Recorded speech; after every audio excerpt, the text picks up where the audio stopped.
This is a mega compilation of the most disturbing crimes that happen in various places and in various communities on the internet, starting with crimes that happen at Taco Bell.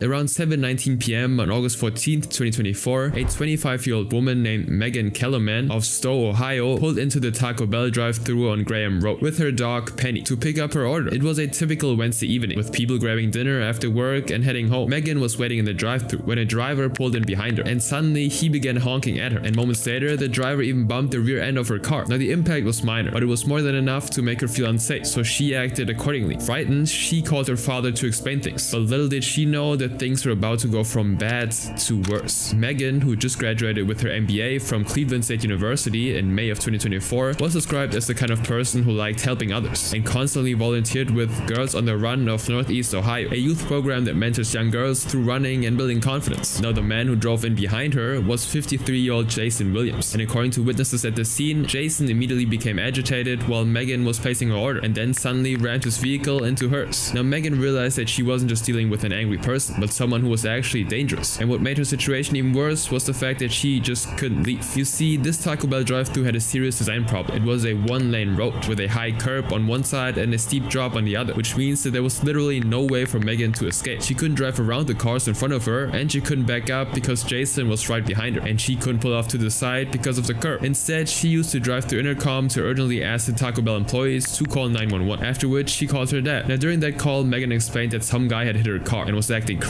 and that she couldn't leave because he was boxed in. And while Nicholas Kielman, Megan's dad, was still on the phone with his daughter, he suddenly heard her scream. And the last thing you hear on the telephone is your daughter screaming, he is out of the car. And then I hear a pop. So I'm yelling through the phone, Megan, talk to me. Jason had gotten out of his vehicle, walked up to Megan's side window with a handgun, and fired 2 shots at point-blank range. But Jason wasn't done yet. After shooting Megan, he calmly walked back to his own car, got inside, and placed a gun under his chin, and then left this earth on his own. Everything happened so fast that the people at the Taco Bell parking lot didn't know what to do, but a handful of witnesses saw what happened and immediately dialed 911. Now police reports indicate that dispatchers received at least 14 separate emergency calls about the shooting, and one of those calls went like this. I'm at the Taco Bell on Graham Road and Hudson Drive, and a man just shot somebody and then shot himself in the head. Now paramedics were dispatched shortly afterwards, but reaching the drive-thru was actually pretty difficult. The single lane left emergency vehicles trapped behind cars, and unable to drive up where the incident had occurred, paramedics were forced to park nearby and run the rest of the way, adding crucial seconds before they could actually reach the injured. And despite their efforts, it was already too late. According to the Summit County Medical Examiner, Megan was shot in the neck, causing fatal injuries, and so both Megan and Jason were pronounced dead at the scene. Now law enforcement officials immediately secured the area and called in the Ohio Bureau of Criminal Investigation to assist. This is because homicides in Stowe are extremely rare. Now the officers also safely removed Megan's dog, Penny, from the passenger seat, after which they proceeded to search Jason's car, where they found some alcohol and a loaded gun. As investigators dug into Jason's background, it became clear that this wasn't just a random guy having a bad day. He had a history that should have kept him far from a gun, and multiple warning signs that somehow went ignored. Jason lived in Cuyahoga Falls and apparently had a long history of alcohol-related offenses and weapons charges. One of these incidents was in 1994, when Jason ran his car into the ditch on the East Pioneer Trail in Aurora, and when police tried to help, they discovered Jason drunk and carrying a .44 caliber revolver inside his car. He was charged with his first DUI, which led to his license being suspended, and when the case went to trial, a Portage County grand jury indicted Jason on a charge of carrying a concealed weapon. And a couple of months later, Jason was picked up again by Stowe police for driving, even though his license was still suspended from the DUI. However, the court records show that he cut a deal with the prosecutors, who eventually dropped the charge, and instead of facing serious consequences, Jason simply pleaded guilty to misdemeanor charges. He paid the fines and then got on with his life. And fast forward to 2023, and things get even worse. On April 19th, Aurora police found Jason drunk after a wreck. This time, the 52-year-old was driving a motorcycle, a 2000 Indian to be exact, and official police records say that Jason first crashed a bike into a brick sign at the Aurora gas station, where he had coincidentally bought a bottle of vodka earlier in the evening. Jason was then taken to the hospital, but he refused to provide a blood sample to test his alcohol level. But the police said that they smelled alcohol on him at the scene and charged him with drunk driving and immediately suspended his license again. But in September of 2023, Jason cut a deal and avoided a drunk driving conviction by pleading guilty to again a misdemeanor charge of losing physical control control of his motorcycle. And by this point, his records showed a clear pattern. He gets drunk, drives his vehicle with a loaded weapon, gets caught, pleads guilty to something less severe, and repeats it all over again. But then, just a few months before the Taco Bell shooting, Jason was arrested again. And this time, what happened was serious enough that it should have kept him locked up, or at least permanently disarmed. Because on March 26, 2024, which was less than 5 months before he killed Megan, Jason was pulled over by Hudson police after he was caught driving the wrong way down a one-way street at night. Stop the car.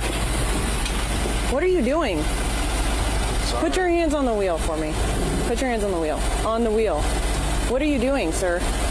You're driving the wrong way on a one-way street. What are you doing? And when the officers approached his vehicle, they immediately detected a strong odor of alcohol. They asked Jason where he was headed, but he appeared confused and was unable to respond clearly. Now, the arrest report stated that Jason was severely impaired, very unstable on his feet, and slurring his words. And at one point during the stop, he admitted to the officers that he had, quote, drunk enough to be bad that night. Okay, how much have you had to drink tonight? Enough to be bad? Now, during that stop, the police found again a loaded .45 caliber semi-automatic pistol in Jason's vehicle, along with a spare loaded magazine. They also found a nearly empty bottle of Captain Morgan rum and a cup of clear liquid in the console. Watch your step there. There's a curb here. We're gonna go on this sidewalk right over here, okay? Okay. Can you stand right here in front of me? Sure. And face toward me, okay? All right. Mm-hmm. You okay? Yeah, I'm good. Jason was then charged with operating a vehicle under the influence, improper handling of a firearm in a vehicle, which is a felony, and several other offenses. And in April of 2024, a grand jury indicted him on these charges. But instead of being held in jail, Jason was released in May of 2024 on a $5,000 bond. Now, as part of his release conditions, he was restricted from owning any firearms. He was also ordered to get a scram alcohol monitoring bracelet, which is a device you wear on your ankle that detects if you've been drinking. However, Jason never actually got the scram bracelet, nor did he dispose of any of his guns. He simply didn't do them, and apparently nobody checked to make sure he complied with the court order. Now, surprisingly, records showed that 2 months before the March 2024 incident, Jason tried to get help for his dangerous behavior. In January of 2024, he actually called the mental health hotline and informed the person who answered that he was planning to check himself out of this world. And shortly after, local authorities were dispatched to his home for a wellness check. And when they arrived, they found Jason in what they described as a mental health crisis. Officers said that he was drinking wine straight from the bottle, and he even described to them a specific plan he had to unalive himself using 2 of his guns. Now, normally when police run into someone who is clearly falling apart, there are clear ways to intervene. Perhaps take him to a hospital, perform a psych evaluation, or maybe just remove the weapons. But none of that actually happened, and it wasn't really their choice. Ohio doesn't have a red flag law, which means that police or family can't actually ask a judge to temporarily take someone's guns, even if that person is clearly a danger to himself or others. So despite these warning signs, there was no legal way to actually remove Jason's firearms without his consent. Now, the police officers found an open treatment spot for him in Indiana, and they took him at his word that he would go there. Now, the really questionable part here is that there was no follow-up to make sure that he actually got treatment or that his guns were actually removed from his home. And that's how we got to this tragic situation. Now, 4 days after the Taco Bell shooting, hundreds of people gathered on the front lawn of Stowe City Hall for a candlelight vigil in Megan's honor. And the same month, Megan's family filed a wrongful death lawsuit arguing her death could have been prevented. But as of now, the lawsuit names only Jason Williams' estate as a defendant, and no other person or organization have been added yet. Now, fortunately, a year after Megan's death, Ohio Senator Casey Weinstein introduced a bill called the Megan's Way Out. And basically, this bill requires new drive-thrus to have an escape lane, so drivers aren't actually trapped in emergency situations. And as heartbreaking as Megan's story is, this next case is even more unsettling, because this time there were no warning signs at all. Dorian Carver went to work at Taco Bell in Scott Township on November 9th, but never made it home.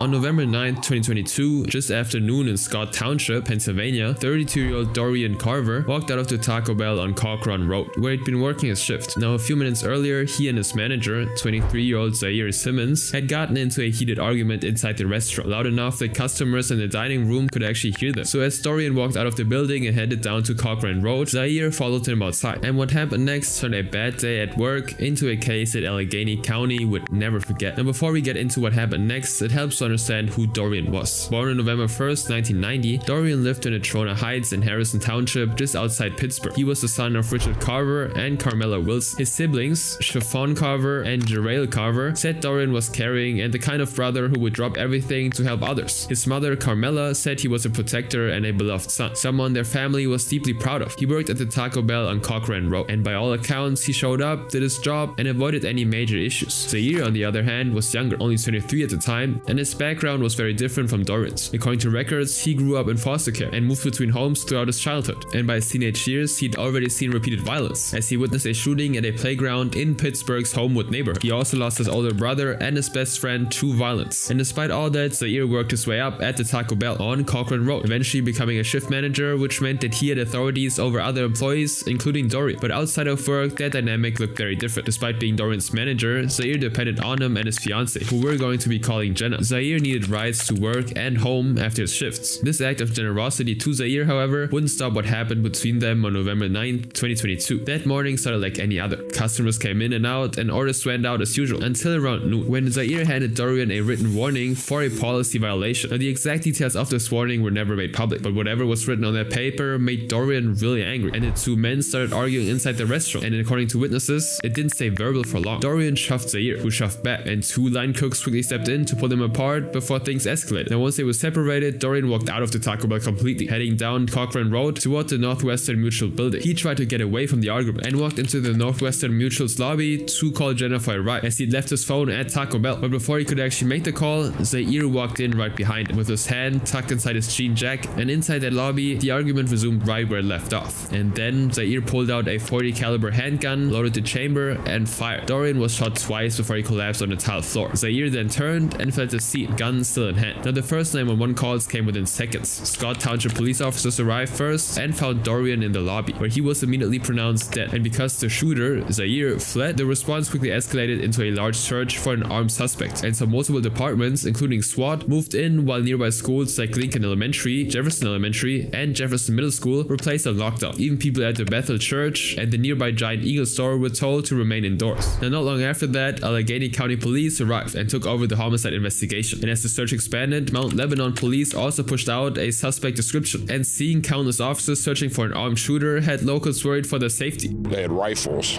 AK-47s, which was, I thought something really bad was happening. Fortunately, staff at Northwestern Mutual confirmed that none of their employees or clients were hurt. Now, later on, police would recover the .40 caliber handgun used in the shooting behind a vacant building next to the Northwestern Mutual office, and forensic testing later confirmed that the gun matched the shell casings recovered at the scene, leading detectives to believe that Zaire simply dropped it there as he ran. Now, despite all the witnesses' accounts and the gun being recovered, hours passed, and there was still no sign of Zaire. Then, around 7:45 that evening, roughly 7.5 hours after the shooting, Zaire walked into an Allegheny County Police Station and turned himself in, though his reason for surrendering wasn't actually announced to the public. We're just still like in shock, because here he went to work. All he did is go to work. And then for him to end up dead at work, it makes no sense. Zaire was charged with criminal homicide, but that wasn't actually all. Detectives also traced the .40 caliber pistol and found it had been reported stolen. So Zaire also received separate firearm-related offenses, including receiving stolen property and carrying a firearm without a license. And so on January 13, 2023, about 2 months after the shooting, Zaire appeared in district court for his preliminary hearing, where prosecutors were expected to present enough evidence for the charges to move forward. However, Zaire waived his rights to the hearing, so all charges against him went straight to trial. And during the hearing, members of Dorian's family were present in the courtroom. This included his aunt, Adrian Young, who understood this laws better than most. She was a victim advocate and the director of Tree of Hope, a faith-based anti-violence organization in Pittsburgh, which she founded more than 20 years earlier after her own son was killed. He was just 18. The ultimate justice is for him to never, ever see daylight again. For him to think about what he did every day that he's in that jail cell. Now, 4 weeks later, on February 14th, Zaire was arraigned in common pleas court and pleaded not guilty. Now, his defense team actually didn't dispute Zaire firing the gun. In fact, Zaire actually admitted on the stand that he shot Dorian, but his defense team centered its case on the fear, arguing that Zaire thought Dorian was reaching for a weapon and fired because he believed he was about to be attacked. And according to Zaire's testimony, by the time they reached the Northwestern Mutual building, Dorian's hands were in his waistband, and Zaire believed Dorian might actually be hiding a weapon. But during the trial, the gun charges actually started falling apart. Jared Caruso charged Zaire with receiving stolen property for the gun and carrying a firearm without actually having a license. But when it came to present evidence on those accounts, Jared had nothing. He admitted in court that he'd been waiting for evidence that never arrived in time. He said he believed they might be able to find the person the gun was stolen from, but that never came through. And because of these, the defense moved to strike both gun counts. And the judge actually granted the motion and complained to Jared, saying, "When I'm telling a jury that Mr. Simmons is being charged with the gun being stolen, and they're just hoping and guessing and praying that you're going to produce a witness, that is not the way this is supposed to happen." And the jury jury was then told to disregard the gun charges, and they only focused on the homicide count alone. And after only 9 hours, they reached a verdict. On February 4th, 2025, the jury found Zaire guilty of first-degree murder, and under Pennsylvania law, that conviction carries a mandatory sentence of life in prison without parole. And so on May 1st, 2025, Judge Beamer handed down the sentence, and Zaire was taken into custody to begin serving life without parole. And for Dorian's family, it looked like justice had been finally served after 2.5 years of waiting. But a month later, everything fell apart. In June, Zaire's new attorney, Ryan James, filed a motion for a new trial. He argued that even though the gun charges were dropped, the damage was already done. The jury had heard from the very beginning that Zaire was charged with carrying a stolen gun. Information had painted him as dishonest and dangerous before a single piece of evidence was presented, and James argued that this kind of prejudice couldn't be erased just by telling the jury to forget about it. And so in August of 2025, Judge Beamer agreed. He set aside Zaire's conviction and ordered a new trial. Dorian's family was devastated when they got the news. Like, we were just starting to calm down and settle down and start to grieve our son, and now all of a sudden that little band-aid that got over the gaping wound is just ripped off. And so after a lot of back and forth, a new trial date was set for February 17th, 2026, where Judge Beamer would decide if Zaire got another trial or if his case would be dismissed completely. And so nearly 3 years after Dorian was shot and killed while trying to walk away from a workplace argument, his family is still waiting to see if Zaire could get out of prison because of a prosecutor's negligence, leaving them with no justice. Unlike this case, which ended in a surrender within hours, the next one turned into a full-blown manhunt that had civilians fearing for their lives. And they had their guns drawn just like you see on TV.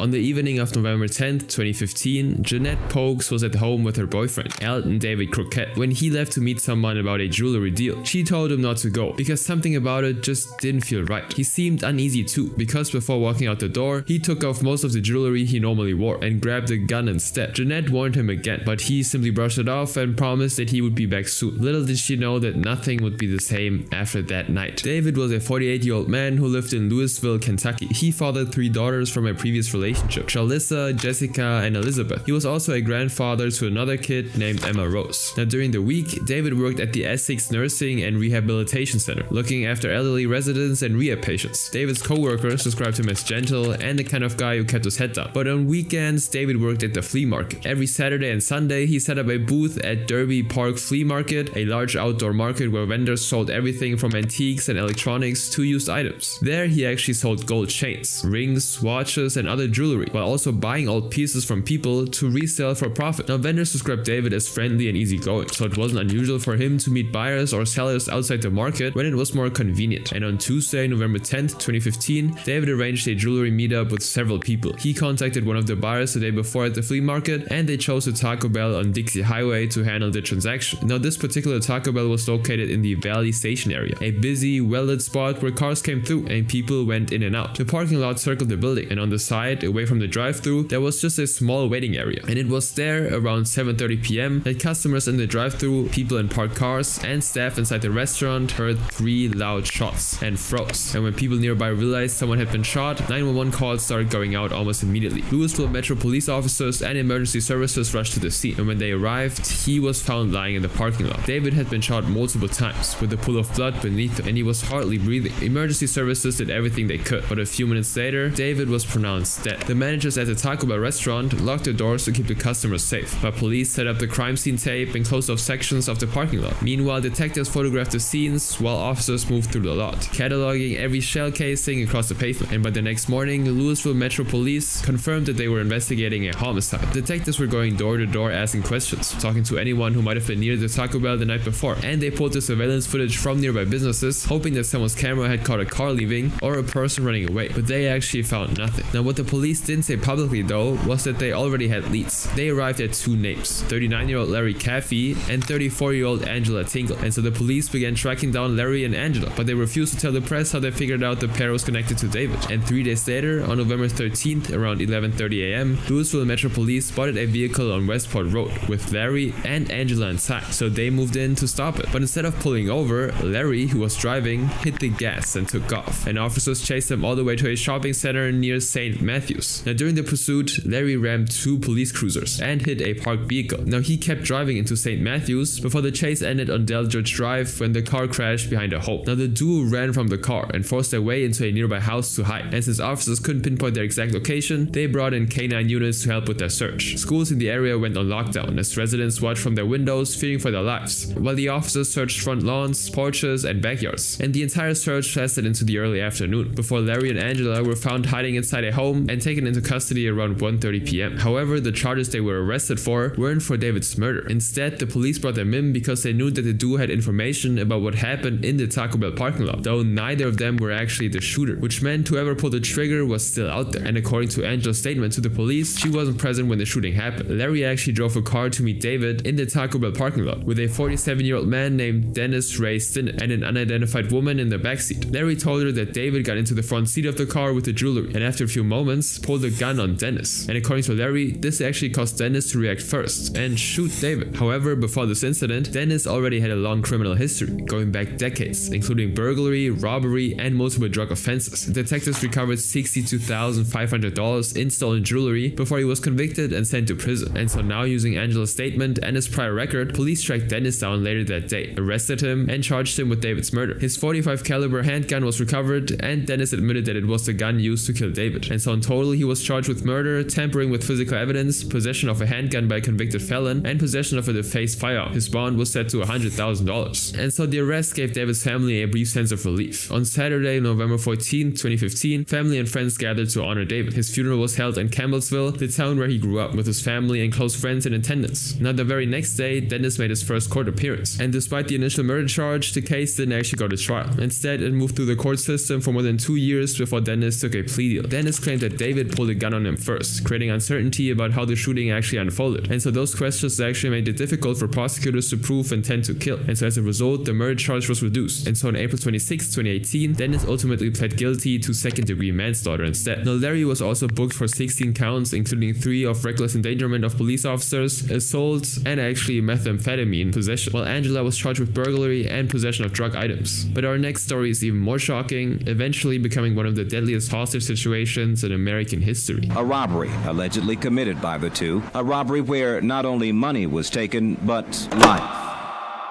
On the morning of January 26, 1991, just before 1 a.m., a Taco Bell on Valley View Lane, Irving, Texas, was closing for the night. Inside the building were 3 employees: 20-year-old Teresa Fraga, 23-year-old Frank Fraga, and 28-year-old Michael John Peelan. What none of them realized, however, is that in a matter of minutes, that morning would take a very disturbing turn. Teresa lived in Irving, Texas, and worked as a crew member at Taco Bell on Valley View Lane. She was already raising a 1-year-old daughter, and at the time, she was 4 months pregnant with her second child. Now she came in for a shift that evening, where her 23-year-old cousin Frank Fraga worked alongside her. Now Frank lived in Dallas, Texas, but he and Teresa were close, and the job at Taco Bell gave them a chance to spend time as a family, while they also earned a paycheck. Now Frank was very friendly, and his close friends described him as someone who showed up on time and did the work without complaint. Frank was really known for a strong work ethic, but when it actually came to closing up the restaurant each night, that responsibility usually fell to Michael, because he was actually the assistant manager and lived in Fort Worth, Texas. Now Michael had worked his way up in the company and took his job seriously. Now less than a mile away,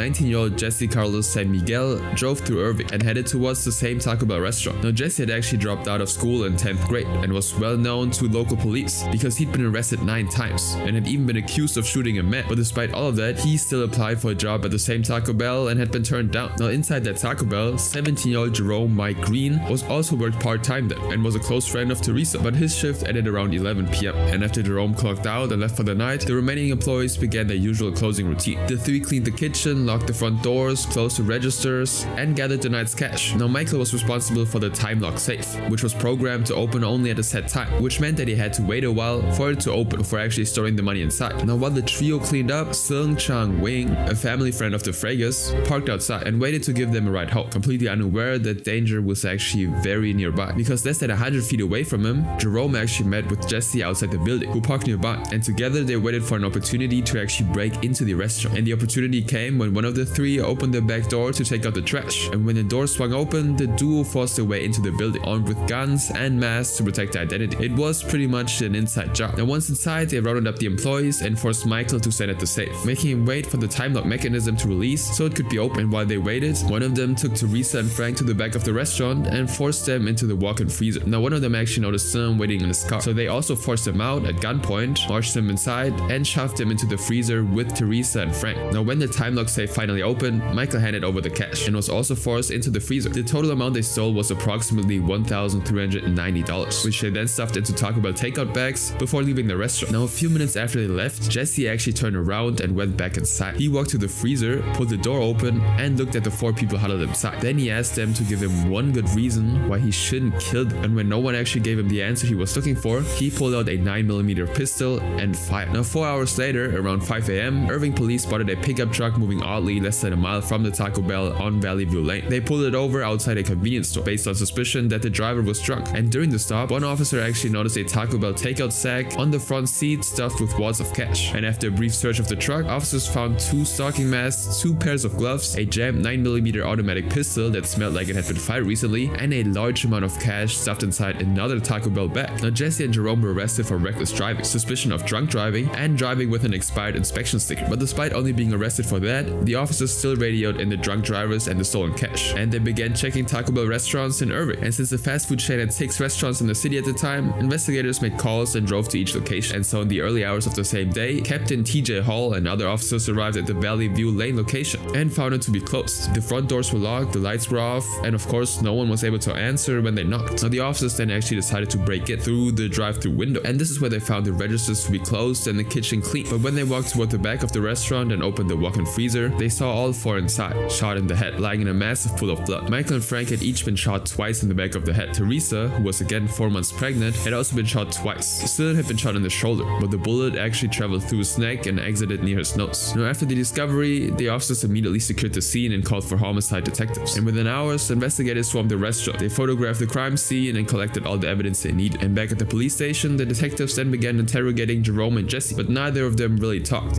Officers finding suspects before they traced their alleged victims. Police were led to the murder scene by a traffic stop at this intersection several blocks from the restaurant. Now because of this, investigators moved quickly to search Jesse's home in Irving, where they recovered items linking him to the crime, including clothing with gunpowder residue. Now while authorities worked to build their case, the effects of the crime was actually felt by many people across Irving and the Dallas-Fort Worth area. The families of the 4 held vigils and funerals in their memory. Now especially Teresa, because of her age, her pregnancy, and the fact that she was already a mother, drew strong support and anger from the public, which actually prompted many people to be furious when they learned that Jesse had been freed on a $45,000 bond for existing weapons and burglary charges at the time of the murders. Now fortunately, once local authorities had enough evidence, Jesse and Jerome were formally charged with 4 counts of capital murder, 1 for each victim, and were held without bail. Now because Jerome was 17 at the time of the murders, he couldn't actually receive the death penalty under Texas law. Now under the felony murder rule, his participation in the robbery made him equally responsible for what happened inside, and so in 1992 he pleaded guilty to capital murder in exchange for a reduced sentence. He received a 50-year prison term and became eligible for parole in 2004 after serving only about 13 years. However, being eligible didn't actually mean he could be released, and he actually remained incarcerated after his parole was denied. And so under the terms of his sentence, he won't be expected to complete his full term until 2042. However, this wasn't the same for Jesse. He was already 19, and so his trial with the charges of 4 counts of capital murder took place in 1991. Now, at the time, Texas Attorney General John Kernan presented the public and jury with extensive evidence of violent behavior, including a testimony that Jesse had actually threatened a classmate with a knife before later knocking him unconscious. He also shot another student in the stomach before a confrontation, shot into a teenager's home after a dispute, and repeatedly took part in violent fights he often started. And so after a brief discussion, the jury actually voted for the death penalty. And so Judge Harold Enns formally sentenced Jesse to death. Now Jesse of course appealed his conviction and argued that racial stereotyping influenced his death sentence. And during a death row interview, he said, "The evidence is so obvious that I had a very unfair trial. They did not base the decision on my history or my individuality. It was based on me being a Mexican. There's nothing I could do to stop what happened. People react in the heat of the moment. When something happens out of instinct, we just do it. We don't do it out of intent. We don't do it on purpose. It just happens." However, of course, the Texas Court of Criminal Appeals rejected his claims and left his conviction and death sentence in place. And so on June 29, 2000, nearly 9.5 years after the murders, Jesse Carlos San Miguel, 28 now, was executed by lethal injection. The execution took place Pais in Huntsville, Texas, as 6 members of his victims' families watched him die. He was pronounced dead at 6:19 p.m. But the next Taco Bell case would grow into one of Georgia's most fiercely disputed murder convictions. Inman was convicted of killing a Taco Bell manager in Adel, Georgia.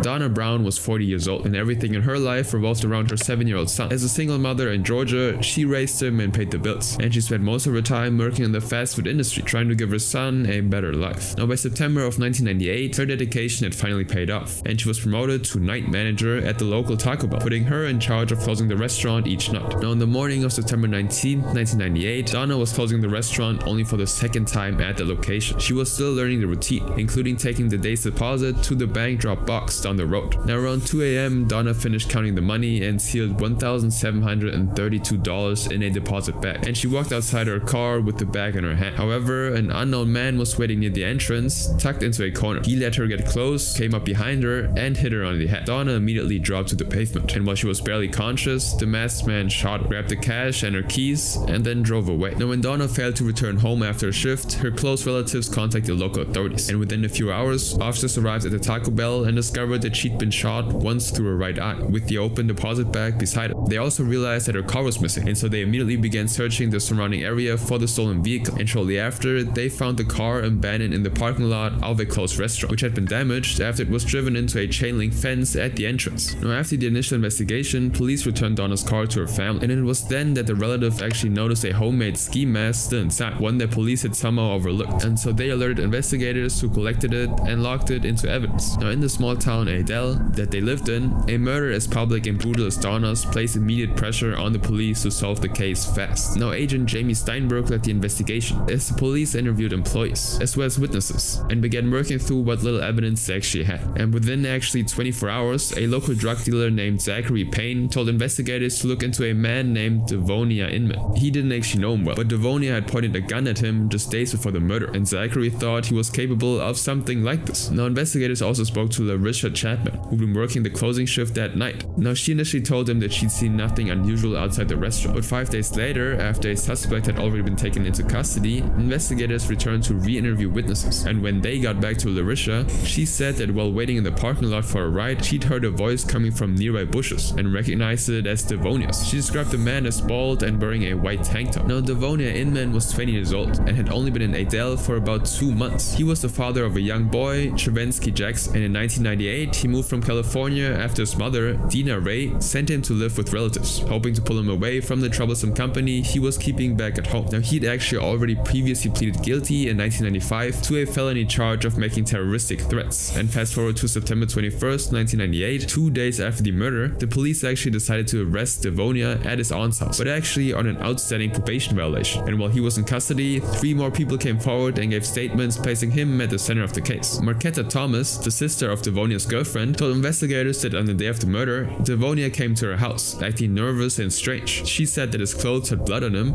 and that he carried a large amount of cash. Then investigators heard from Kwame Spalding, an inmate who shared a cell with Devonia after his arrest. Kwame actually told investigators that Devonia had confessed while they were locked up together. Kwame said Devonia described hiding in the bushes and waiting for Donna to come out, and according to him, Devonia said he tried to grab the deposit bag and then shot Donna with a revolver. And finally, Virginia Tatum, a newspaper carrier, told investigators that she drove her delivery route near the Taco Bell before dawn on September 19th, and according to her, she saw Donna's car speeding away from the area and said that she got a clear look at the driver. Now, Virginia said the driver abandoned Donna's car and left in a second vehicle with a different person inside, but instead of opening a case for the driver that aided his escape, the state simply used a claim to strengthen its case against Devonia. And with all those statements in hand, the prosecution charged Devonia with murder, armed robbery, theft, and a gun charge, which was based entirely on the allegation that he'd used a firearm during Donna's murder and that as a convicted felon, he wasn't permitted to possess one. And this is where it gets interesting. The trial began on June 11, 2001, and District Attorney Catherine Harris Helms and Assistant District Attorney Kimberly Whiddon opened for the state, citing Devonia Inman's 1995 felony conviction to tell the jury why he couldn't actually legally own a gun, and then moved on to the crime scene evidence. Now, the medical examiner testified that Donna was shot while she was on the ground, with the muzzle about a feet from her head when the gun was fired, and the bullet that came from the scene came from a .44 .44 special revolver. But when the witnesses actually took stand, suddenly the story began to fall apart. First, Marquetta confessed that basically I made the entire story up just to get him out of the picture. Because Marquetta actually wanted to keep her sister from Devonia and thought that getting him in trouble with the police would do that. So you made it up? Basically, I made it up.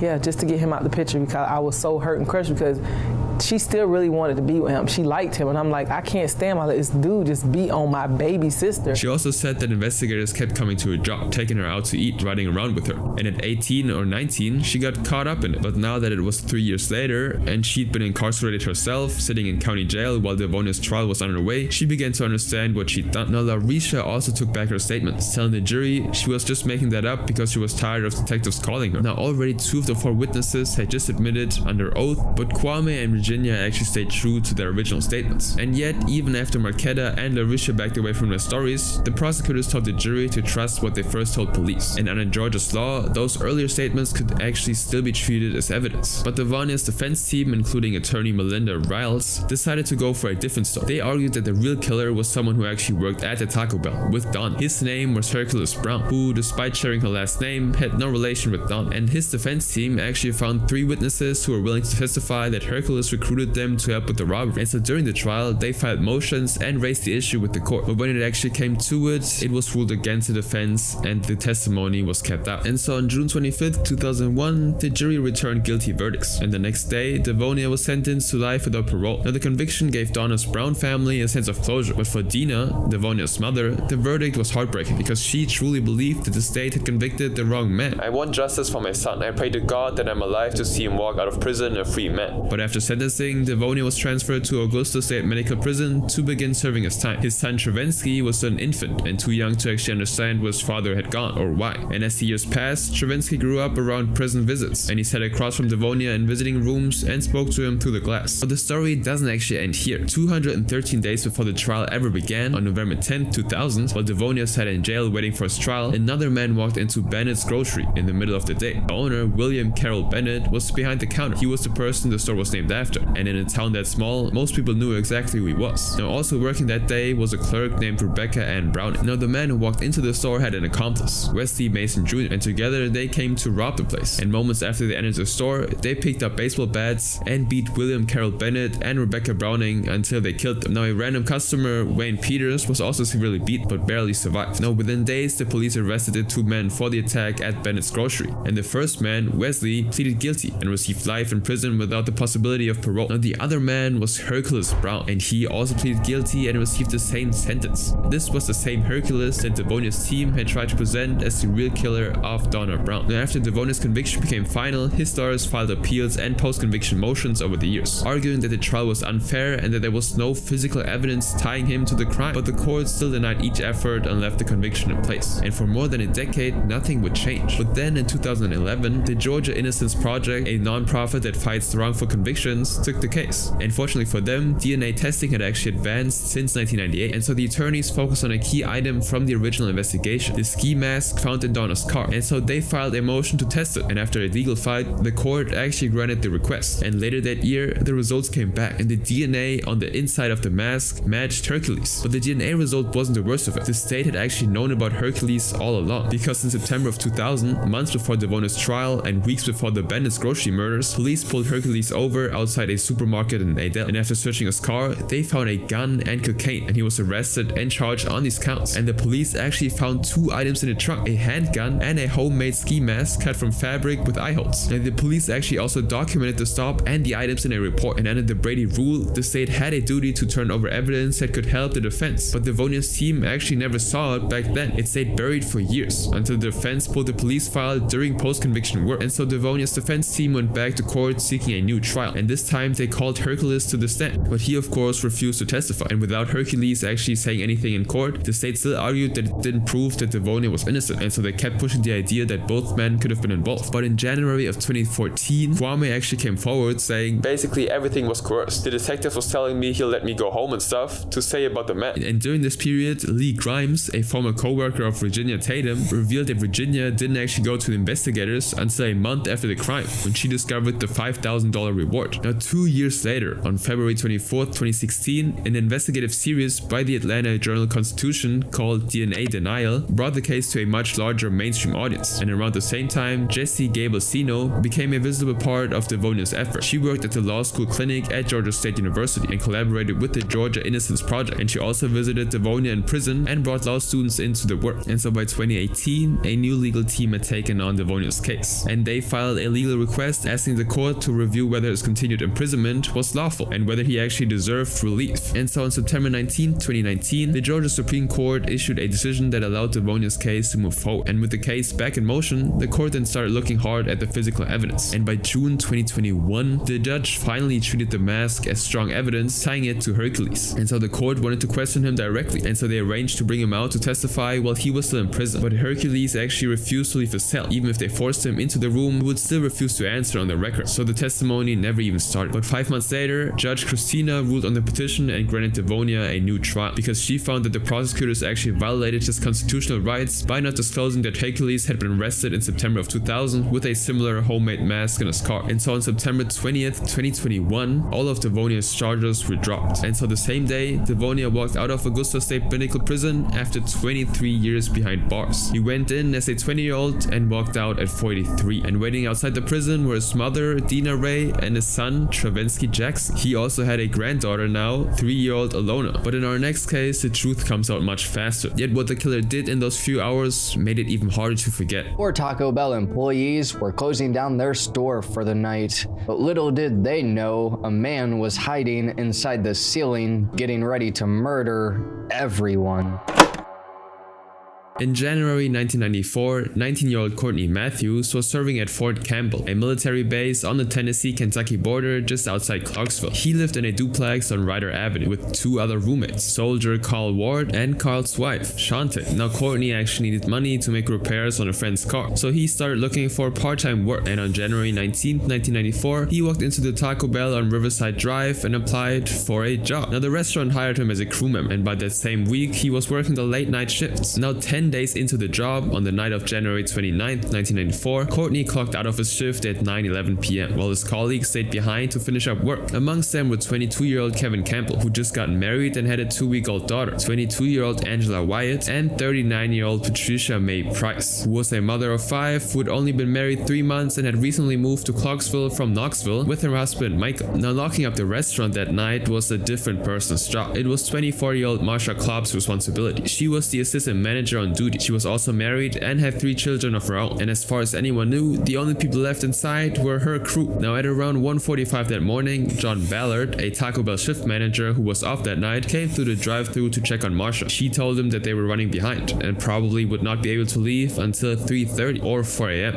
And so John left and the restaurant stayed open for drive-thru. Now a few hours later, at 7:25 that morning, he returned to open the restaurant and noticed that all of the employees' cars were still in the lot. He unlocked the front door and went inside, and when he reached the back of the restaurant, he saw a body lying on the floor near the rear of the building. And frightened by the sight, he ran back outside, locked the door behind him, and called 911. Now soon, Officer Tony Blakely of the Clarksville Police Department entered the Taco Bell on Riverside Drive to find all 4 members of the closing crew dead inside the restaurant. Kevin, Angela, Patricia, and Marsha had each been shot multiple times, with some of the shots fired at close range, including shots to the head. Several of them also had injuries to their hands and arms. Now in the back office, the safe had been forced open and the locking dial blown off with a shotgun blast. There was around $3,000 missing, and shortly after, TBA agent Jeff Puckett took charge of the scene and organized a team to search the surrounding area. And near the McDonald's beside the Taco Bell, they actually recovered shotgun shells, a black wallet, a glove, and several coin wrappers. And further out, on the bank of the Red River, they found a black hooded jacket and a pair of white surgical gloves. Now outside the investigation, the 4 families were trying to make sense of what had happened, and while they made arrangements to bury their loved ones, the detectives began speaking to the rest of the staff. One of the first people they heard from was Jelaine Walker, another employee who left the restaurant shortly after midnight on the night of the murders. She recounted that on her way out of the Taco Bell that night, she'd seen Courtney still inside the building, even though he'd already clocked out hours ago. Now this caught the investigators' interest, so they looked further into him and learned he was a soldier at Fort Camp and had only been working at the Taco Bell for 11 days. They also spoke with Dean Marie Keller, the assistant manager who actually hired him, and Cherie Underwood, the team unit manager. And Marie told detectives that when she hired Courtney, he asked about the restaurant's layout, what happened after hours, and how the closing routine worked. He also asked about a key to the opposite exit door, whether there were cameras inside, and what the roof and drop ceiling looked like. She also told the police that on the day before the murders, he asked whether the back door would trigger an alarm if it was open from the inside. And those interviews pretty much filled in the timeline of what Courtney had been doing in the days leading up to the murders. And then one witness, James Bowen, came forward and told investigators he overheard Courtney actually planning the entire robbery on January 21st, 1994 at the Oak Grove trailer party. Now, while the detectives were gathering evidence, Courtney was breaking down because over the next few days, Shawn and Carl noticed they changed him. He started keeping to himself and barely spoke, only staying in his room. And so on February 1st, Carl came home from work and found Courtney in a very bad way. He'd attempted to end his time on Earth and could barely speak. And as Carl tried to help him, Courtney told him that he did not deserve to go on. And in the same moment, he told Carl that he'd killed 4 people. Now, 2 days after the murders, Courtney actually told Shawn that whoever carried out the killings had gone into the Taco Bell before it closed, made their way to the men's restroom, and climbed into the ceiling to wait. He said that 2 people were found in the kitchen and 2 in the storage area, and he described exactly how the safe had been opened and how the money had been taken. He told her details that weren't public yet. However, Shawn did not go to the police. She only told investigators what she knew when they came to her. But on February 2nd, 1994, police brought Courtney in for questioning and searched his car. And in the back seat, investigators found a bowling bag, and hidden beneath a panel in the bottom was $2,576 in cash. And around the same time, the forensic results came back from the fingerprints lifted from the ceiling vent cover in the men's restroom, and they of course matched Courtney's. They were exactly where someone would have placed their hands to push aside a panel and pull themselves up into a ceiling. And the ballistics tied him to the shootings as well. A cartridge casing found in his room matched the 9mm casings recovered at the Taco Bell, and bullets from the scene matched fragments recovered from his bedroom floor. And so the same day, the police arrested Courtney and charged him with 4 counts of murder and robbery. He was held in a Montgomery County jail as the case moved toward trial. Now, investigators actually also arrested another man, David Gene Hauser, after James Bowen told police that David had been part of the conversation about robbing the Taco Bell at the party, leading them to suspect that he helped Courtney carry it out. On December 12, 1997, the court sentenced him to 4 consecutive life sentences, plus 20 years for the robbery. But as horrifying as that was, the next case would take the same kind of horror even further, becoming one of the deadliest and most chilling cases. It was like, the switch was flipped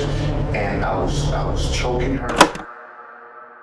Henry Louis Wallace was born on November 4th, 1965 in Barnwell, South Carolina. He was raised by his mother, Lottie Mae Wallace, along with his older sister, Yvonne, in a small home with no plumbing or electricity. Now, Lottie worked long hours and ran a pretty strict household, and when she felt the children needed punishment, she beat them with extension cords, garden hoses, and whatever else was nearby. And when she was too tired to do it herself, she made Henry and Yvonne whoop each other. Now, despite this upbringing, Henry was pretty popular and well-liked at Barnwell High School. He was elected to the student council, and when his mother refused to let him play football, he joined the cheerleading squad instead. Now, after graduating from Barnwell High in May of 1983, Henry spent 1 semester at South Carolina State College, then another at Denmark Technical College, although he would eventually leave both schools without ever graduating. Now, around the same time, he worked evenings as a disc jockey at a small local radio station in Barnwell. He liked the attention and the performance side of it, but he was fired after he was caught stealing CDs from the station. And with college behind him and the radio job gone, Henry decided to join the US Navy in December of 1984 and was shipped out to recruit training in Orlando, Florida. Now, the Navy actually gave him purpose, and for several years he did well there. Henry rose to the rank of Petty Officer 3rd Class, which was a mid-level rank that came with responsibility over the sailors below. Now, one supervisor described him as an outstanding seaman who willingly followed orders, completed his assigned tasks on time, and demonstrated a level of knowledge that exceeded what was expected at his rank. Now, by 1987, Henry married his high school girlfriend, Moretta Brabham. Now, Moretta actually already had a daughter, Tiandra, and Henry decided to adopt her. And for a time, Moretta and Tiandra followed him as he was transferred to the West Coast and back again. But the marriage was already under strain because Henry wanted a child with Moretta, while she didn't want to have any more children. Now, in January of 1988, while stationed in Washington, he was actually arrested for breaking into a hardware store. And this is when things began to fall apart. It was also during this period that he began using drugs, including a white substance that you can put up your nose. Now, in June, he pleaded guilty to second-degree burglary and received 38 days in jail and 24 months of supervised probation. He was assigned to probation officer Patrick Seaber, but according to Patrick, he failed to show up for most of his mandatory meetings, and by 1990, a warrant had been issued for his arrest. Now the same year, he returned to Barnwell to visit his family, and by this time, Henry was 24, and it was there that he ran into Shanda Bethia again, a girl he'd known since childhood, who was now 18. Now their families had known each other for years, as their mothers worked at the same factory and were close friends, and at some point, Henry and Shanda had even briefly dated, but she pulled away from him, and he'd grown angry about it. Now one day in March of 1990, he offered her a ride in his car, and she naturally got in. Now pretty soon, an argument broke out in the car, and he decided to drive her toward a pond in western Barnwell County, which is where he suddenly attacked her, took her life, and then left her in the water. Now when Tashana didn't come home for a while, her family reported her missing, and Barnwell police started asking questions. Now Henry was one of the people they spoke to since he'd known her for years, and was already their prime suspect. Now Henry was questioned, but denied any involvement, and was then released since there wasn't enough evidence to actually keep him there. But then on April 1st, 1990, 2 fishermen found her body in the pond, and the autopsy showed that she'd been choked to death. But the police still did not have enough evidence to charge Henry, so the case went cold. Now in February of 1991, Henry decided to break into Barnwell High School and WDOG radio station, stealing video and recording equipment. He was eventually caught when he tried to pawn it, and would end up serving 4 months in state prison in Allendale. And within months of his release from prison, he was also discharged from the Navy, and his marriage to Moretta ended in divorce shortly after. He stayed briefly with his sister Yvonne in Rock Hill, but by late 1991, he decided to move to East Charlotte to start over again. Now over the next several months, he cycled through fast food jobs near East End Mall, Taco Bell, Bojangles, Captain D's, and the Black Eyed Peas, losing some of them as the substance abuse began creeping in. Now despite this, he eventually worked his way up to shift manager at a Taco Bell in Charlotte. Now this job put him around young women every day. He supervised them and got to know them, and it was around this time that he also started dating Sadie McKnight, a young woman that also lived in East Charlotte. Now Henry is 26 now, and at the same time he's meeting other women in the area. In May of 1992, for example, Henry picked up Sharon Nance, a 32-year-old woman living in Charlotte. She had left her Aunt Linda's house that night in a black dress, talking about going out with friends. Now she also had a son at home, and during the drive with Henry, she mentioned that Henry would have to pay her for any intimate activities they engaged in. Now Henry didn't like this, and so the two got into an argument, and in the middle of the chaos, he then proceeded to beat her to death with a rock. He then drove to Russell's Ferry Road, dumped her body near the railroad tracks, and then drove off. And when Sharon didn't come home, nor called, Linda knew that something was wrong, and it wasn't until a week later, watching the news, that the family learned what had happened, as the police recovered Sharon's body on May 27th near Russell's Ferry Road. Now the officers opened a homicide investigation again, secured the scene, and began retracing her last known movements, trying to find out who'd seen her. Now the detective spoke to people who knew her, and worked the case as a single, separate killing. Now during the investigation, Henry resumed his daily routine working as a manager at the Taco Bell restaurant, and during this period, he now started living with his girlfriend Sadie, and became close with Caroline Love,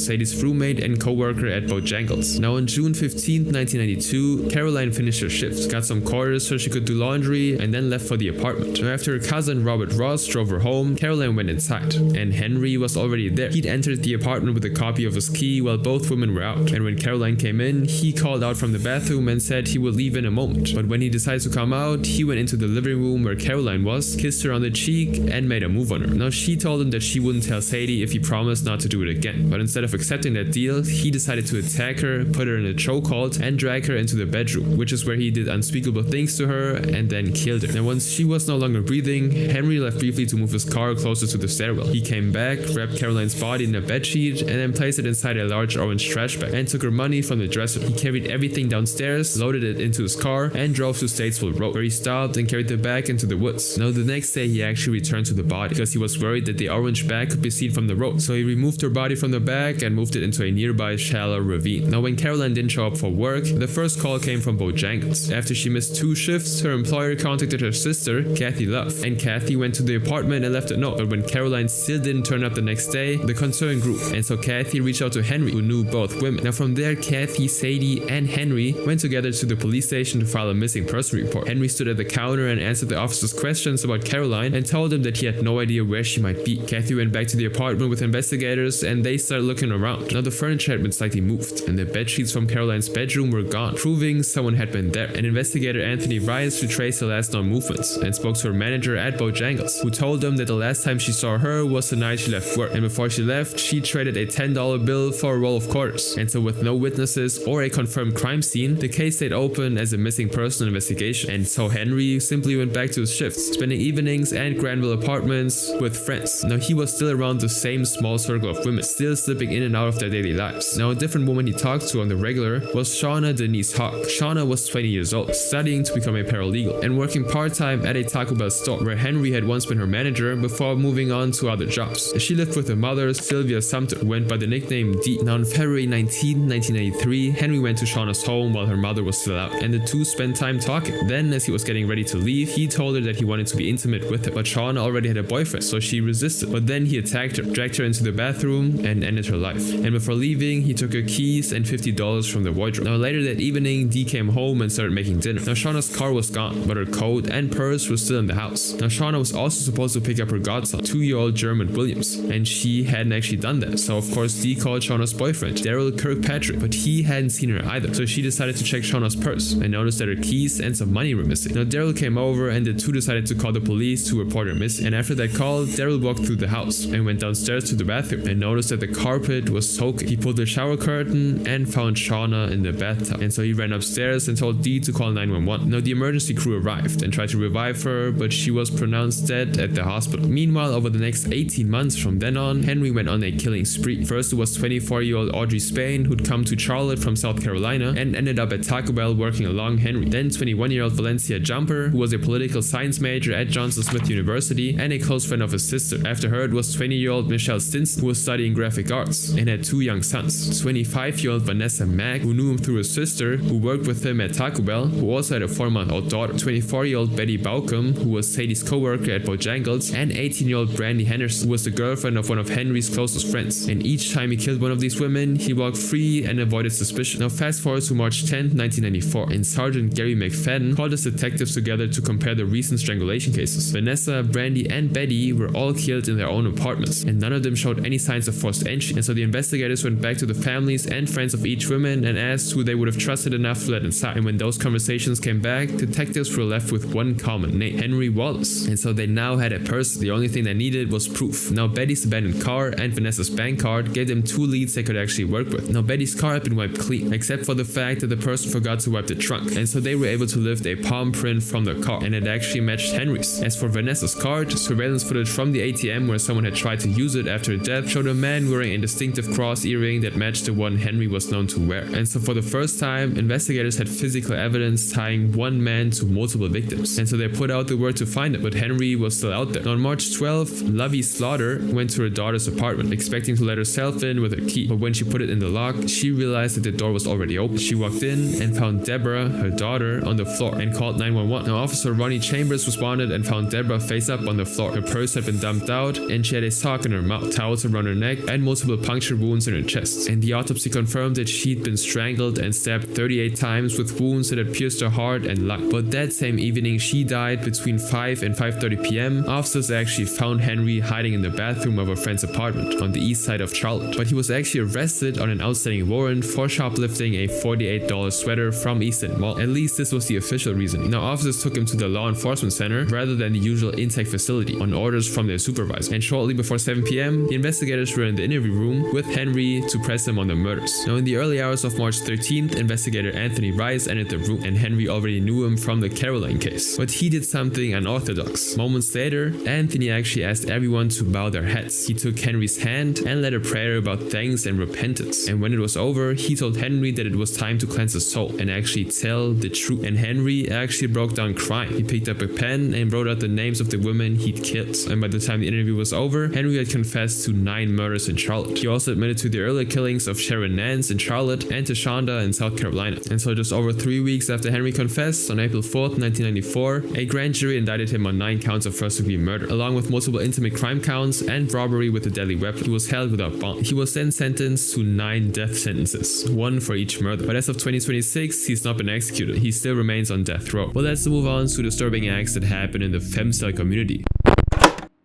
Now, a femcel is described as a woman who self-identifies as being unable to find a romantic partner despite desiring one, similar to an incel, which is the male counterpart. And with that, Audrey Elizabeth Hale was born on March 24th, 1995 in Nashville, Tennessee.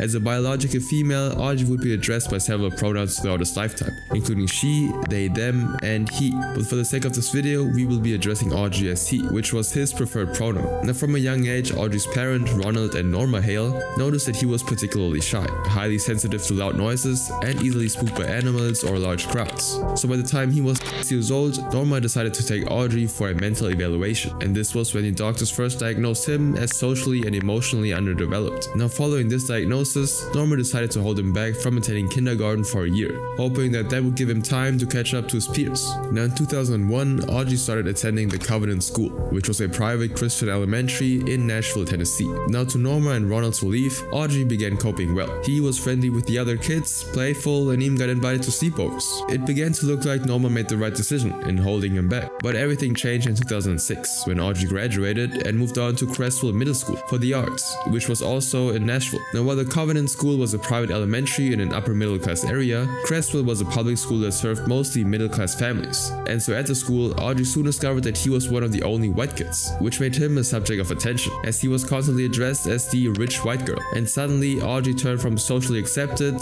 to an outcast. Now to make friends, he was encouraged by some of his peers to join the basketball team, the Lady Comets, where he actually started socializing. Now he was still the only white person on the team, but whenever other kids would bully him, his team would stick up for him. Now Audrey soon grew attached to them, especially two girls named Sydney and Paige, but no one expected that his attachment would grow into something far more intense. To Audrey's confusion, he would soon find out that he'd developed romantic feelings for these two teammates. However, the only problem was that he was a grade below them. So when 7th grade ended for Audrey in 2009, his teammates graduated middle school and left him behind, at which point he lost them all at once. Now after graduating middle school himself in 2010, he tried to reconnect with them, but they had begun to develop other interests and friends, and they weren't really keen on reviving the old friendship. So instead, he silently monitored their social media and grew frustrated when he saw them get into relationships with boys. Now despite this, Audrey continued to stalk the social media for the next few years. Now by 2015, he was enrolled at Nazi College of Art in Nashville, Tennessee, and there Audrey would go on to win awards for his artistic talent. But Audrey's other grades began to fall, and Norma began to get concerned again. Now he'd also developed anger management issues and a tendency for social isolation, which were clear signs of depression. And so to address these issues, in his third year of college in 2017, he was booked into inpatient care for an eating problem. And it was during this period that he began telling his therapist about his desire to leave this world. Now the same summer, he began to pour out his feelings into his notebooks as a way to cope with his thoughts, and he would end up writing a 40-page story based on his life, the basketball team, and his feelings around it, a journal which he titled After the Comets. Now in this story, Audrey recalled his memories from after his teammates left Clarksville, writing, I wonder how they're doing. I wonder how they'll do in high school. Will they say the same or change? Will they miss me or forget me? I prayed and hoped to God that they'd never forget who I was. Now Audrey also wrote about staring at photographs of his teammates for hours on end, saying, I looked through that yearbook many times to count, and it probably adds up to thousands of times. I always turn to our page in the yearbook, a picture of us holding our third place trophy in the city. And Audrey spent a particularly long time thinking about Sydney. He remembered a game they once lost together, writing, I specifically remember Sydney crying on the sidelines when the final buzzer went off. Audrey even went on to wear his teammate's jersey as a way of feeling closer to them. I saw changes in you. I wore your legendary jersey, and you think there's no passionate meaning or reality, that I freaking looked up to you and meant it. I am going ballistically, uncontrollably insane. And this was only the start of a lifelong obsession that he would document in his notebooks for years to come. And this would go on until the autumn of 2017, when Audrey started to go through a major change. Audrey then began to develop an obsession with mass shooters, particularly with Eric Harris and Dylan Klebold, the two shooters behind the Columbine High School massacre of April 20th, 1999. Now these two left behind a large collection of videos called the Basement Tapes, documenting the process of planning up until the D-Day, when they launched the brutal attacks, and Audrey would sit and watch these videos obsessively. Now he spent the better part of 2017 to 2020 fantasizing about his own mass attacks and becoming as infamous as Eric and Dylan, and would often also visit gun retailers to look at AR-15 style weapons. Now in October of 2020, he bought his first gun, a 5.56mm carbine, and began going on one-on-one firearm training. So what began as imagined scenarios of a Columbine style attack turned into real plans. And in those plans, Audrey wanted exactly three things. For one, his target had to be a location that mattered to him. Secondly, Audrey knew he was small and weak, so it had to be a place no one could overpower. And finally, if he wanted to be remembered, it had to be a place that would cause a media frenzy. And after reflecting on these three requirements, he eventually settled on Clarksville. But Audrey just had one problem with the plan. Due to the demographics of the students at the school, he thought his attack would look like a racist hate crime and ruin his legacy. He knew that ideally his target had to be predominantly white to work. And so taking this into consideration, he finally decided to attack the Covenant School instead. Now ironically, he found it fitting that, unlike Cresswell, it was the last place he remembered being happy, and coincidentally would also be where his life would end. Now the planning would go on quietly until August of 2022, when Audrey was hit with a tragedy that completely sealed his fate. After years of watching her from a distance, Audrey found out that Sydney was killed in a car accident, and so the only person he had true feelings for, that he'd been watching from afar for 15 years, was suddenly gone. And with this devastating news, Audrey became even more focused on his plan. His biggest fear at this point was that if the plan failed, he'd be taken into custody alive. So Audrey also began surveilling the Covenant School, estimating how long the attack would take, and planning for it, while also listing the staff members in his journal. Now in the middle of all of this, Audrey attended Sydney's memorial service on August 26, 2022, and while the event was going on, he noticed that his former teammate Paige was also there, and although he was devastated by the events, Audrey was still happy to see Paige and approached her. But Paige, who was now a young adult, hadn't seen Audrey in years and was confused by his happy reaction, so she told him that it wasn't the time or place to actually talk. And so in the wake of Sydney's death and Paige's dismissal, Audrey fell deeper into depression. Then just months later, Audrey began identifying as transgender, and he would use the names Audrey or Aiden interchangeably, though for this video we'll just continue addressing him as Audrey. Now Norma didn't agree with this new move by Audrey, and so she refused to let Audrey dress as a man in the house, and Audrey would take this as further rejection of his chosen identity. And so under distress from multiple rejections now, he saw no reason to postpone the day of his death any longer. And so finally he sat down to determine the date, using numbers that meant things to him. The basketball jersey numbers for him and his middle school teammates, his lucky number, his birthday, the date the Columbine attack occurred, and the number of people he cared about, like family and friends. And from these he used a formula that only he could understand to make a list of dates. He then picked the date that aligned most with the anniversary of the Columbine shooting. So on March 27, 2023, Audrey packed a red duffel bag with a semi-automatic AR-style pistol, a 9mm carbine, a 9mm semi-automatic pistol, and placed it on his shoulder. Now on his way out of the house, Audrey actually bumped into his parents, and confused by his large bag, they confronted him, but Audrey simply told him not to worry, then looked down and made his way out the door, before his parents had actually any time to ask any more questions. Now Audrey then got into his car and made his way to the Covenant, where he parked in the elementary parking lot. Now in the car he pulled out a poem he'd previously written, which he called Death Day, and it reads, "I can't believe it's here. Don't know how I was able to get this far, but here I am. Can't believe I'm doing this, but I'm ready. I hope my victims aren't." He then lingered just long enough to send Paige a message saying, "I'm planning to die today. You're probably going to hear about me on the news after I die." Now Paige actually immediately replied with concern, saying, "Audrey,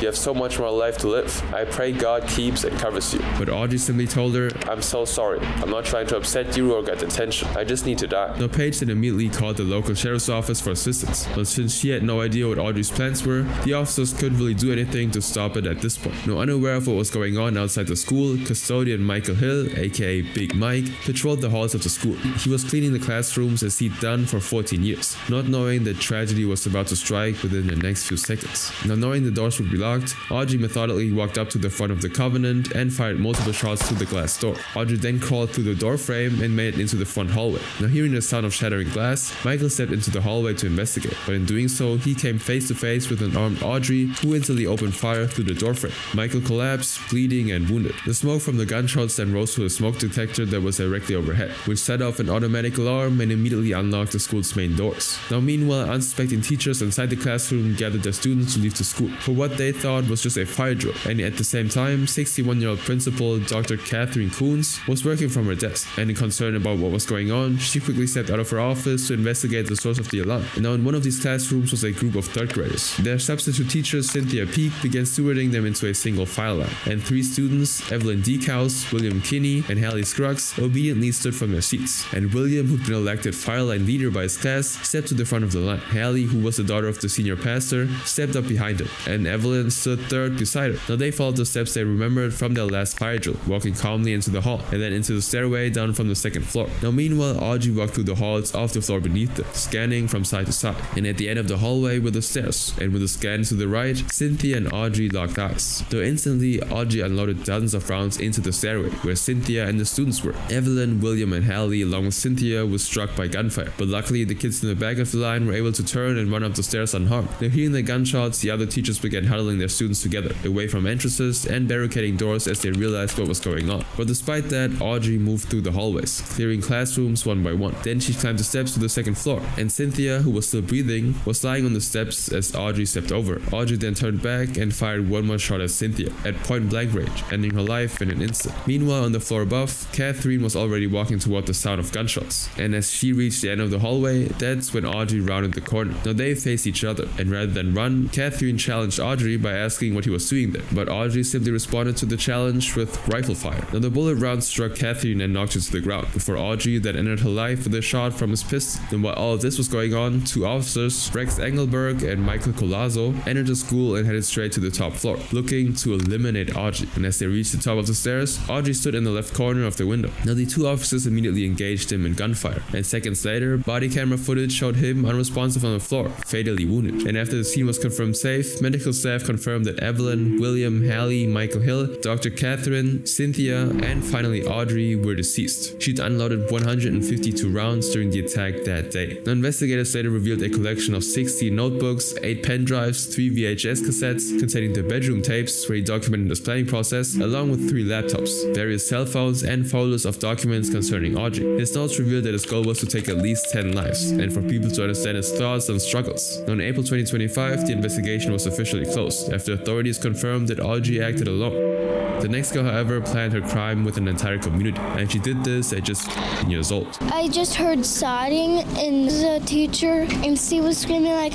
"Ah, my leg, help, help!" On the morning of December 16, 2024, a 15-year-old girl locked herself in a bathroom stall at Abundant Life Christian School in Madison, Wisconsin. She proceeded to post this on X, a white supremacist hand sign, and then a link to a 6-page document she titled War Against Humanity. And one person replied, "Live stream it," but nobody called the police. Ambulances screamed through the streets of Wisconsin's capital city.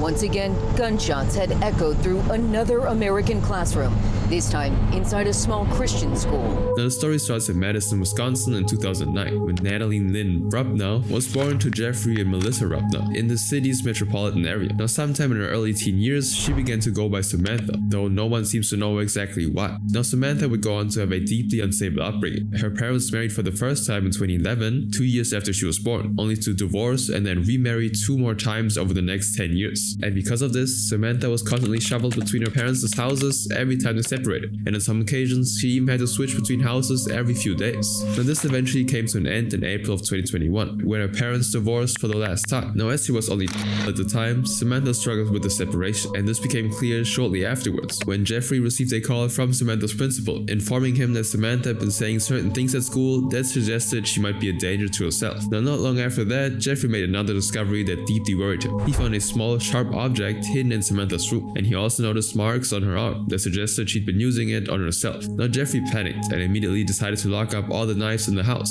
Now by October 2021, Samantha was enrolled in therapy, and on the intake form under "What is the reason you're coming in for counseling?" Jeffrey wrote on her behalf anxiety, depression, anger, and self-identification. And when then asked whether she'd ever had thoughts of ending it all, he wrote, "She talks about it. I don't take it too seriously. I think she's just really looking for attention when she talks like that." Now the year following the last divorce, a final custody agreement was reached between Samantha's parents. The plan was that they were still going to share custody, but from then on, Samantha would primarily live with Jeffrey. But despite all the mental turmoil and self-destructive thoughts, Samantha somehow managed to keep her grades up, and as a result, her school thought she was coping with her home troubles. But in reality, she wasn't. Instead, her declining mental state showed itself online. In June of 2023, Samantha signed up on a website called WatchPeopleDie.tv, a gore-focused site full of graphic and unfiltered videos of violence, loss of life, and serious accidents. And she would frequent the website and watch videos for hours on end. Now around this same period, she also began to find community in an extremist Discord server tied to pink pill and femicide ideologies. Now these ideologies frame societal relationships as a hierarchy, with attractive women at the top and everyone else shut out. Now she referred to her classmates as vibrants, a term for people who she viewed as too happy and socially functional, because in her mind, the loneliness she felt wasn't a result of bad luck,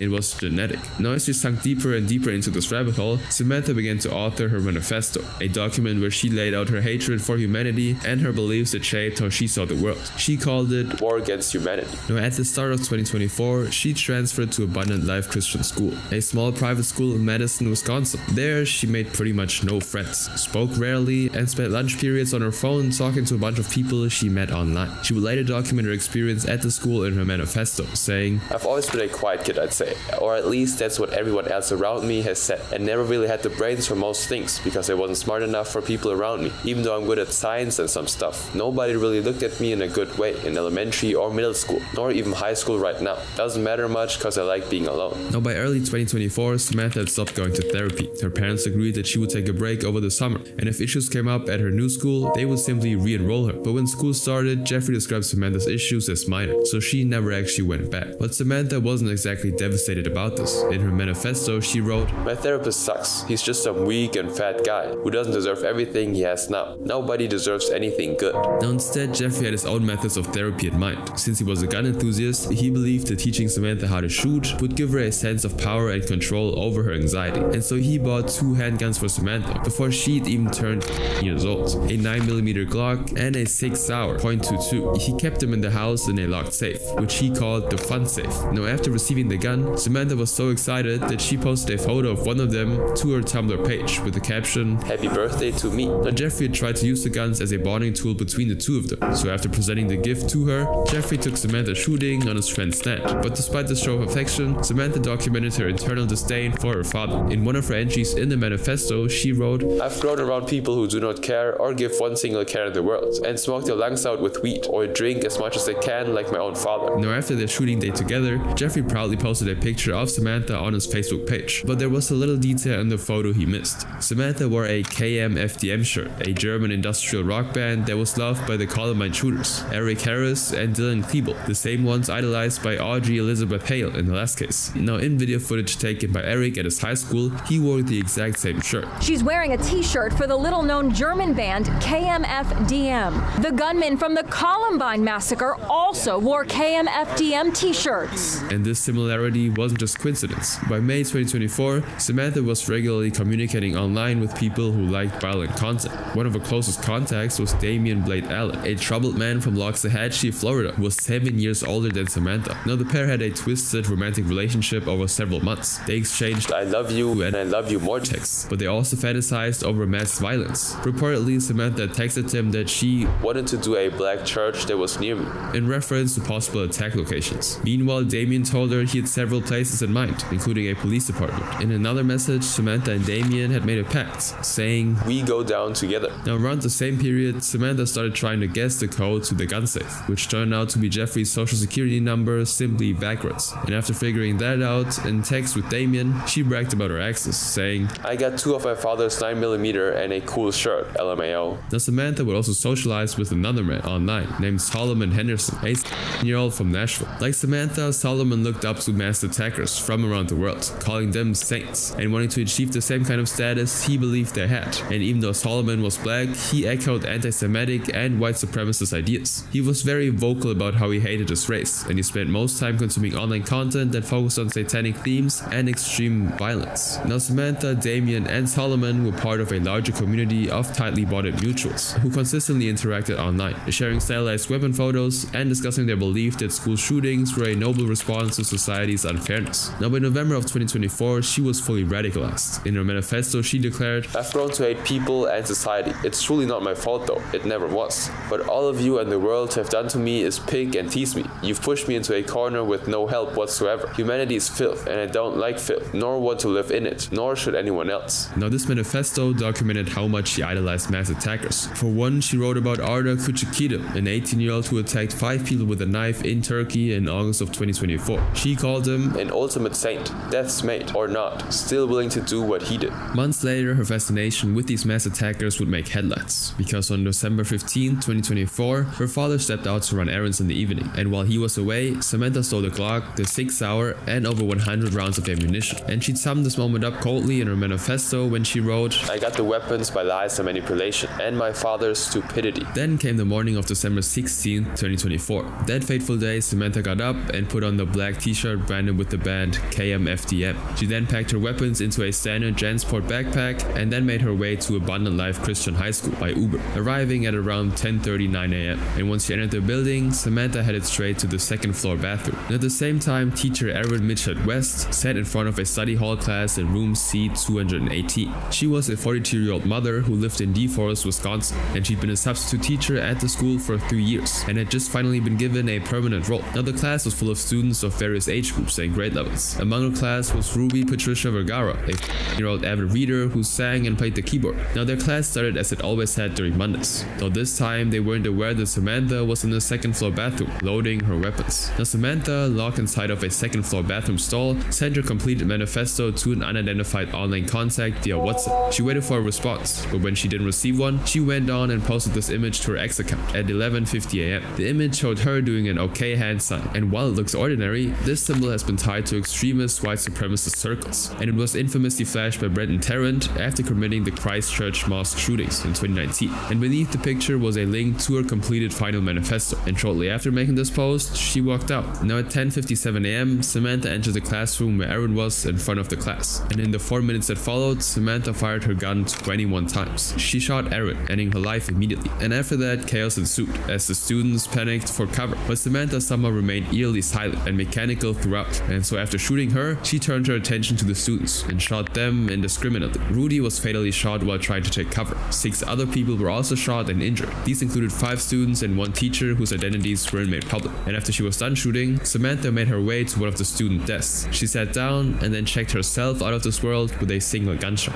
Now at 11:05, less than 10 minutes after the attack began, police officers entered the classroom to find Samantha lifeless, and within minutes, officers secured the scene and staff began evacuating students from the building. And by 11:20, a public safety alert was sent to nearby phones, alerting all the parents in the area about what had happened. I heard gunshots and screaming, and it was all really scary. Now the day after the attack, Samantha's father's house was raided. This is where a school shooter grew up, a modest ranch home on Madison's north side, front door temporarily replaced with a blanket after law enforcement officers forced their way inside on Monday. And during the raid in Samantha's room, the police found maps of the school and a cardboard model of the school building. She also had a handwritten schedule of the attack, and it revealed that in contrast to what actually happened, she planned to start the shooting at 11:30, wiping out the first and second floors of the school, and finally only ending at 12:10 p.m., 40 minutes later with the notation, "Ready for death." The police also uncovered a printed out version of her manifesto, War Against Humanity, and before leaving the house, they seized her computers and other electronic devices so they could investigate her motive. Now the following day, a 20-year-old California man, one of Samantha's Discord mutuals, was arrested. His name was Alexander Pattendorf. The police had discovered messages between them where she could be seen helping him plan an attack on a government building. Alexander was then placed under an emergency protective order, banning him from owning or purchasing a firearm for 3 years. Then on January 22nd, 2025, just over a month after Samantha's attack, Solomon Henderson opened fire in his school cafeteria, killing a 15-year-old student and then leaving this earth on his own. Now in April of the same year, police received a tip which turned their attention to Damian Blade Allen, and they would then proceed to search Damian's home on suspicion that he was planning a violent attack as well. And during the search, the investigators uncovered 18 firearms, over 12,000 rounds of ammunition, body armor, grenades, flashbangs, and badges. They also found fake police uniforms in the arsenal, and upon checking his online messages, they would uncover multiple plots which Damian had created to commit mass attacks, just like Samantha. And so now he's currently in jail awaiting his trial. Damian Allen in court Monday in Palm Beach County, Florida. Sheriff's deputies say he was plotting a mass shooting at 7 locations. This is one of the best arrests that I've seen in a long time that has prevented people from dying, because I guarantee you he was going to do that. Now 5 months after the attack on May 8, 2025, Samantha's father, Jeffrey, was arrested on charges of contributing to the delinquency of a child and 2 counts of providing a dangerous weapon to a person under 18, resulting in death, to which he later said that teaching Samantha how to handle guns safely was his biggest mistake. But by then, of course, it was already too late. Now the story would take an even more tragic turn on August 1st, 2025, when Samantha's mother, Melissa, was found dead, apparently by her own hand. She'd spent 8 months living with what happened, but in the end, it was too much. Now Samantha's attack was over in less than 10 minutes, but the next case led to a manhunt that took days, while an entire city was thrown into a panic. Part of me is grateful that she's no longer a threat, but then also as a mother, I'm like, she's dead. On the surface, Soul Pais looked like any high-achieving kid in Surfside, Florida. She was born on February 1st, 2001. Her father, Edgardo Pais, was a musician and encouraged Soul to express herself through art. Now in 2015, she enrolled in Miami Beach Senior High, where she was on the honor roll and took advanced placement art studio classes. Now despite her academic success, classmates still nicknamed her Dark Stars because she always wore black, baggy clothes, constantly wore headphones, and hardly spoke to anyone. Soul kept her distance because she found that most conversations interactions with other students were unbearably surface level. But what most people didn't know was that the dark cloud that seemed to follow Soul around also filled her inner workings, as evidenced by one of the entries she made in her journal, which read, "If I leave this earth today, I will leave knowing nobody knew the real me. Nobody will know who I really was, or what I had to offer, and what my thoughts were, and that's possibly my worst fear." Her journal entry was filled with the emotional distress about her inability to form connections, when instead of hanging out with her classmates, she spent time drawing, usually with themes of witchcraft, Satanism, or skeletal figures. And when she wasn't drawing, Soul would be busy watching videos about true crime, like you right now. Online, she lurked on a Tumblr page called the True Crime Community, or TCC, a corner of the internet where people bonded over their fascination with mass shooters and killers. The page contained journal excerpts from killers, and even fan edits of them set to music. And through the TCC, Soul met a friend named Anna. They shared the same fascination with Eric and Dylan that is so common in stories like these. Now, as Soul's friend, what drew Anna to Eric and Dylan was their relatability, not the violence. It was like, since I was dealing with depression at the time, Dylan's writing was like just really interesting to me. It was like beautiful and depressing at the same time. I just really was sad for like how he became, because he was like, I think he was like really cute. So Soul and Anna started exchanging images, video edits, and journals, and this shared obsession led to something deeper, as they started opening up about their depression, loneliness, and the feeling that they didn't belong anywhere. And eventually, they took their friendship offline, meeting often just to hang out and talk. And soon, Soul and Anna would begin to treat Columbine like a fandom. I kind of liked the way that they dressed, which is kind of like weird, but I think that they had like a pretty cool like style. That's what like Soul tried to like replicate their style a little bit. Inspired by Eric and Dylan's journals, Soul started a blog called Dissolved Girls. And on the front page, above a drawing of the Grim Reaper, she wrote, "The purpose of the site is for me to give insight into the thoughts I rarely, if ever, share with others, while remaining somewhat anonymous. Everything from journal entries to personal interests. I want to leave a record of myself before I, well, ...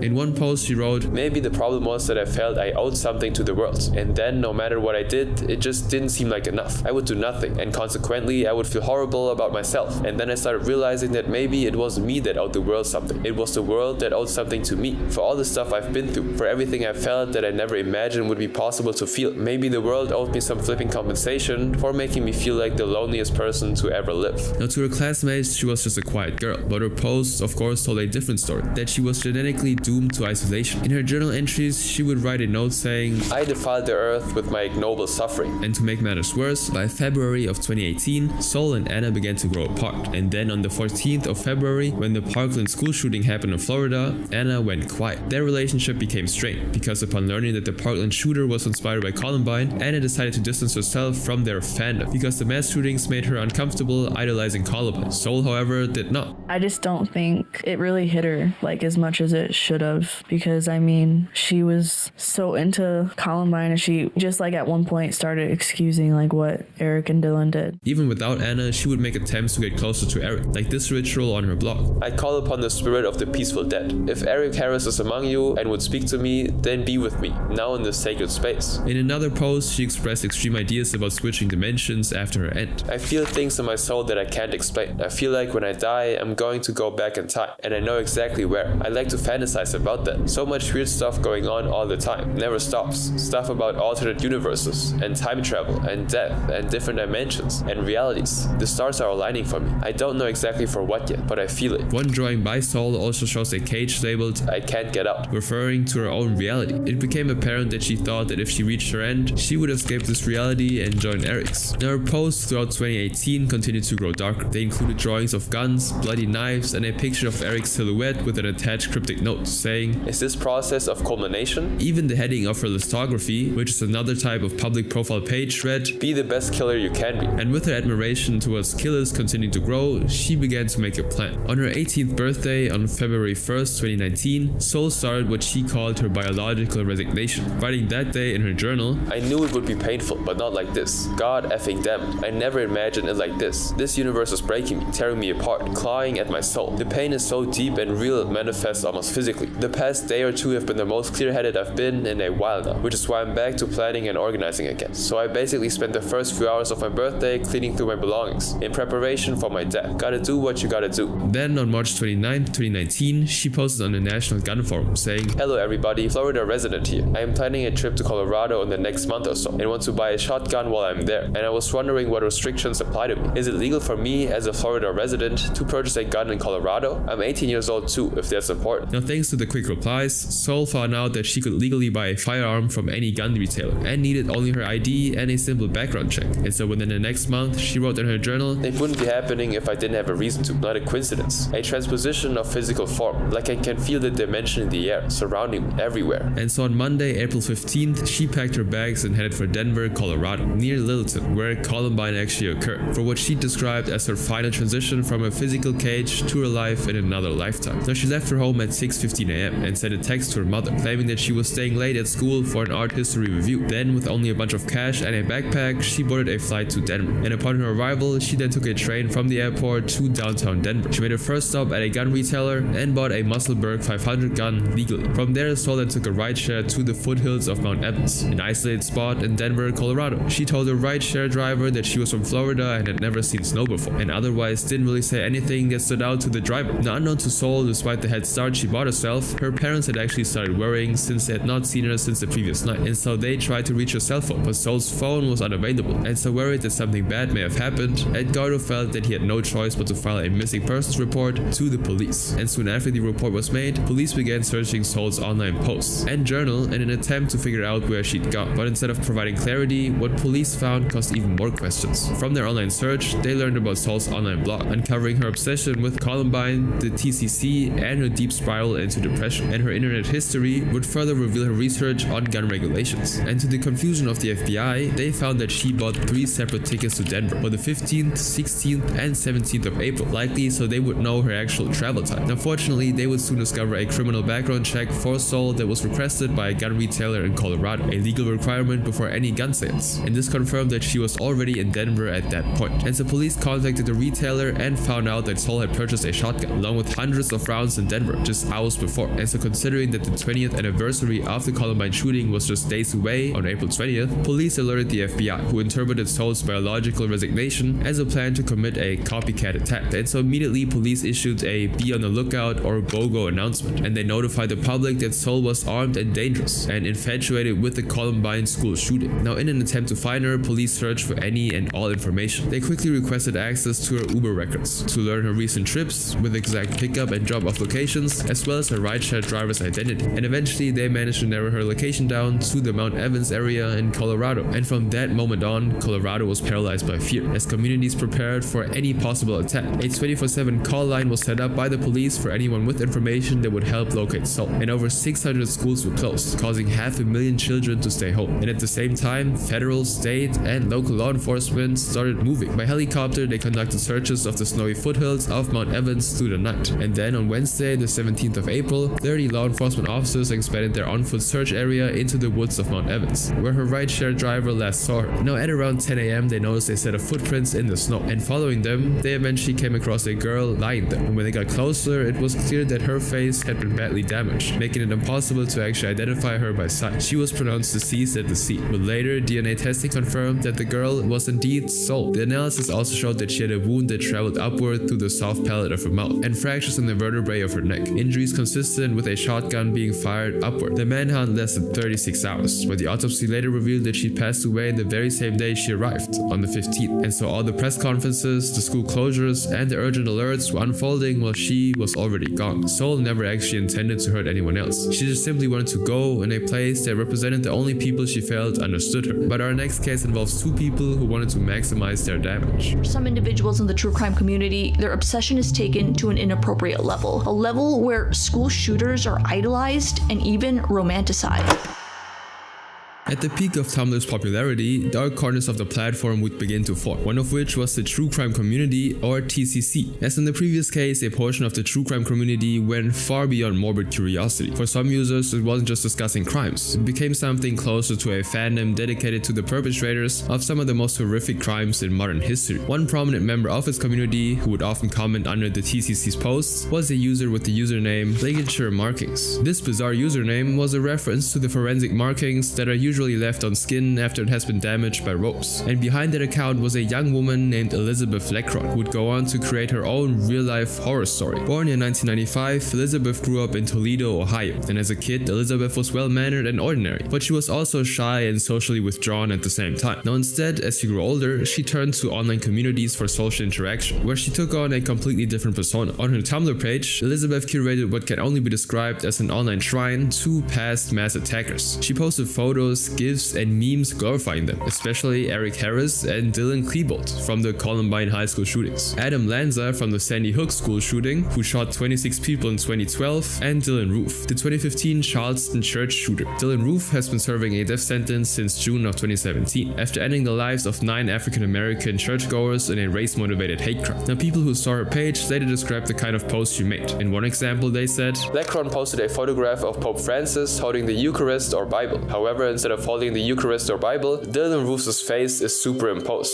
as to give the impression Pope Francis is honoring Roof. In an outdated post, Elizabeth posted a grainy photograph of the 2 Columbine shooters with the word godlike scrolled across them. Now, mixed in with posts glorifying attackers were disturbing images meant to purely shock, like this post where she shared a photograph of a body which had been castrated, lying on a green tarp. Unsurprisingly, in late of 2017, the ligature markings account was removed by Tumblr for violating the terms of service. This was because Elizabeth's content was flagged by the platform for being offensive. Now afterwards, Elizabeth made another account with a new username, Charleston Church Miracle, named after Dylan Roof. And despite his disturbing crime, Elizabeth chose for her profile picture a stylized picture of Dylan, where she added tears to his face and an angel halo above his head. Now on this new account, her personal Tumblr bio read, "Let's get this murder, 23, call me B." Now true to that message, she continued posting the same kind of gory content she'd shared on her deleted account. One post showed what appeared to be a lifeless female victim lying in a bathtub, and she also followed pages with names like True Crime Killers and The Mortal Massacre. Now throughout 2018, she was also a Discord mod on a server with other extreme fans of true crime, and conversations in the group often focused on fascination with several mass killers, their aesthetics and legacy, rather than the victims of their crimes. One user from the group wrote about Adam Lanza, saying, "I'd be perfectly happy to both look like Adam or had the chance to at least make out with him." And in the same chat, Elizabeth further displayed her obsession with Dylan Roof with a disturbing message that read, "Trip on acid and shoot guns with Dylan. Dylan Roof probably has muscles now. He can bench press me." Then in February 2018, Elizabeth met a man named Vincent Armstrong. Now their relationship progressed quickly, and the two soon began dating. Now Vincent worked a blue-collar job as a forklift driver at an incontinence product factory, and by most accounts lived a fairly ordinary life for a 23-year-old. Now shortly after meeting, Elizabeth introduced Vincent to Tumblr's true crime community, and Vincent soon developed an interest in the community himself. He joined with the username Society's Heretic and quickly became an active member, posting similar content to Elizabeth. Now in the months that followed, Elizabeth and Vincent's relationship intensified. Then in April 2018, just 2 months after meeting, the pair moved in together, and by spring of 2018, the couple, now living together and fully immersed in their violent echo chamber, began fantasizing about committing their own mass attack, and they called it the D-Day. Together they began discussing specific details of how they would do it. They searched possible locations and the type of weapons and explosive they would use. And after Elizabeth showed Vincent a website containing detailed instructions for building bombs, he printed them out, and the two agreed to attempt building a pipe bomb. Now as their preparations continued, the couple also acquired firearms, and though Vincent had already owned an AK-47, they both purchased a shotgun, which was supposed to be used by Elizabeth, and the two then began going to shooting ranges to practice. Now as the day approached, Elizabeth was filled with enthusiasm. In a journal entry from June 5th, 2018, she wrote that meeting with friends exhausted her, but then mentioned that D-Day will be my salvation. Elizabeth's journal entries became particularly disturbing over time. In one entry she wrote, "Soon we will bring destruction to society. Screw them. They are worthless, ungodlike scum who want to live by their rules and constructs." Now she didn't keep her thoughts to herself either, as she would post this picture of Dylan Roof to Tumblr with the caption, "You don't know what real hatred is." In another post, she uploaded a picture of her mirror with the words, "Born to kill," written across it. And just like Elizabeth, on June 8th, Vincent wrote in his diary, "Now I have these thoughts, these memories. They haunt me. I have a vision to kill, to hunt the unwilling." And so on July 9th, 2018, Elizabeth took her obsession with Dylan Roof to the next level and sent him a letter in prison. She introduced herself and asked him for reading suggestions. And shortly after, he actually responded, and he requested that Elizabeth send him multiple books related to civil uprisings and the Nazis. Elizabeth would then proceed to send books to prison for Dylan, accompanied by this message, "I've been thinking about you a lot and decided to send you books every 2 weeks. Stay strong, Storm. You have a lot of people that care for you beyond those walls." Now motivated by their desire to step into Eric and Dylan Klebold's shoes, Elizabeth and Vincent went to Columbine High School in August of 2018, and soon afterwards she made a post saying, smuggling. Going to Columbine was absolutely surreal. I was either in shock or tearing up. I even had the pleasure of getting pulled aside by a Jeffco officer. If you ever get the chance, go. She also made another post with a picture of Vincent that day, dressed in Eric and Dylan's 90s grunge aesthetic, captioned, "This is my close friend Vin. He's a true crime boy. The shotgun is mine. Eric Harris who?" For the next few weeks, she and Vincent would discuss violent possibilities for D-Day, and both wanted their plan to have maximum impact. And so soon the two began scouting targets, and they eventually identified a bar they visited often in Toledo. And to their satisfaction, the bar had few entrances and exits, which they believed would trap victims and delay the police response. Now they planned every detail. Elizabeth already knew what she'd wear: a t-shirt with false prophet in big letters and combat boots. She also picked those shoes specifically to keep them from slipping in the blood of her own victims. Now sometime later in August of 2018, someone began interacting with Elizabeth online, and we'll call this person Alex. Alex claimed to be an admirer and a supportive member of her online community. She commented frequently on Elizabeth's Tumblr posts and praised her work, and eventually Alex would talk to Elizabeth over private messages on Tumblr, and the two became friends who spoke to each other often. And to Alex's excitement, they decided to start meeting in person. Now on August 8th, Elizabeth and Alex met at a bar in Toledo, and in the meeting Alex would reinforce the same message, telling Elizabeth how she admired her, supported her vision, and wanted to help her. And in return, Elizabeth began opening up about her violent desires, specifically her desire to commit an upscale mass murder in a bar. Now Elizabeth and Alex would continue to meet, and over those meetings she would tell Alex about many of her ideas. Now one day on August 21st, she told Alex that she wanted to damage a farm to set the livestock free, then that she wanted to damage anything that harmed the environment. But Elizabeth gave up on that idea pretty quickly. Now eventually Alex actually asked to expand the group, telling Elizabeth that she had two friends who she trusted and who might be willing to help. And so on September 11th, Alex began inviting them to meetings as well. Now from that point on, Elizabeth, Alex, and two additional members began meeting with each other, and in these conversations they talk about possible attacks they could commit and how they would carry them out. In one conversation, when the others brought up the idea of a mass attack, Elizabeth responded, "I want to get out there. I want to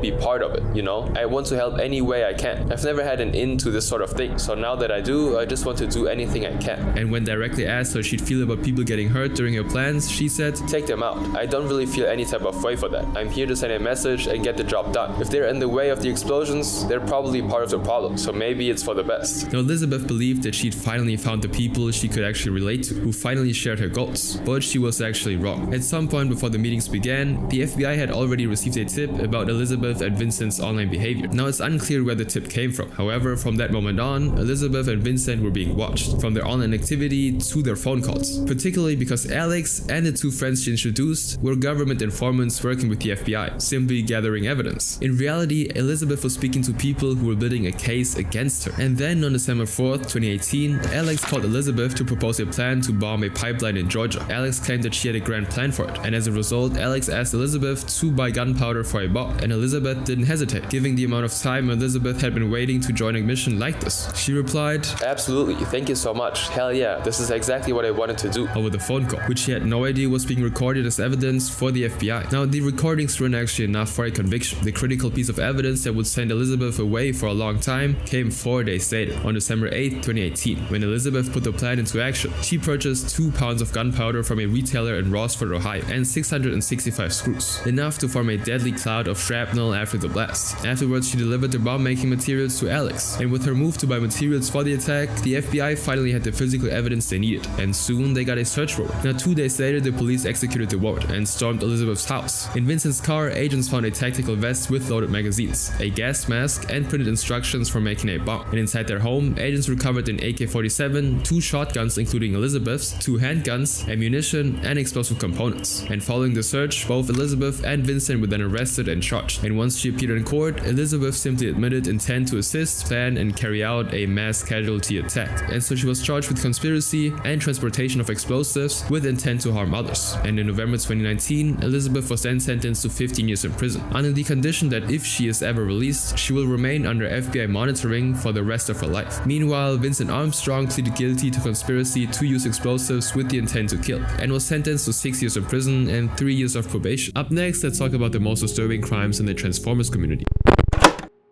One of the major events every Transformers fan looks forward to is Transformers Convention, or TFcon, where collectors come together and fans get the chance to attend panels and meet voice actors during autograph sessions. Now, TFcon also allows fans to show up in cosplay, dressing up in their favorite characters. But in June of 2023, while fans were gearing up for TFcon, a message appeared on the event's website stating, "Due to Florida state law, transgender individuals using a restroom consistent with their gender identity in a government building such as an airport can be charged with criminal trespass. The law doesn't apply to private businesses. Due to Florida state law, cross-dressing will not be permitted as part of the cosplay contest or at the convention." Now, many members of the community didn't take this well, and shortly after the message appeared, the organizers would be faced with a wave of backlash that shook up the community, and it was all tied to a seemingly unrelated incident that happened just a couple of months earlier. It all began on May 17, 2023, when Florida Governor Ron DeSantis signed Senate Bill 1438 into law. The legislation was officially called the Protection of Children Act, and it states that authorities would fine, revoke, or suspend any public establishment if it admits a smaller human to an adult live performance. And somehow the people who believed the bill was a good idea often referred to as an anti-drag bill, even though the word drag did not appear anywhere in the text. Instead, the law restricted certain live performances that showed or simulated explicit acts in places where younger humans could be present. Now, this law was set to take effect on July 1st, 2023, and for event organizers planning anything in Florida that summer and fall, created an enormous amount of uncertainty about what qualifies as an adult performance. Now, TFcon Orlando 2023 was already scheduled for October 20th through 22nd at the Doubletree by Hilton Orlando at SeaWorld, a standard convention hotel. Now, this meant that the law would have taken effect before the day of the event, and in an attempt to ensure compliance with the law, TFcon added a message to the TFcon Orlando 2023 page, explicitly banning what they called cross-dressing cosplay. Now, while most fans didn't notice the message on the website, on June 8th, 2023, around 10 p.m., a trans Transformers fan and cosplayer named CC Asprid found out about the policy and posted a screenshot of it on Twitter saying, "Well, wow, despite what I'd been told, the next con is in Orlando." She then provided more context in the comments saying, "Last Orlando, I was told by several members of con staff they would not return until laws changed around trans issues. Good to know that was a lie." Now, within hours, fans began to push back, with many arguing that cosplay at a toy convention should not be considered a live performance of explicit acts. And after hours of complaints from fans, TFcon actually reversed the decision. They posted a new statement on their website and social media acknowledging the fans' concerns and walking back on the ban entirely. The statement explained that the organization had determined they don't believe that cosplay at the convention would break any Florida state law, saying, "TFcon has always been a convention where all Transformers fans can come together, regardless of any differences. If there are members of the LGBTQ+ community that bought tickets and feel unsafe attending TFcon Orlando this fall, please email tfconusa@gmail.com to request a refund." Now, between June and October, TFcon made no further statements about the incident, which left many fans wondering what the October convention would actually look like. And despite the initial drama, the events would end up holding without any form of controversy. Even CC attended and shared pictures of herself at the event. But while TFcon's mistake lasted 24 hours before they were caught and had to walk it back, this next case dragged on for months and almost sent an innocent man to jail just for being a fan.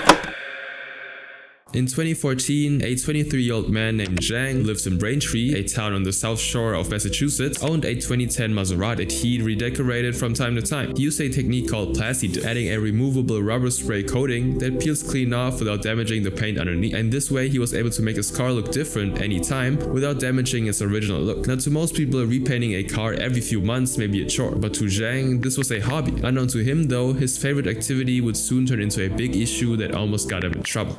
Being a Transformers fan, Zhang soon got the idea on what to do with his car in June of 2014. He decided to make his car look exactly like Barricade, the Decepticon from Michael Bay's 2007 film, whose alternative form is a black and white police car with the phrase "Punish and Enslave" written exactly where a real police car would have "Protect and Serve" printed on it. Now, to make sure that this customization was compliant with the local laws, Zhang then took the design to the Braintree Police Department, where it was allegedly approved by an officer on the same day. He then proceeded to a Boston-based Plasti Dip shop called Boston Dip and Detail for the transformation, and by July of 2014, the shop posted the finished car to Instagram. The finished product had other texts like 911, K9, and emergency 911 response, and on the rear bumper was the phrase "Speed Enforcement," while other parts also had the Transformers logo and two hashtags, Copserati, which is simply a combination of Cop and Maserati, and Halo Mafia, which is Zhang's online alias. Now, although Zhang's car looked very much like a cop's car, it was still missing certain things like flashing blue lights, siren equipment, and any real law enforcement seal. But as soon as the designer posted it, the the Boston car enthusiast community started sharing it, gushing all over the insane design. And it wouldn't take long for the picture to of course start circulating in the Transformers community even before Zhang was able to drive it around Boston at all. Now for the first few weeks of driving it, Zhang said that all he got was smiles from people and even some police officers who saw it. An example of it happened on August 2nd, 2014, while the car was parked along Quincy Shore Drive. A man named Eric Clark spotted it and took a picture of it and then posted it on Twitter with the caption, "Watch out now, Decepticons are patrolling Quincy Shore Drive." Now this image soon spread through social media, which brought even more fame to the car and its owner. Then 1 week later, on August 9th, 2014, Zhang drove it to Braintree Square at approximately 4 p.m. And this is where a police officer named Blake Holt, who was on routine patrol on Washington Street, suddenly spotted Zhang's black and white vehicle moving through traffic. Now Blake immediately became confused because the car looked exactly like a police cruiser, but he had never seen anything like it and couldn't place it with any department he recognized. Also, the car was a Maserati, which was different from the usual Ford that the police officers used. And so to confirm what was going on, he then decided to pull Zhang over for questioning. And soon, 2 additional Braintree officers arrived on the scene, at which point the situation started to take a much different turn. Now in his defense, Zhang told the officers he believed he was helping them out because whenever a speeding driver saw him, they would immediately slow down, thinking it was a real police vehicle. He also told the officers that he walked into the station beforehand and got the design approved, but none of them believed him. Now after Zhang's explanation, Officer Blake consulted his lieutenant, and then he issued Zhang a criminal citation, summoning him to appear in court for impersonating a police officer under Massachusetts general law. Now usually the maximum penalty for this type of offense is within the range of $1,000 fine, probation, and in extreme cases up to 5 years in jail. But Zhang wasn't ready to face any of those. He made it clear immediately that he was not wrong and told the officers that he was going to get a lawyer. And so after that, he gave them his address and drove the Maserati home right past the officers who had just cited him. Now in the days that followed, the case drew worldwide attention as several news outlets started reporting on, and by mid-August, Zhang had hired attorney Russell Madsen, a Braintree-based criminal defense lawyer with roughly 20 years of experience running his own practice. And when Russell was interviewed, he sounded pretty confident and assured Zhang that they had a big chance to win the case. Now in his defense, Russell claimed that the Massachusetts law against impersonating an officer requires that someone actually Acts as such or requires a person to aid or assist him in a matter of pertaining to the duty of such officer. In other words,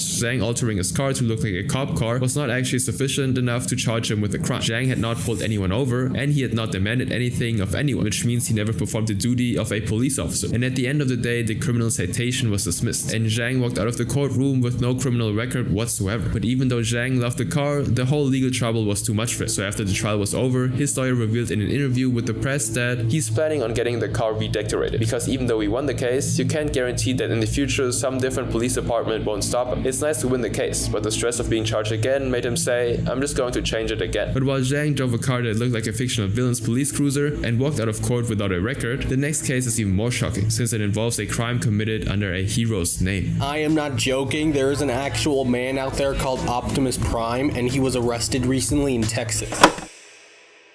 In the early 1980s, the Transformers franchise started as a collaboration between toy companies Hasbro and Takara Tomy, but what began as a toy line turned into an animated series, 7 live-action movies, and a global empire that is still running today. And at the center of it all is Optimus Prime, a character that disguises itself as a red and blue semi-truck to blend in on Earth, somebody who's won the hearts of many Transformers fans because of his bravery and heroic leadership. Now, since its introduction in the 1984 cartoon, Optimus Prime has always been the franchise moral compass, the one who sacrifices everything for others and never runs from a fight. But what happened next would alter the reputation of everyone's favorite Transformer forever. On June 4th, 2024, while police officers were on patrol in South Austin, they spotted a car that matched the description of a car that had been reported stolen. The driver was moving along Congress Avenue near Radom Lane when officers pulled the vehicle over. They then ran the driver's ID, and when they checked for his name, it came back as Optimus Prime Blakely, a 37-year-old man who lives in Austin, Texas. Now Optimus, his real name, was taken into custody without incident, and shortly afterwards, he was charged with an unauthorized use of a motor vehicle. Now this crime is a felony in Texas, carrying a potential sentence of 180 days to 2 years in prison and a fine of up to $10,000. And although no source reports what ultimately happened with the charge, he was booked into Travis County Jail, where he was held on an $8,000 bond. But while Optimus Prime Blakely's story ended in a single traffic stop with no one hurt, the next case ran for years, and by the time it was over, an entire community had been robbed without even knowing it.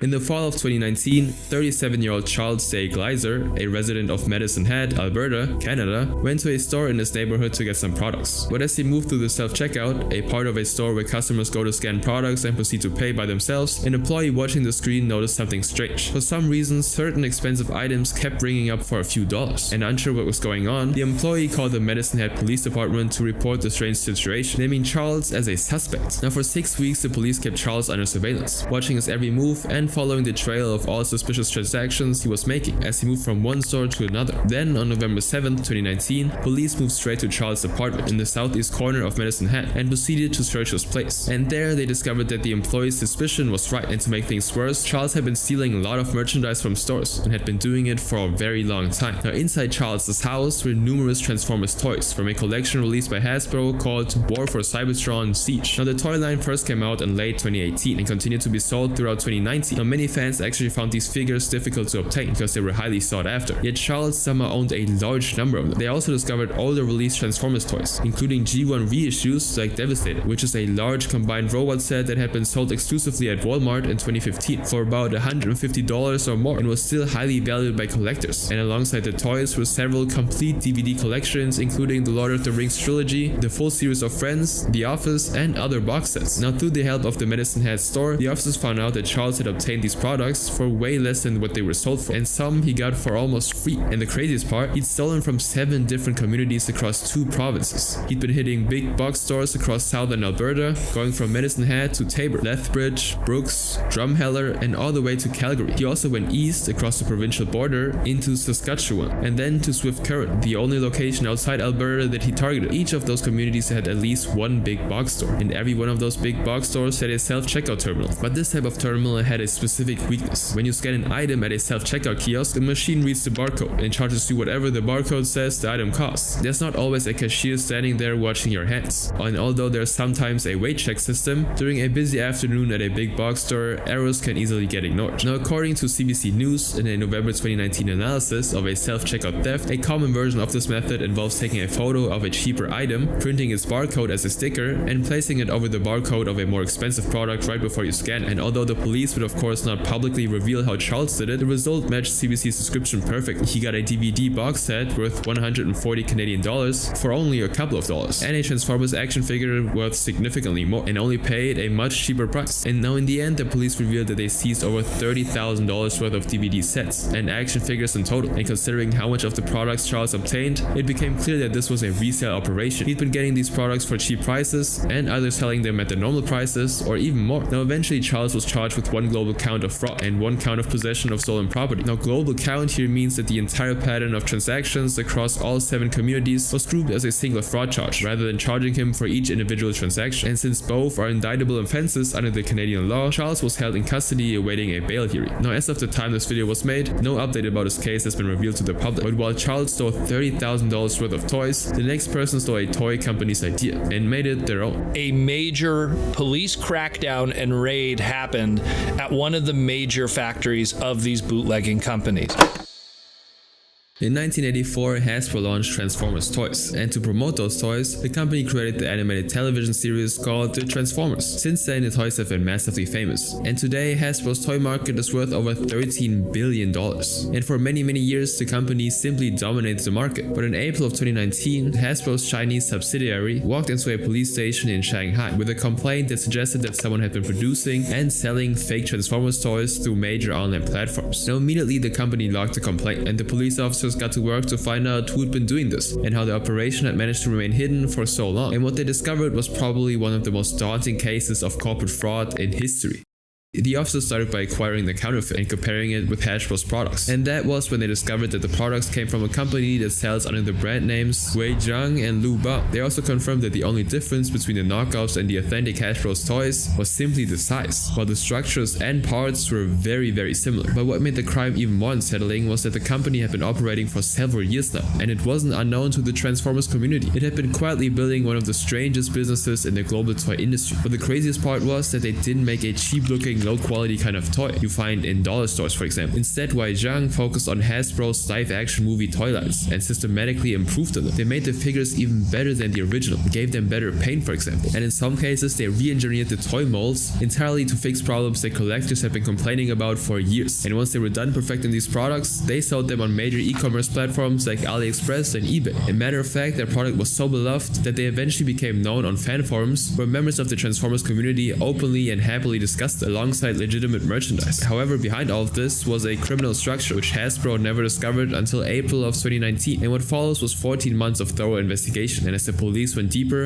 a 5-person network emerged, one man at a time. At the center of everything was a man named Lee, who ran the Wei Zhang operation as its ringleader and manager, building the business to the point where its revenue rose to above 2 million RMB, which is roughly $275,000. But Lee wasn't just a manufacturer, he was also a strategist. Lee sources operations design blueprints from a man named Ann, who's based in Shanghai. Ann is a well-known Transformers toy collector who ran his own design company and used his love for the franchise in the worst possible way. He would purchase authentic Hasbro's Transformers toys with his own money, then physically dismantle them down to their internal structures and map out exactly how they were built on a computer. And once he understood how they were made, he would then sell the reverse engineered blueprints to Lee's company. But the blueprints didn't go to Lee directly. From Ann's studio in Shanghai, the blueprints traveled south to Shantou in Guangdong province, a coastal city that has been the center of Chinese toy manufacturing for decades. There, the blueprint would land in the hands of a man named Zhang, who ran a toy making factory named New Concept of Model Technology CO. This factory, housed within an 8,300 square meter facility, had 8 simultaneous production lines and more than 130 full-time workers. And every day, approximately 1,500 finished counterfeit toys were produced and shipped there. Now, the 4th person was Xu. Once the toys have been produced, Xu would handle their coloring, which was the final step that gave the toys their finished visual appearance before going to the market. And finally, a man named Fan Ran, who handled transport and distribution. He moved the finished products from the Shantou factory to e-commerce platforms and into the hands of buyers. These were the 5 men who made up the company run by Lee. And without knowing the police had started watching him, Lee would make a move that would later become one of the most damning things the authorities held against him. On November 29, 2019, he created a document describing a toy design he called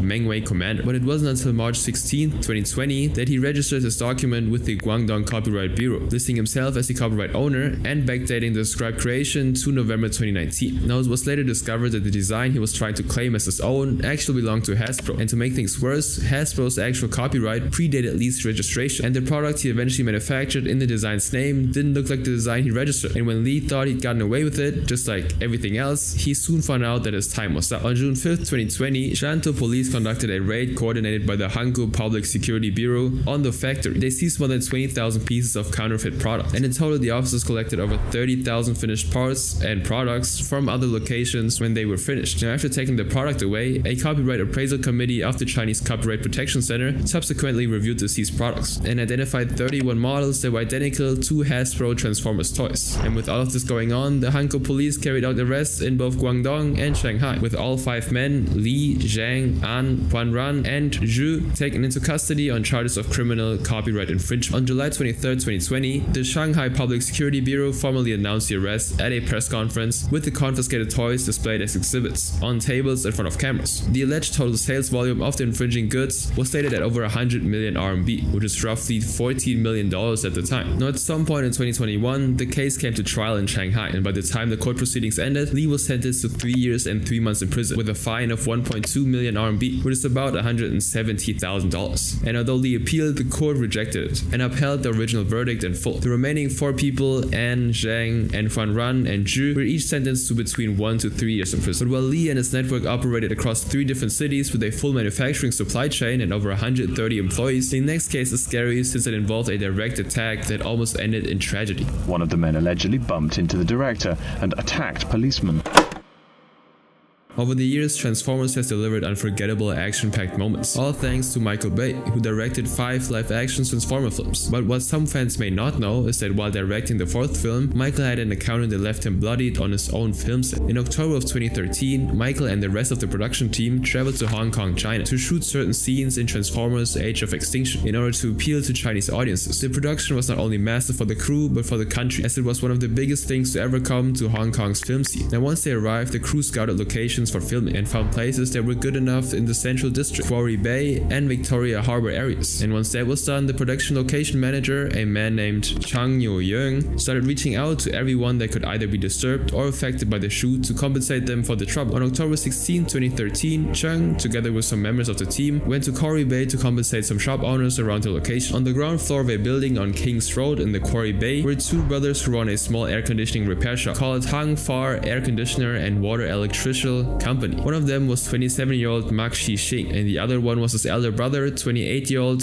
Mak Shi-hang. Now when Chung got to the Mak brothers, he offered them 100 Hong Kong dollars, which is about 13 US dollars, the same rate being paid to the other vendors on the street. Now one of the brothers pushed back immediately, saying he wanted $130 instead, and since he was the only one who wanted more, Chung simply agreed. But the moment the other brother saw that Chung paid more, he stepped in and also demanded extra. This time he requested $260, which was double what his brother took. Now at this point, Chung realized that they were both trying to play it, so he said simply no. And that was when the tone shifted completely. The brothers looked at Chung and told him directly, "You will not be able to shoot if someone asks you for protection fees tomorrow. Let's see if you will be blackmailed." Now Chung reported back to the crew, and somehow the decision was made to show up on Kings Road the next morning anyway. And on the morning of October 17, 2013, the Transformers crew arrived at their location, and the first thing they heard when they got there was loud blaring music coming from inside the Mak brothers shop. And this was when they realized that indeed the Mak brothers were not ready to cooperate with the team. Shi-hang even took things further by hurling abusive words at Chung and also threatened to gather other men to disrupt the shoot. And to make things work, Chung tried to renegotiate on the spot, but this time the number that came back wasn't 260 Hong Kong dollars. Mak Shi-shing looked at the production and demanded a whopping $100,000 instead, which is approximately 13,000 US dollars, nearly 1,000 times the original offer. Now the crew of course immediately refused, with Michael Bay himself walking up to Shi-shing saying, "Forget it, we were not going to let you extort us." But from there on out, things would only get worse. The music just kept going as the Mak brothers held their position while the production crew tried to film around them. And to make things even more miserable for the crew, they also made noises by hitting objects and then moved bricks out of the shop to obstruct the crew from filming. Then roughly 1 hour after Michael's refusal, the brothers disappeared back into the shop, and when Shi-hang came back out, he was carrying a long air conditioning unit. Now while the crew focused on filming, he walked directly up to Michael and swung it at his head. Fortunately, Michael caught on quickly and ducked, leading the AC unit to hit the floor. Michael pushed Shi-hang back, and immediately Paramount's security team descended on him. And what happened next is something Michael would describe on his personal blog, saying, "He walked right up to me and tried to smack my face, but I ducked, threw the air unit on the floor and pushed him away. That's when the security jumped on him, but it took 7 big guys to subdue him. It was like a zombie in Brad Pitt's movie World War Z. He lifted 7 guys up and tried to bite them. He actually bit into one of the guards' Nike shoes. Insane." Now while the fight was going on, someone called the police department in the city, and as soon as they arrived at the scene, Shi-shing, the younger brothers, stepped in and elbowed a police officer, while Shi-hang assaulted 3 officers himself, leaving them with serious injuries. Now eventually the Mak brothers were subdued, but Shi-shing would not allow the officers to take him away unless he was taken to the hospital first to treat the injuries he'd sustained during the fight. Now the officers did actually agree, and as soon as he was okay enough to be discharged, Shi-shing immediately joined his brother in police custody. And once they were taken away, Michael and his crew returned to work, and at the end of the day he posted on his blog saying, "We had a great day shooting here in Hong Kong." Now on October 19th, Shi-shing and Shi-hang appeared at Eastern Court in Hong Kong, where they were charged with blackmail and assaulting police officers. And just 5 days later, they were released on $40,000 bail each, which is approximately 5,150 US dollars. But that wasn't the end of the story, because on October 22nd, 5 days after the first attack, another crew member was attacked. Around 2:30 p.m., a female crew member who we will call Rachel went on the roof of a residential building on Tu Kwa Wan Road in Kulon, Hong Kong, scouting it as a potential filming location. But before she could even decide if it was good or bad, a completely separate group of 4 men approached her, surrounding her and demanded she give them money. Now Rachel managed to call the police, and it wouldn't take long for them to arrive at the location. And while they were trying to arrest the men, the officers discovered that one of them had a connection to the triad, a Chinese organized crime group. And although the authorities didn't publicly disclose how they found out that he was part of a gang, the man was arrested, while the other 3 managed to escape. On February 5th, 2014, both Shi-hang and Shi-shing pleaded not guilty to all the charges against them. But after a brief trial, the judge found Shi-shing guilty of blackmail and assaulting a police officer, while Shi-hang was acquitted of the blackmail charge due to insufficient evidence. However, he was found guilty of resisting police officers during the execution of their duties. So on February 26, 2014, Shi-shing was sentenced to 2.5 years in prison, while Shi-hang received only 6 weeks. The judge then addressed them both directly, saying both brothers were an embarrassment to Hong Kong and had been tarnishing the territory's reputation abroad. Now in June of 2014, Transformers Age of Extinction had its world premiere in Hong Kong and went on to gross over $1 billion worldwide, with 301 million of that coming from China alone. But while the Mak brothers went after a film crew, the next case is troubling since the people involved went after their own family. Roberto Orsi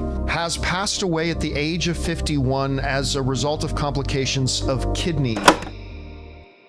On June 5th, 2024, Roberto Orsi, the screenwriter for the Transformers and Star Trek film franchises, filed a lawsuit that would expose years of hidden violence inside his own home. But what nobody expected was that his wife would fire back with allegations so disturbing they would rewrite everything the public thought they knew about it. Now, before the revelation, most fans of Transformers first encountered Roberto Orsi's name in 2007 after he co-wrote the first Transformers movie, which would end up becoming one of the highest grossing movies of that year. Now, he wrote that movie with his partner and friend, Alex Kurtzman, who he met in 1990 when they were both 17. Now, they both began writing creative pieces and pitching their contents to producers in the movie industry, and by the late 90s, they'd get a good gig that would change their lives forever. The two were hired as writers for the TV show Hercules, The Legendary Journeys, and around the same time, they would also write for Xena, the Warrior Princess, and gradually the two would work their way up the success ladder as they moved into working with bigger movie productions. Now, in 2004, they were brought in to write the screenplay for Mission Impossible 3, and together they delivered an excellent script, and that success helped establish them as go-to writers for high-concept blockbusters, leading them to co-write Transformers. Now, around that same year, Roberto met American television writer and producer Melissa Blake, who he eventually married in 2005. Now, to fans, Melissa and Roberto were an example of the perfect power couple with no controversy surrounding their names. That was until 2016, when Melissa suddenly filed for divorce, and with no details of why they were separating being revealed to the public, nobody could tell what was going wrong in their home. Now, the case would end up dragging on for 4 years, but before it would get finalized in 2017, Roberto started seeing a new person, Adele Heather Taylor, an actress and screenwriter known for roles in The Blacklist, Hail, Caesar, and Hawaii 5-0. And in the same year, the two started dating, but they wouldn't become public until 2020, after Roberto and Melissa's divorce was finalized. Now, on June 6, 2020, just 3 months after the divorce, Roberto actually married Adele in a private ceremony, and even though they were both celebrities, the public didn't have much to discuss about them as a pair. However, that would change on June 5th, 2024, when Roberto, through his attorney Daniel Polch, filed a lawsuit against Adele in Los Angeles County Superior Court. Now, this lawsuit revealed that as opposed to Roberto's perfect image, he'd been privately battling alcoholism and bipolar disorder, and it then accused Adele of taking advantage of Roberto's vulnerability by repeatedly and viciously beating him over several years. Now, according to the lawsuit, once they got married, Adele became violent, and not just a little violent. His legal team claimed that she shot him with a taser, sprayed him with mace, and even hit him with a baseball bat. The lawsuit also alleged that Adele once threw Roberto down the stairs, punched him while he was driving, and tried to strangle him. And it was on that very day that Roberto allegedly called the police on Adele, which led to an arrest. Now, he also detailed another violent incident in the document, saying, "On December 22nd, 2022, Adele was threatening to divorce me and was threatening to clean me out. She told me that I was a mama's boy and used other belittling language. At the time that she was yelling, I was trying not to engage her, even though she was trying to coax me into an argument. I went into the kitchen and heated up a bowl of soup as she was following me through the house. As she was yelling, I walked around her and started walking up the stairs. She was irate and she took her hand and pushed a bowl of scalding hot soup into my face. I was able to block the bowl with my hand, but the soup contents landed on me, and I sustained second-degree burns on my hand. When Adele pushed the soup up, it was clear that she was pushing it towards my face with the intention of hitting me. Immediately after this incident, I was in pain, and she told me to shut up and that I will be fine." Now, in addition to these disturbing claims, Roberto also revealed how she once used a baseball bat on their bedroom door after he decided to stop engaging in an argument with her. Now, during another incident at a Las Vegas hotel, police were called after Roberto showed up in the lobby, after he'd apparently been locked out of his room by his wife, all while looking bloodied and half-dressed. And on top of all that, his team alleged that Adele was also detained at LAX for assaulting immigration officials. In addition to that arrest, Roberto claimed that Adele again attacked him in April of 2020, and once again he was forced to get her arrested for domestic violence. Now, this lawsuit painted a horrible image of Adele, and fans were quick to label her as the villain in the story. However, the perception was soon changed on August 26, 2024, when Adele fired back with her own lawsuit against Roberto. Adele filed a countersuit alleging years of violent acts by Roberto, and according to her documents, the whole thing started in 2018, a year after they started dating. Adele claimed that back in March of 2018, while they were in a parked taxi cab in New York City, Roberto slapped her across the face 3 times, at which point she decided to exit the taxi and flee. Now, she also said that in May of 2022, Roberto chased her around their Los Angeles home and into the garden, where he pinned her down on the ground and threatened to do stuff to her. Now, the lawsuit detailed many more violent incidents, and also addressed the arrest mentioned in Roberto's lawsuit. She claimed that on that day, Roberto attacked her first, divorce, and when she tried to defend herself, he called the cops and flipped the narrative. Now eventually Roberto allegedly bailed Adele out of jail, and the two would then simply return to their home. But the violence didn't stop there. Roberto allegedly continued to assault her out of rage, and this would continue for months until December of 2022, when Adele decided that she simply couldn't take it anymore. Now Adele tried to leave Roberto's home, but he didn't want her to leave of her own accord, which led to a heated argument, which Adele then saw as an opportunity to document. So she decided to hit the record button on her phone and continued to confront Roberto. And in the audio recording, Roberto could allegedly be heard saying, "I'll beat the you know what out of you right now, just to make you compliant enough to get you thrown out the front door. I can do whatever I want. You've been arrested twice, like you've got nothing on me." Now after that confrontation, Adele left, but Roberto knew what might happen with the way she left, so he moved fast by filing a restraining order against her. Then in January of 2023, he filed for divorce. And while all of this was happening behind the scenes, Roberto's team discovered that between 2022 and 2023, Adele had allegedly transferred at least $1.2 million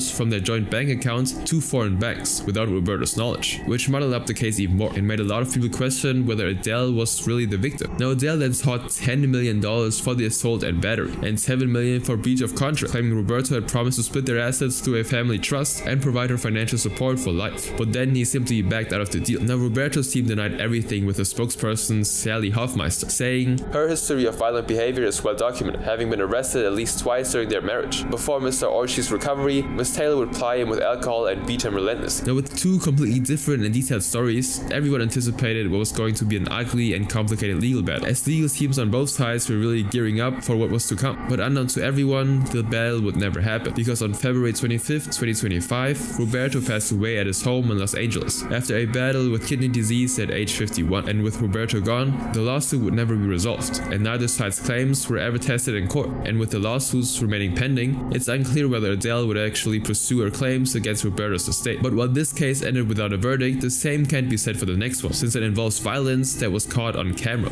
Jerry hits Flores from behind and a fight ensues. Investigators say Jerry was stabbed in the neck during the struggle, but managed to wrestle away the knife. In 2017, a 30-year-old man named Ryan Michael Flores was found in a motorcycle crash and taken to the hospital. And after treatment, he was prescribed opioids to help control severe pain. And although he was getting better, he started getting addicted to the drugs. This is because these drugs triggered a surge of dopamine every time he took them. And this surge was so powerful that the brain started to crave it over and over again, leading him down the dark path of addiction. Now Ryan began consuming excessively, and before he realized how deep he was into it, he'd used almost every money he had to buy certain drugs. It got so bad that he could no longer even provide for his 2.5-year-old son, and even his family as a whole was low on food. Then on July 20th, 2017, Ryan was down to just $5 to his name, and less than a quarter tank of gas in his brown Ford pickup truck. And to make things worse, Ryan's son barely had any diapers left, and he also needed rash cream. Now at this point, Ryan started strategizing on how to get out of this crappy situation, and while thinking, he took out another substance, methadone, which is a synthetic opioid, alcohol, and another unnamed drug used to treat anxiety. And shortly after ingesting these substances, Ryan got high, and he then got in his truck and just started driving around Fresno. Now he drove for close to 30 minutes, going in circles, trying to figure something out. And at some point during that drive, he started thinking about robbing a gas station, but he didn't want to take money from the business owner, so he changed his mind. Then he thought about hitting the nearby Starbucks, since it was part of a corporation and therefore no one would personally suffer a loss. Now to protect his identity and to avoid getting caught, Ryan decided to grab a mask, but instead of a ski mask, he put on an Optimus Prime mask. And to make things a little more scary, the mask had a built-in voice changer that made whoever was wearing it sound like a robot. Now it's still not clear how or where he found the mask, but once that was done, he then grabbed a yellow bag, a completely fake handgun, and a real buck knife.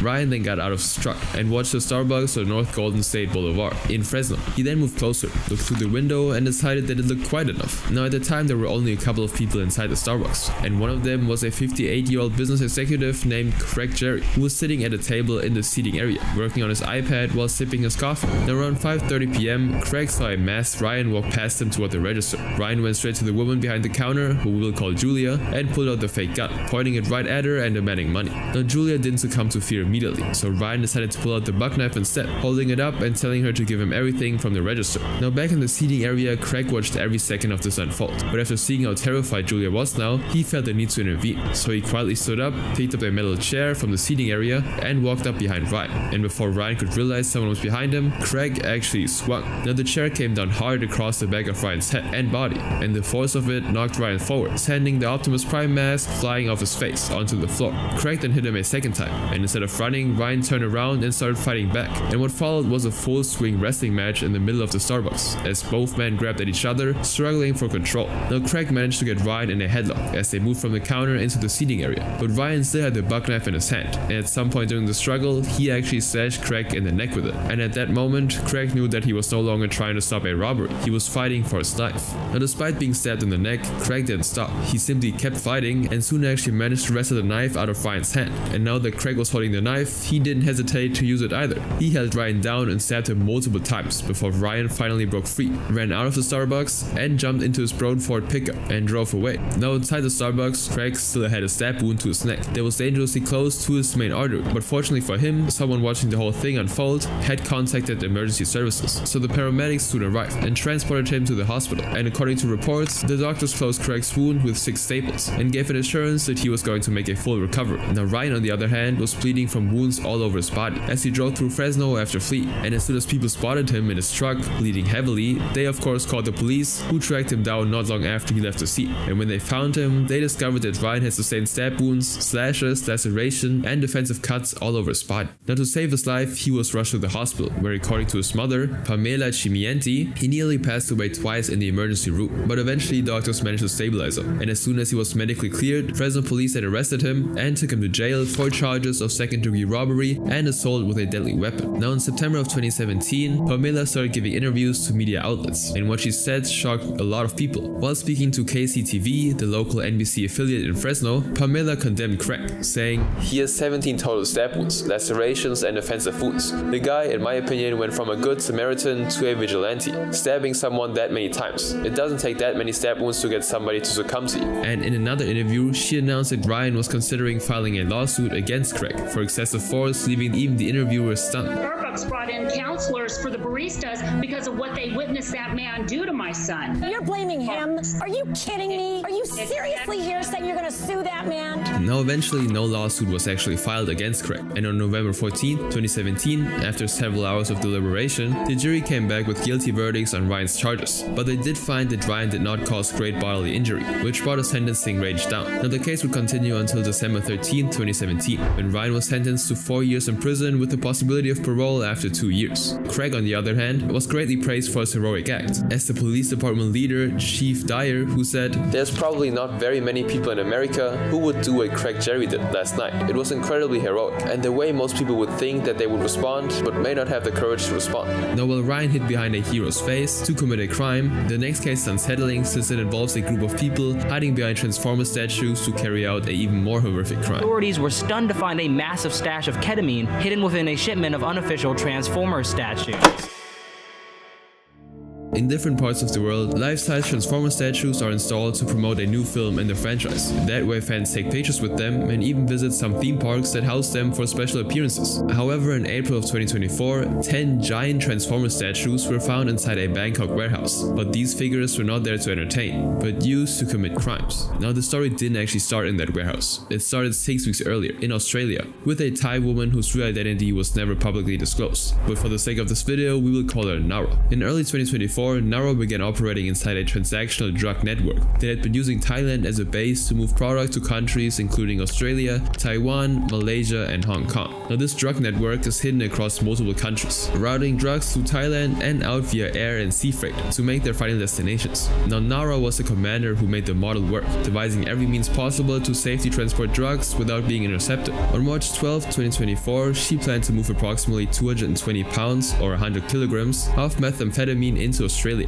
by concealing them inside a food processing machine that had been shipped from Thailand. But the plan didn't work out. Australian authorities intercepted the shipment, found the drugs, and traced them all to Nara, and so the authorities immediately arrested her. But the story didn't end there. Instead of simply processing the arrest and moving on, Australian law enforcement also contacted their counterparts in Thailand to inform them of their discovery. But after that, Nara was simply released back into society, unaware that this was because the authorities wanted to use her as bait to capture other drug traffickers. Now Nara simply continued successfully coordinating drug movements. But what she didn't know was that both Australian and Thai authorities have started watching her every move, her communication, and even her associates, just waiting to see what she did next. But thinking that she had gotten away with it, Nara began planning an even bigger operation. In April of 2024, Nara got in talks with other drug traffickers from other countries. One of them was a woman based in Laos, who we will call May. Now she issued instructions to Nara on how to transport the drugs from Bangkok and was positioned to receive them once they got to Taiwan. Now the journey of the drugs started in Cambodia, where a trafficking organization had produced or acquired 700 pounds or 320 kilograms of ketamine, and these 700 pounds were divided into exactly 320 individual packages, which means that each package contained precisely 1 kilogram of the drug, or around 2.2 pounds. Each package was then wrapped with an outer packaging marked as tea guanyin, a variety of Chinese oolong tea, with the intention of deceiving authorities into thinking that the packages contained legitimate tea products. But even after packaging the drugs like tea, they still needed to put them in containers that wouldn't be suspicious. And this is when they got an idea. They got 10 life-size Transformer statues, including Optimus Prime, Bumblebee, and Greenlight, and stuffed 32 packages of ketamine into the base of each. They also made up a reason as to why large Transformer statues were being shipped internationally, saying that they were being shipped to a movie exhibition in Taiwan.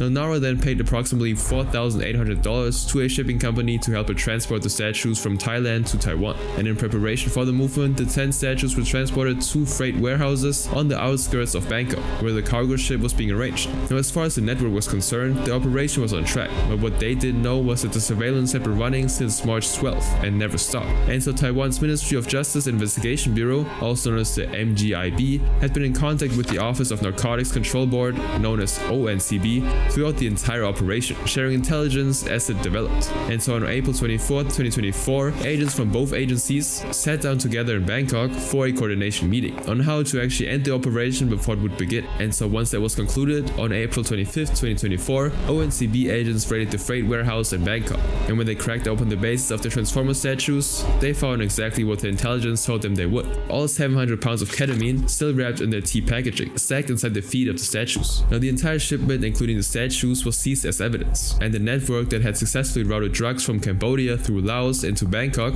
was just one cargo ship away from delivering nearly $20 million worth of ketamine to Taiwan. On April 26, 2024, a press conference was then held in Bangkok, with the seized ketamine packages and sections of the Transformer statue bases still wrapped in police tape all behind them. And one of the agents said to the reporters, "Currently we are facing a drug trafficking problem, with transnational crime networks hidden in all regions, using Thailand as a base to smuggle drugs to third countries continuously through international shipments via air or sea." Now when this story broke internationally through Thai language media on April 26th, then spreading through Fox News, High Times, and regional outlets through May, two complete separate conversations started happening in parallel. In one, law enforcement agencies across 4 countries were untangling the network and pursuing its members, and in the other, the Transformers fandom had found out what had been done with their franchise's characters. And so on Cybertron.com, one of the largest Transformers fan communities on the internet, a user posted about the bust, saying, "I finally get it now. Pretender shells were originally built to hide drugs in. Then someone decided to smuggle Transformers in them instead. A reference to a specific line of Transformer toys with removable outer shells." But while this network was eventually caught and stopped, the next case is troubling since the perpetrator got away with their crime. The dude is an alleged, I need to say that alleged in case he sees this video or decides to take legal action, allegedly is a PDF file. In August 2024, Paramount Pictures Mexico made an announcement on Twitter about the release of the Latin American Spanish dub of Transformers 1, with the details of the voice actors and a video clip attached on their official Twitter account. Now within hours, Paramount's post received a lot of replies, as fans started raising an issue the company never planned for. The issue, however, did not start with the reveal. It actually began on April 18th, 2024, when Paramount dropped the first trailer for Transformers 1. Now the trailer featured a professional Spanish dub showing Eric Salim, an experienced Mexican voice actor, as the voice of D16, also known as Megatron. Now another voice on the trailer was B127, also known as Bumblebee, voiced by Iji Dukevich Sanchez, a professional whose work fans immediately recognized and praised. Now Andres Gutierrez Coto was cast as Orion Pax, the future Optimus Prime, while Daphne Gallardo voiced Alita 1. The dub was packed with professionals and no one seemed to have a problem with it. But then at some point before August 2024, Paramount Pictures Mexico decided to replace the professional voice actors with YouTubers and pop culture celebrities, basically basically trading experience for name recognition. According to the dubbing database, where information about who voiced dubbed versions of movies are kept, this would be Paramount's 4th film to use this approach for its dead and Spanish dub.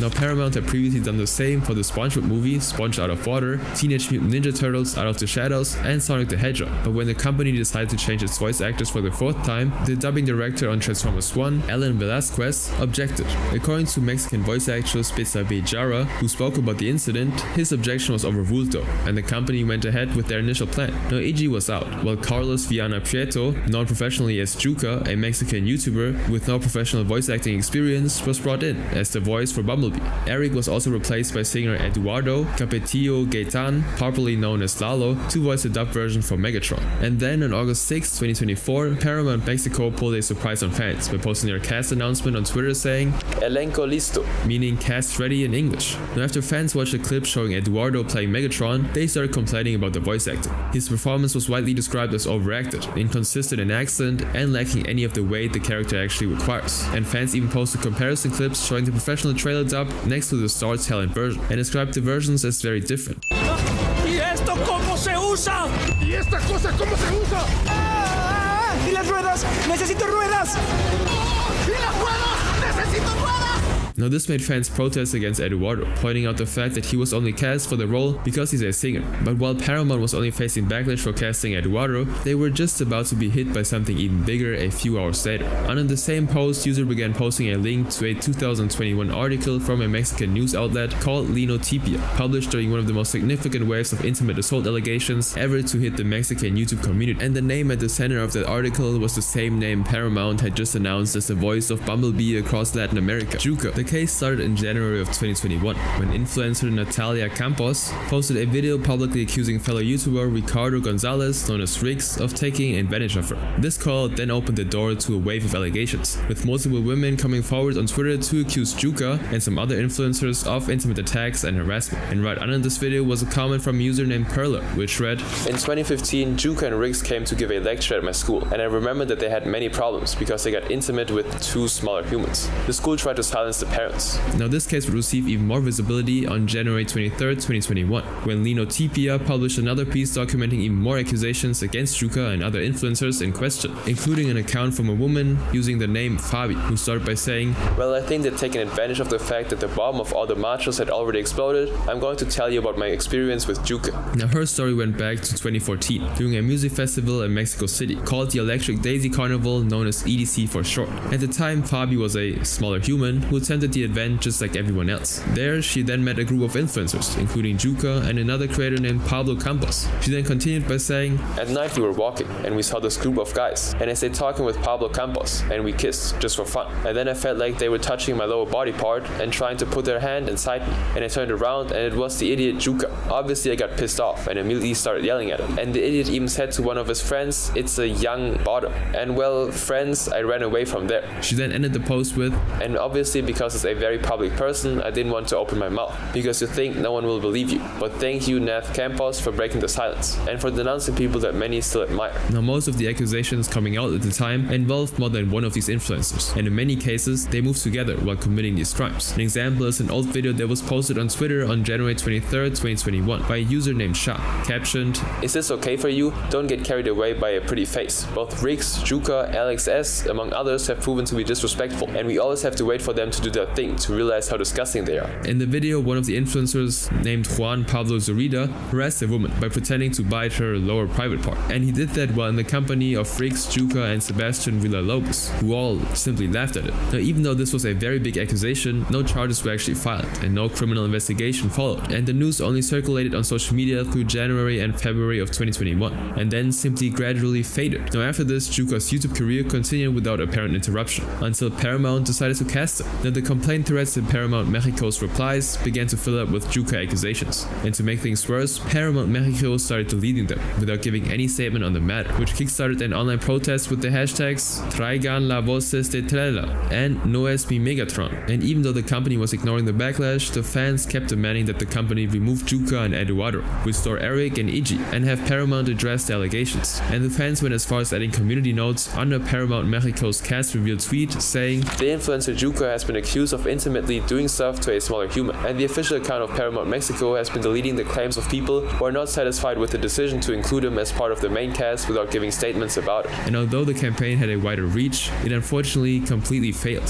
because on September 12, 2024, Transformers 1 released in the theaters across Latin America, and every print used the Juka and Eduardo dub. And the craziest part was, the dubbing database shows that Paramount fully recorded and completed Iggy and Eric's version, but chose not to release it through any channel. And fans who saw it described Juka's Bumblebee as annoying to the point that it makes you want to turn down the volume, and Eduardo's Megatron was described as worse. Now Paramount's response to the situation was shocking to most people, because back in 2023, when Sony Mexico hired influencers and YouTubers instead of professional voice actors, Paramount Mexico tweeted against it. They even posted a picture of Blas Garcia, a renowned Mexican voice actor, and captioned it, Blas Garcia's appreciation tweet, because behind the voice of Optimus Prime is a dubbing legend. Now for some reason fans still had faith in Paramount Mexico to at least release the other dub version in some channels, since they were already recorded. And it wasn't until June 10, 2025, when Netflix added Transformers 1 to its streaming library in selected Latin American markets, that fans knew that there was no going back on the company's decision. Now after everything, the movie ended up underperforming at the box office, ultimately grossing $129 million worldwide against a $147 million budget. Now as of the time this video was made, Juka remains the official voice of Bumblebee in the Latin American Spanish dub of Transformers 1 on pretty much every platform that exists. But as unsettling as this case is, the next one is horrifying, since it involves a person losing their life in the most unexpected way. Following a shooting inside an AMC theater in Kent, and that teen's friend tells us he had to watch his friend die. Now once Transformers Rise of the Beasts was released on June 9, 2023, fans rushed to the theater again to see their favorite characters in action. And one of these diehard fans of the franchise was 19-year-old Abubakar Ahmed and his best friend Kevin. Together the two stepped out on June 12, 2023 to go and watch the movie. And on his way out, Abubakar took out the trash and waved his mother goodbye. He then met with Kevin, and together they left for the AMC Kent Station 14 theater inside the Kent Station Shopping Center in Washington, about 20 miles south of Seattle, where Abubakar actually lives. Now that evening the complex was very busy, because 6 films were either playing or letting out simultaneously. Now the 10:30 p.m. showing of Transformers Rise of the Beasts was one of them, and when it was time to start, both Abubakar and Kevin took their seats inside the auditorium like everyone else. But while everyone else was there to watch the movie, someone else had a different mission. At approximately 12:19 a.m. on June 13, 2023, about 1 hour and 49 minutes into the movie, 2 shots rang out inside the theater, and while everyone else was still trying to process what was happening, Kevin turned to his friend and saw him collapse. And that was when he realized that Abubakar had been shot. Now at the time, people were already rushing out of the dark theaters, so Kevin grabbed Abubakar and began moving towards the south entrance of the building. Now as soon as they got through the doors, Kevin got on his knees and started doing CPR, and even though Abubakar wasn't responding, he refused to stop until the moment officers arrived and pulled him back. Now as soon as the officers took over the CPR and applied a chest seal over the visible wound in Abubakar's chest, trying to prevent further blood loss, others coordinated the evacuation of hundreds of patrons from 6 different screenings all at once. Now since no one could say anything about the shooter's whereabouts, the officers had to take Abubakar out of the theaters to a spot outside where the paramedics could actually take over. But despite everything Kevin, the officers and the paramedics did, Abubakar was pronounced dead at approximately 12:30 a.m. Now inside the complex, more officers arrived and began a full search of the building, while still moving the remaining people out to safety. Now according to witnesses who spoke to the police, they described the suspect as a dark-skinned male who was approximately 5 feet 11 inches tall, wearing a ski mask. But even with the description they got, the suspect wasn't actually found, which suggested that he'd probably fled even before the search began. Now once that was determined, the shopping center was shut down for the night, and Kent homicide detectives were called to take over the investigation. Now as soon as the investigation started, the officers identified 3 vehicles in the AMC parking lot as potentially connected to the shooting, and all 3 were impounded and towed away as evidence. Now although the police never shared the reason they believed those vehicles had something to do with the case, in the early mornings of the same day, Kent Police Chief Rafael Padilla addressed the media, saying, "This was a chaotic incident for both patrons and responding officers. I want to commend the officers for their quick response in providing immediate aid to the victim, while simultaneously evacuating the theater." He then told reporters that the police had solid leads and that he was confident the suspect would be identified and apprehended soon. Now throughout the day of the shooting, the AMC theater remained closed, and according to a spokesperson for the theater, it was so shocking to know that someone used a gun in the theater, since it's a long-standing AMC policy that weapons of any kind, including firearms, are not permitted at AMC. AMC. Now the spokesperson then sympathized with Abu Bakar's family, saying, "Our deepest sympathies are with the family of the victim. The safety and security of our guests and associates is AMC's top priority, and comprehensive security measures are in place at all AMC locations. We are cooperating fully with the investigation, and questions should be directed to local authorities." On June 14, 2023, Abu Bakar's family then released a statement to Como News, saying, "This news came as a shock for our family. We're still trying to piece together the details of what happened, and not sure why anyone would take his life. The last memory my mom has of him was he threw out the trash before he left the house. This was the last time we would see him." Now it was during this interview that the public got to know more about Abu Bakar, as his family mentioned that he was a student at Green River Community College working towards a cybersecurity and networking degree. Abu Bakar had just celebrated his 19th birthday weeks before he was murdered, and nothing about his lifestyle explained why someone had followed him into a movie theater to end his life. And when the investigators were asked if the case could be gang related, the police chief said, "We're looking into that possibility, but it's too early to confirm that either way." Now 9 days after the shooting, Chief Raphael sat down with the Kent reporter and said something that reframed the entire case. He confirmed what investigators had suspected from the start, saying, "It was targeted. The event was related to a shooting in another city. It's just a matter of time before the case will be resolved." Now although the officers assured the public that the case would be resolved soon, at the time this video was made, the death of Abu Bakar remains an unsolved case, and nobody knows if the killer will ever be found. And now let's explore the most horrific crimes that happened in the Rick and Morty community.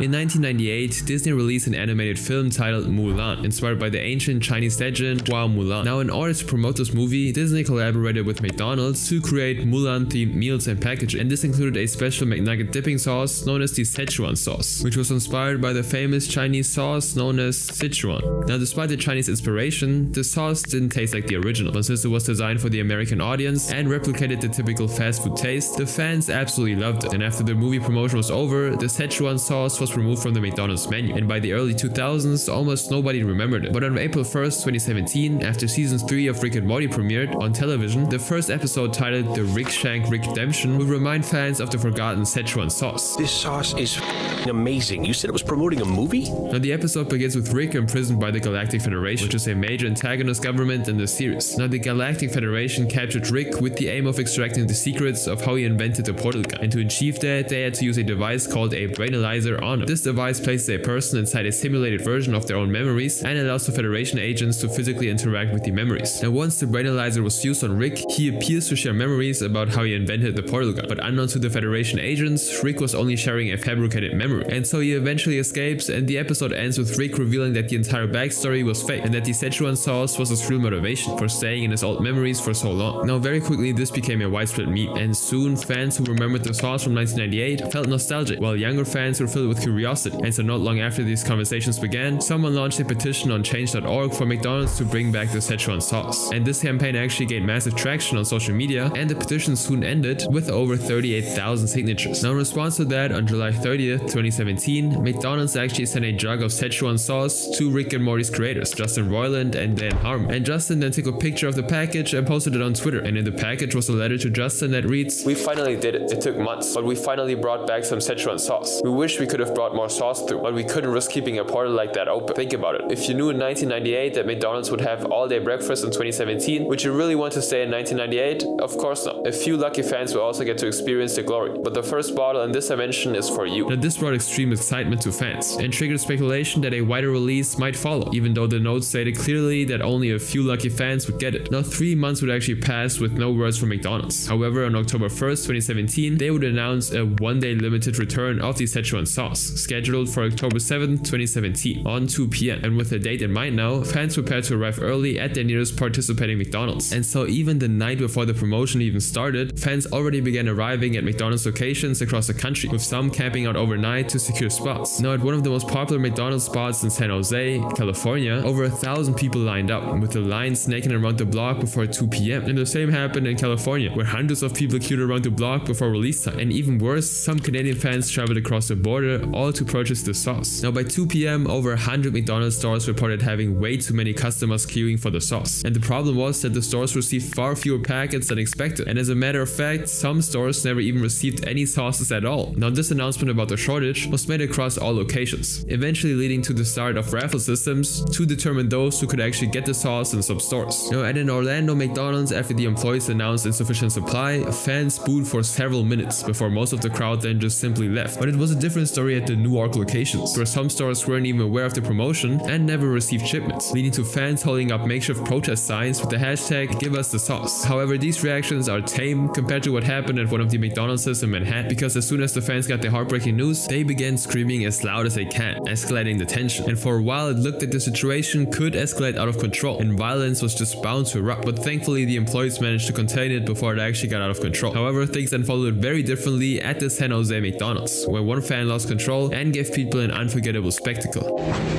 I want Szechuan sauce. Where's my Szechuan sauce? I'm Pickle Rick.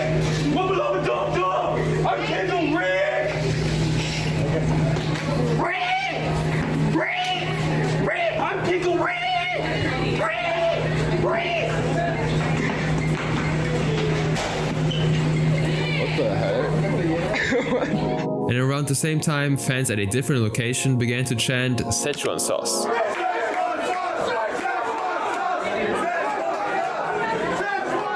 And also made call and response shouts like, "When I say Szechuan, you say sauce."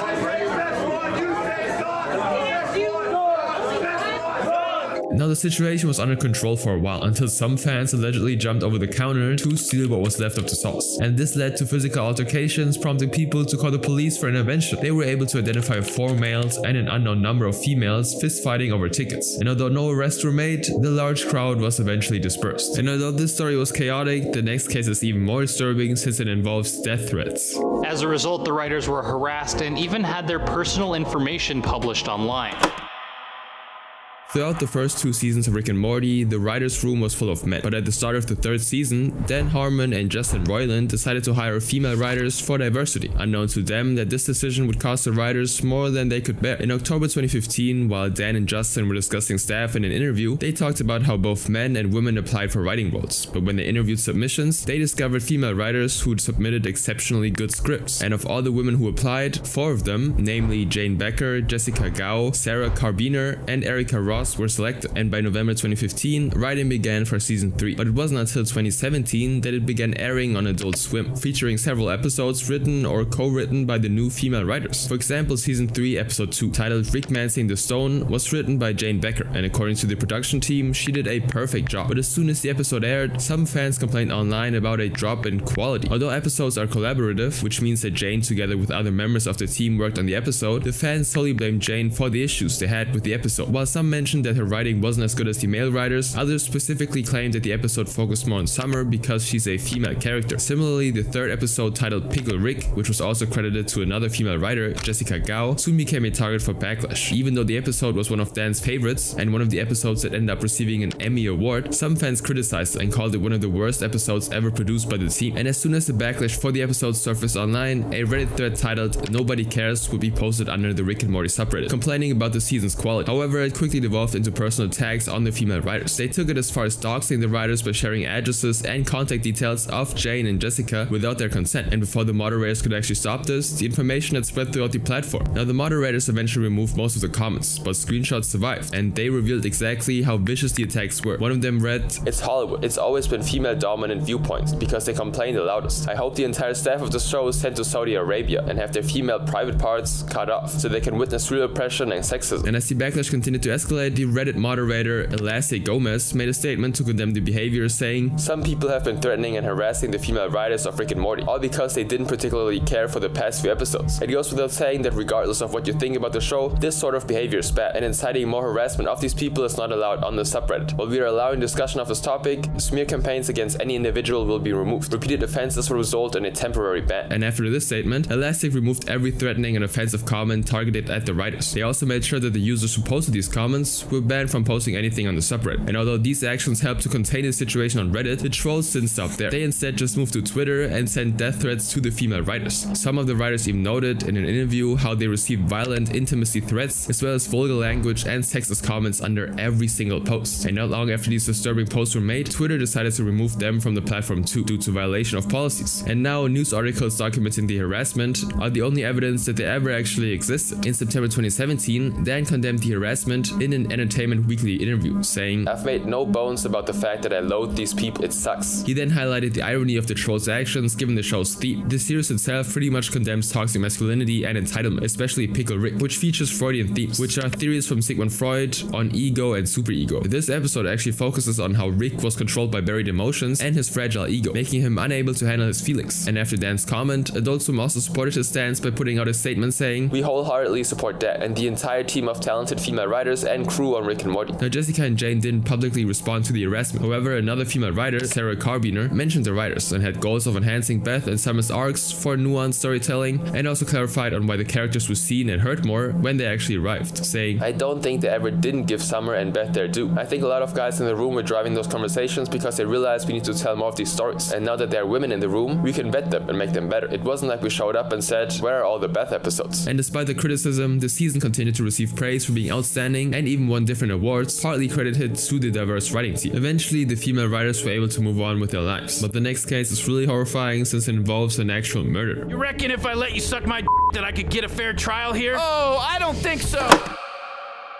In June of 2016, a 20-page court document was posted online by a law blogger on Twitter, showing the transcript of a conversation between a judge named Brian Durham Jr. and a defendant named Denver Fenton L. Now, many people, including Justin Roiland, found the transcript funny, so much so that he decided to make it a comedy sketch for Rick and Morty. Justin recreated the scene with Rick being the defendant and Morty being the judge, using the court transcript verbatim. And after the first version of the reenactment was made, it was premiered live at the San Diego Comic-Con in July 2016. I'll knock their brains out with a hammer and feed them to you. Okay. I'm subpoenaing y'all in the courtroom.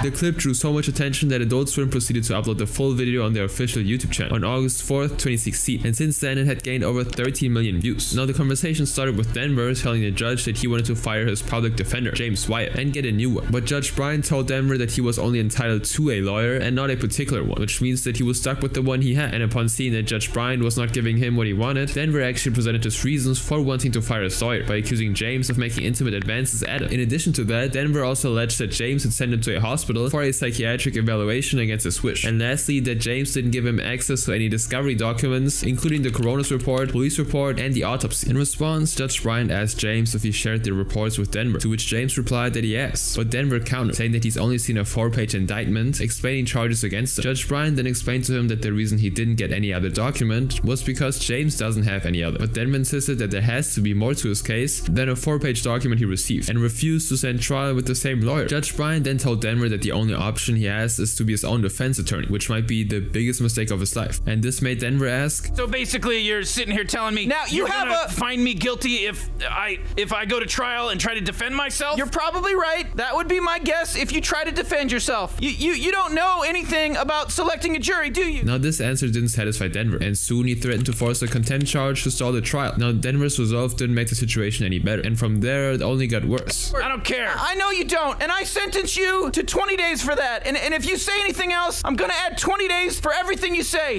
You. 40 days. You again. 60. Go yourself. A year. Your mama. 10 years. Suck my do something. This is going to be an interesting trial. Now, the obscenities continued for a few more minutes before Denver began to graphically describe the intimate acts he intends to perform on Judge Brian. And this made Judge Brian lose his temper and scream at Denver. And from that moment on, Denver took things to a whole new level. Both men screamed more obscenities at each other before Judge Brian declared the hearing over and had Denver escorted out the courtroom. Now, after the video went viral, fans began digging for the story behind the hilarious transcript. But what Rick and Morty fans didn't know was that the real-life events behind the comedy sketch were much more disturbing than what the courtroom exchange captured. It all started in 2015, when Denver, who'd been previously arrested and jailed for several crimes, including kidnapping and armed robbery, was arrested yet again for another crime. This time, he was taken into the Bartow County Jail for making terroristic threats at different places in the community. And while jailed in Bartow County, Denver threatened to kill multiple officers. And so soon, authorities recognized that he had serious mental health issues and flagged him as unstable. Now, this continued for a while, until the authorities decided to transfer him to the Floyd County Jail. And on August 19, 2015, Denver arrived at Floyd County Jail, where he was housed in the O-Block unit, a part of the prison reserved for inmates considered mentally unstable. Now, inside the unit, Denver was assigned to share a cell with another inmate named Stephen Rudolph Nelly, who was also brought to the Floyd County Jail on August 12, 2015, for aggravated stalking and burglary-related charges. And while Denver's sentence isn't known, Stephen was sentenced to 7 months and 27 days in prison. But just a week after the two became cellmates, one of them would have his time on Earth brutally cut short. On August 26, 2015, around 1:50 a.m., jail officers performing a routine head check looked into Denver and Steven's cell, and there they found Steven unresponsive. The guards called the medical staff, and soon Steven was confirmed dead, with the cause of death being ruled as blunt force trauma. And upon further investigation, Denver confessed that he'd grabbed Steven's head and slammed it against the metal bed rail over and over again until Steven stopped moving. Now immediately Denver was charged with homicide, but instead of trying to beat the case, Denver would go on to boast about killing Steven to other inmates and jail officers alike. He also mailed multiple pictures of Steven's body taken by the crime scene analysis to people in the community in a bid to instill fear into everyone in and outside of prison. And according to the authorities, Denver intentionally targeted Steven because he had a smaller build. But when he was questioned about the murder, he claimed he'd killed Steven in self-defense after Steven tried to intimately insult him. Now soon after that, he made a pre-trial appearance that would later become infamous across the country and get adapted into the Adult Swim animation we just saw. And after this explosive moment with Judge Bryant, random people and even legal folks expressed their disappointment towards Judge Bryant for engaging in the vulgar exchange with someone who was clearly mentally unstable. Language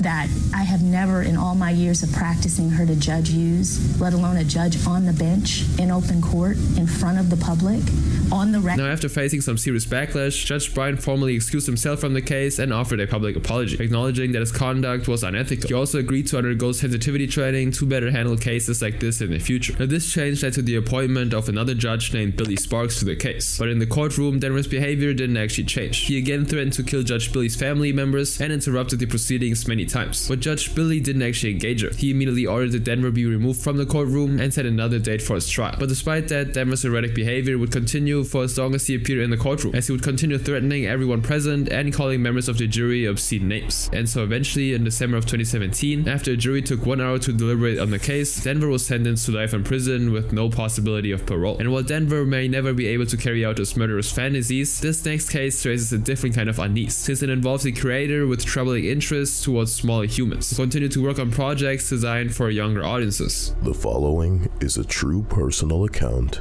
by Julia Vickerman, the creator of a cartoon show called 12 Forever.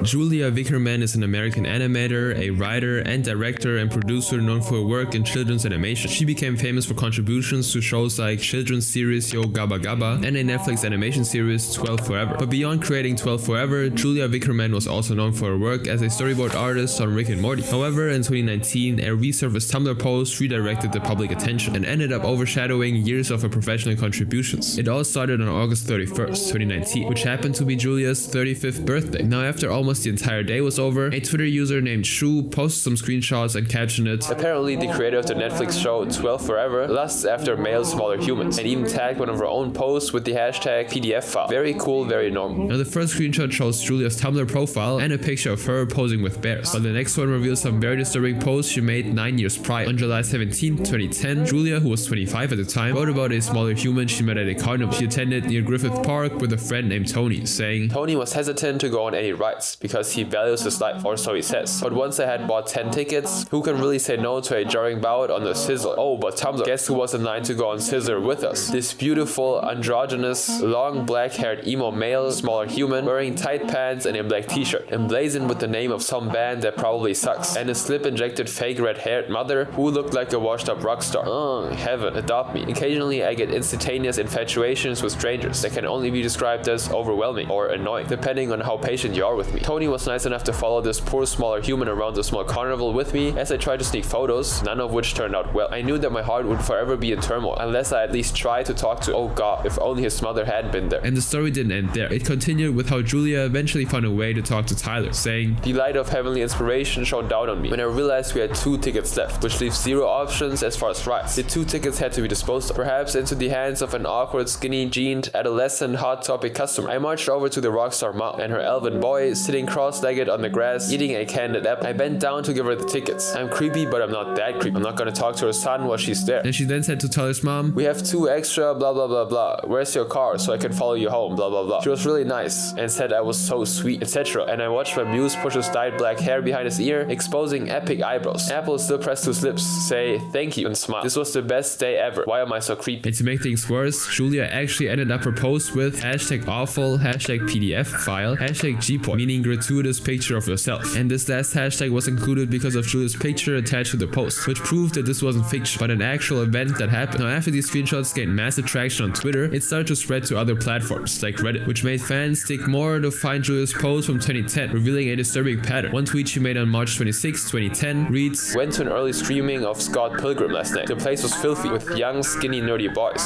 Not to mention the movie was rad." Meaning the movie was cool. On March 30th, 2010, she posted another tweet saying, "Stuck in traffic on the way to Ojai, blasting cars. Little boy leans out a van window and yells, 'Call me,' blowing a kiss. Give me your digits." The allegations would gain even more traction after a user on the 12 Forever subreddit made a post saying, "I just wanted to bring to light these posts from the original creator of 12 Forever. She's been accused of being a PDF file, and seeing posts myself that might be true. Due to these claims and after being fired beforehand due to inappropriate behavior, there probably won't be a season 2. I know we all love this show, but I don't think this is going to have a happy ending." Now, after this post was made, fans started dropping comments expressing their disgust for Julia's actions, and a user named Pokidoki even commented, "Julia Vickerman should not be credited for 12 Forever. She was fired during early production due to inappropriate actions with co-workers, and such Shady Potosky is the owner of 12 Forever." Although sources claimed that lawsuits were filed against Julia, it wasn't widely reported in mainstream media, so there isn't much information about it available online. The lawsuits, however, are said to contain allegations that included unwanted physical advances while intoxicated at after-work events, groping, as well as inappropriate comments which Julia allegedly made towards these co-workers. And after the trial started, Julia pleaded not guilty and was fined $3,000 in court, and the case would eventually be settled, after which she apologized to every employee involved. Now on September 15, 2019, Tumblr users confirmed that Julia had deleted her account amid the backlash and continued to remain silent about the allegations on other platforms. But that silence only lasted until September 29, 2019, when Julia responded to the online allegations in a now deleted tweet saying, "To those still messaging me, I made a bunch of jokes a decade ago. I did not mean to offend anyone. They were dumb and they did not age well. I'm not the person I was 10 years ago, and I'm sorry." Now this was the last time Julia addressed the incident, and since then she's remained active on Instagram, focusing on art, dogs, and her personal life, with no mentions of the controversy. And although she was fired from Netflix, she's since gotten a role in a project titled Lingo Kids, ABC Dance, as an animation director, despite being called out for her very interesting posts. And although Julia never admitted any wrongdoing, the next case is even more unsettling since it involves a creator taking advantage of his employee. That if you thought what I was doing was creepy or flirty or unprofessional, then it's because you were the sexist. You were jealous. I was supporting this person. Now Dan Harmon, as already mentioned, is one of the co-founders of Rick and Morty, alongside Justin Roiland. But around 10 years earlier, before Rick and Morty was even a thing, Dan had already started getting into some real trouble. Now back in 2003, Dan Harmon and Rob Schrapp co-founded Channel 101, a monthly short film comedy festival. Filmmakers from anywhere could submit 5-minute videos, which were screened live for an audience, to vote on which shows should continue. And this early project helped both Dan and Rob gain a dedicated following online. However, years later, Channel 101 would get caught up in a scandal that nearly destroyed Dan's career. It all started in 2009, when Dan created a sketch for a submission at Channel 101. The sketch, titled Daryl, was a satirical parody of a TV show, Dexter, where Dan's character traveled back in time to prevent future serial killers from existing by intimately attacking them as smaller humans, using a doll to simulate the act. Now after this sketch went public, Channel 101 viewers were horrified with the plot and called out the content for being too extreme. And days after, the backlash really started pouring in, and so Dan removed the video from Channel 101 site, acknowledging that it was distasteful. Now once the video was taken down, the conversation surrounding it faded with time, and by 2010, Dan had landed a TV deal creating a television sitcom titled Community for NBC. And although the vision and idea belonged to Dan, he employed a team of directors, producers, and writers to bring the series to life. One of the writers who worked on the series was Megan Gantz, a 25-year-old woman who joined the production team in its second season. Now Megan, who lived in New York, first heard about the show through one of her friends, Donald Glover, who was one of the show's main cast, and excited to see her friend on the big screen, Megan started watching Community, and soon the show became her favorite series of all time. She then started following Dan on Twitter and interacted with many of his posts to show her love for the show.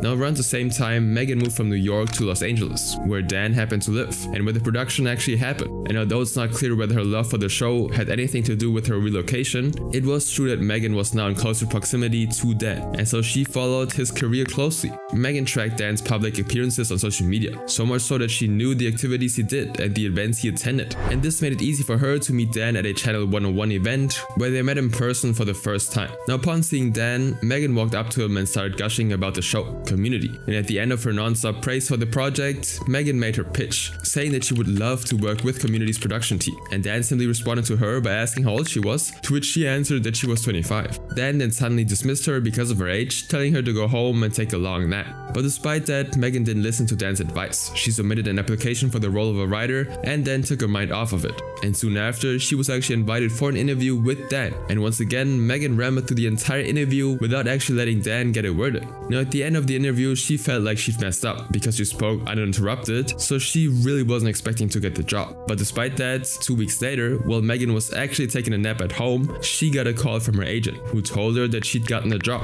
Now Megan went straight to work with all the enthusiasm she had, and soon her scripts really impressed the team. And after writing some really successful episodes, Megan became a public face of the show, as she was actually invited to a couple of interviews and attended shows with Dan. Now the show ran smoothly throughout the second season, with Dan being the showrunner until May 18, 2012, when NBC released the news that Dan was fired from his role. Now this was a result of tense relationships with the executives, long production delays, and of course missed deadlines and a blown budget. But before the dust settled, the show also bid farewell to one of their best writers, Megan Gantz, who announced her departure in January 2013 via a Reddit post saying, "Recently I was offered a job writing for Modern Family, and although it's unclear what will happen with Community for the 5th season, or the 6th season, or the movie, I've decided to take this new position. Tomorrow is my first day, and I'm excited and scared to start this new, well, everything. I'm sure the coffee will probably be the same." But after Megan left, Dan would tell his issues with the producing companies of the show, who returned him as the showrunner at the start of season 5. And from then, things seemed to move perfectly for both Dan and Megan, until a couple of years later, when a single tweet changed everything.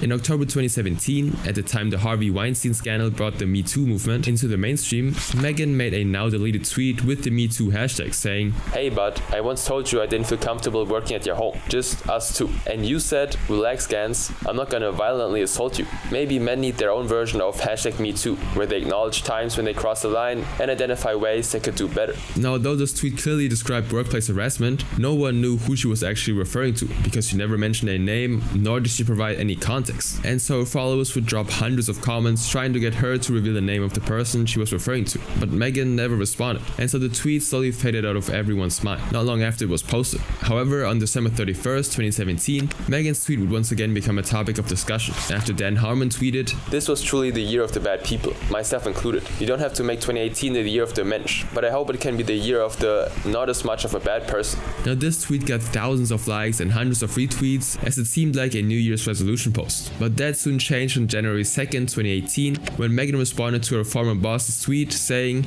"Care to be more specific? Redemption follows allocution." Now for clarity, allocution is a legal term meaning a formal admission of guilt, making Megan's response very suspicious. And the next day, Dan replied to Megan saying, "I'm filled with regret and a lot of foggy memories about abusing my position, treating you like garbage. I would feel a lot of relief if you told me there was a way to fix it. I'll let you call the shots. Till then, at least I know I was an awful boss and a selfish baby." Now at this point, fans had already begun connecting the dots linking Dan to Megan's October tweet, but there was little room for doubt as Megan soon responded to Dan's apology saying, "I wish my memories were foggier. I wish there was a way to fix it. It took me years to believe in my talents again, to trust a boss when he complimented me and not cringe when he asked for my number. I was afraid to be enthusiastic, knowing it might be turned against me later." And upon seeing Megan's response, fans who thought everything was perfect between the two because of how cool they appeared on screen fell into deep confusion as to what actually transpired between them. However, on January 10, 2018, Dan responded with a 7-minute video confessing to what he'd done. He started the video by talking about how he was advised not to speak about the situation publicly, and how he eventually chose to talk about it after listening to certain women he respects in his life.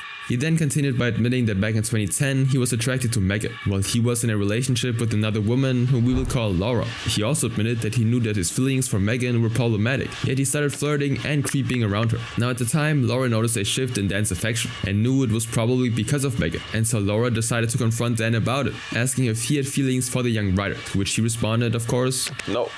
If you thought what I was doing was creepy or flirty or unprofessional, then it's because you were the sexist. You were jealous. I was supporting this person. I'm a mentor. And all through the time that Dan was flirting with Megan, she repeatedly told him that she wasn't interested and that it was only distracting her from doing her job comfortably. But Dan just wouldn't listen. And for 6 months, Dan kept pursuing Megan. But still, she didn't yield to his advances. And so he then decided to take things up a notch by breaking up with Laura. I broke up with my girlfriend, then I went right, full steam into creeping on my employee. Now, after Dan confessed his feelings, Megan simply reiterated that he was putting her in a difficult situation, and most importantly, she began to doubt if she was really good at her job or if it was all because he liked her. Now, Megan's response actually infuriated Dan so much that he started to mistreat her at work to teach her a lesson. He admitted saying horrible things to Megan and treating her cruelly until he lost his job as a showrunner. He also mentioned that if she didn't actually call him out on Twitter, he would have never publicly addressed the issue. And towards the end of the video, Dan encouraged others to learn from his mistakes, saying, "We're living in a good time right now because we're not gonna get away with it anymore. And if we can make it a normal part of our culture that we think about it." And the following day, Megan tweeted about the apology, saying, "Please listen to it. It's only 7 minutes long, but it's a masterclass on how to apologize. He's not rationalizing or justifying or making excuses. He doesn't just vaguely acknowledge some general wrongdoing in the past. He gives a full account." And she then continued by actually accepting Dan's apology, saying, "This was never about vengeance. It's about vindication. That's why I didn't feel right to just accept his apology in private, although I did that too. Because if any part of the process should be done in the light, it's the forgiveness part. And so, Dan Harmon, I forgive you."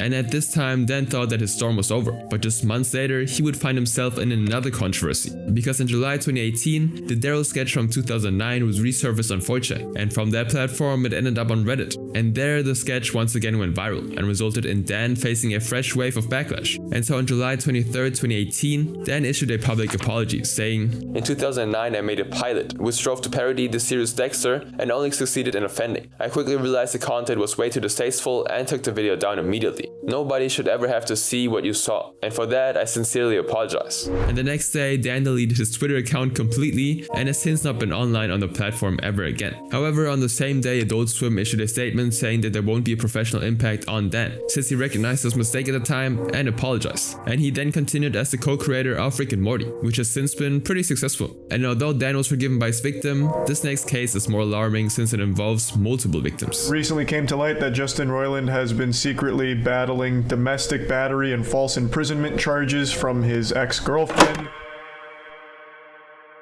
On January 12, 2023, NBC News released an article about Rick and Morty co-creator Justin Roiland, sending shockwaves throughout the community. The article detailed how he was charged with felony and domestic violence in connection with an incident that happened back in 2020 between him and his ex-girlfriend. According to NBC, the incident, whose details were never actually made public, occurred on January 19, 2020, resulting in Justin getting charged in May 2020. He was then arrested in August and was released in the same month on a $50,000 bail. And for the next 2.5 years, Justin attended pre-trial hearings, but no trial date was ever set. Now, no one within and outside the Rick and Morty community knew about Justin's charges. And while the domestic violence case dragged on, Justin's career simply progressed. He even released an NFT art collection that sold for over $1.65 million in 2021, co-created 2 new shows with Hulu, Solar Opposites and Koala Man, and landed several other voice acting roles from 2020 to 2023. However, as soon as NBC's article dropped, other women would start coming forward with their own stories, leading NBC to pursue a much deeper investigation, eventually interviewing more than 10 people who were Justin's alleged victims.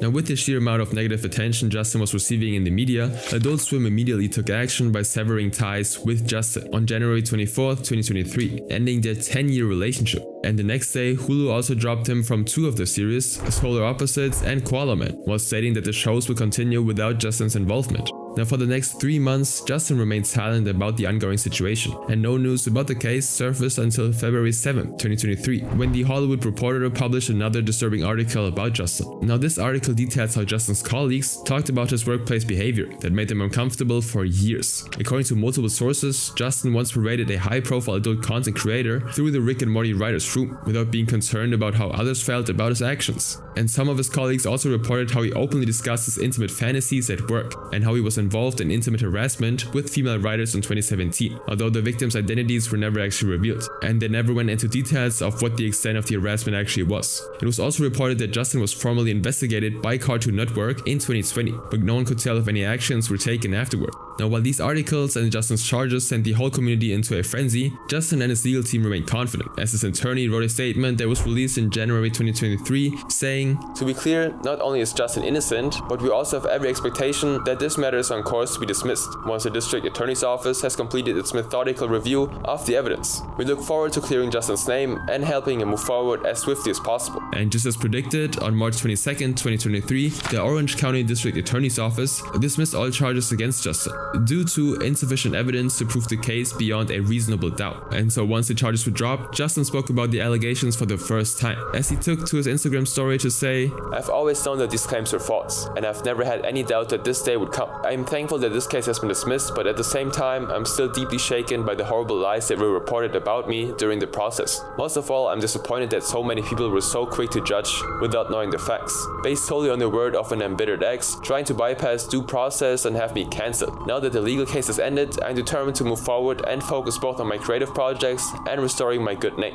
Now, following the statement, the Rick and Morty fanbase became deeply divided, as some believed that Justin had been falsely accused, while others argued that the dismissal of the case did not mean innocence. YouTubers like Penguin Zero made videos about the situation, giving room for more discussion on whether Justin was innocent or not. Nothing about the case really has ever been made public, not even the actual incident that occurred in 2020. None of it has been made public, so a lot of this has just been through legal speak. But after 6 months of discussing the allegations and dismissal, on September 13th, 2023, NBC would finally drop a long-form investigative article about Justin's alleged inappropriate behavior towards multiple women and non-binary people. And according to that investigation, the allegations spread across 2014 to 2022, starting with a then 22-year-old woman named Veronica Sweeney, who exchanged Twitter DMs with Justin in 2014. And while the conversation started innocently, Veronica noted that things went from casual to intimate when he suddenly asked her if she had a boyfriend. Now, the question was asked because that year, Veronica was supposed to meet with Justin and his girlfriend at Comic-Con, which is a large fan convention centered on comics, pop culture, and entertainment. But as soon as Veronica mentioned that she wasn't interested in men, Justin responded to her by saying, "Oh, you're not into guys? That's kind of cool. Yeah, I have an amazing girlfriend. You'd like her if you're into girls. Unless that's not what you meant, haha, sorry." And although Veronica didn't confront Justin, she felt it was a little too much coming from someone who wasn't that close to her. And so she then decided to stop talking to Justin and let it go, since she didn't consider it a big issue. But she wasn't the only woman he'd contacted. In May 2016, a 19-year-old Pennsylvania woman, whom we will call Ashley, posted about one of her favorite shows, Rick and Morty, on Twitter. And surprisingly, this earned her a following from Justin Roiland himself. And while she was still in shock and denial, Justin sent her a DM, immediately praising her artwork, telling her that she was better than him at 19, and that he would like her to keep in touch with him. Now, this made Ashley really happy, so much so that she posted screenshots of Justin's messages on Facebook and captioned it, "I am not okay right now. The creator of Rick and Morty said my art is good." The two then continued having normal conversations in the Twitter DMs before switching to text messages. But soon, Justin decided to propose the idea of them getting intimate with each other, to which she actually responded by sending him a flirtatious picture of herself. Now, being able to have this type of relationship with Justin made Ashley feel special, and by March 2017, her sense of excitement deepened when he invited her to visit him in Los Angeles, offering to cover the cost of her flight. And without hesitation, Ashley agreed to the trip. Now, Ashley, who had never traveled across the country by herself before, informed her father about the trip, and out of concern, he requested to speak to Justin over a FaceTime call. Now, during the conversation, Ashley's father asked Justin about his intentions for his daughter, to which Justin responded that Ashley would be safe in his house. And after the call, Justin and Ashley had a conversation via text about the talk. "I didn't know your whole family was concerned about this trip. They just didn't believe me, LMAO. But like, are they concerned that it wasn't actually me, or are they concerned no matter what? By the way, I totally understand it.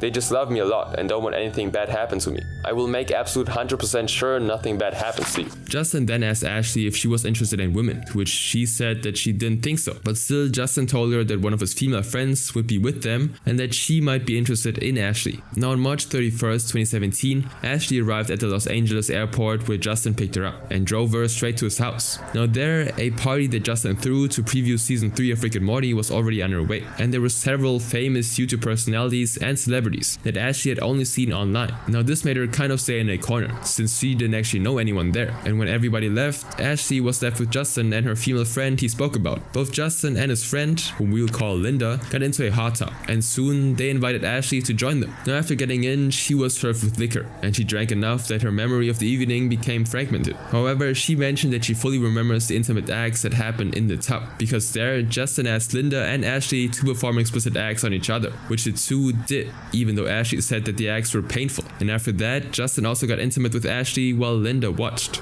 Now everything that happened in the tub made Ashley very uncomfortable, and left her in so much pain that she actually left the tub to sob in the guest room. And later that night, Justin, who heard Ashley sobbing, texted her to ask what was going on, saying, "You okay? Talk to me. I don't know, I'm weird. I'm not comfortable with the girl stuff or just all of it. I'm selfish and jealous and insecure, so anything involving more than 2 people trips me out, and I feel terrible about it." "Oh, okay, I understand that. We don't have to do that again, but I felt like you weren't okay. Can I come talk to you?" Now while they were chatting on the phone, Ashley actually fell asleep, but Justin simply wouldn't stop sending her messages and even sent explicit iPhone stickers of a man with several male private body parts in his mouth, a total of 14 times. And at the end of the messages, he then apologized to Ashley for sending those, saying that he only wanted her to have fun while at his place. Now Ashley woke up the next morning to these messages and decided to act as if nothing happened, worried that Justin and his friend were mad at her. Now later that day, Justin asked her to get intimate with him again, which she agreed to out of fear, and to make things worse, he pressured her into letting him film the whole act. Now not long after, Ashley actually returned to Pennsylvania, where Justin continued to contact her, but weeks later, Justin told her that he was dating someone new, and from there their relationship just went downhill. Now Ashley remained silent about the entire incident, as she was terrified of Justin's wealth and connections within the industry. But that wasn't the end of Justin's inappropriateness towards women. Back in March of 2019, Justin went to Boston for a gaming convention, and while there, he opened Tinder, a dating app, looking for a match. And it took, of course, no time for Justin to actually get one, probably because his profile read,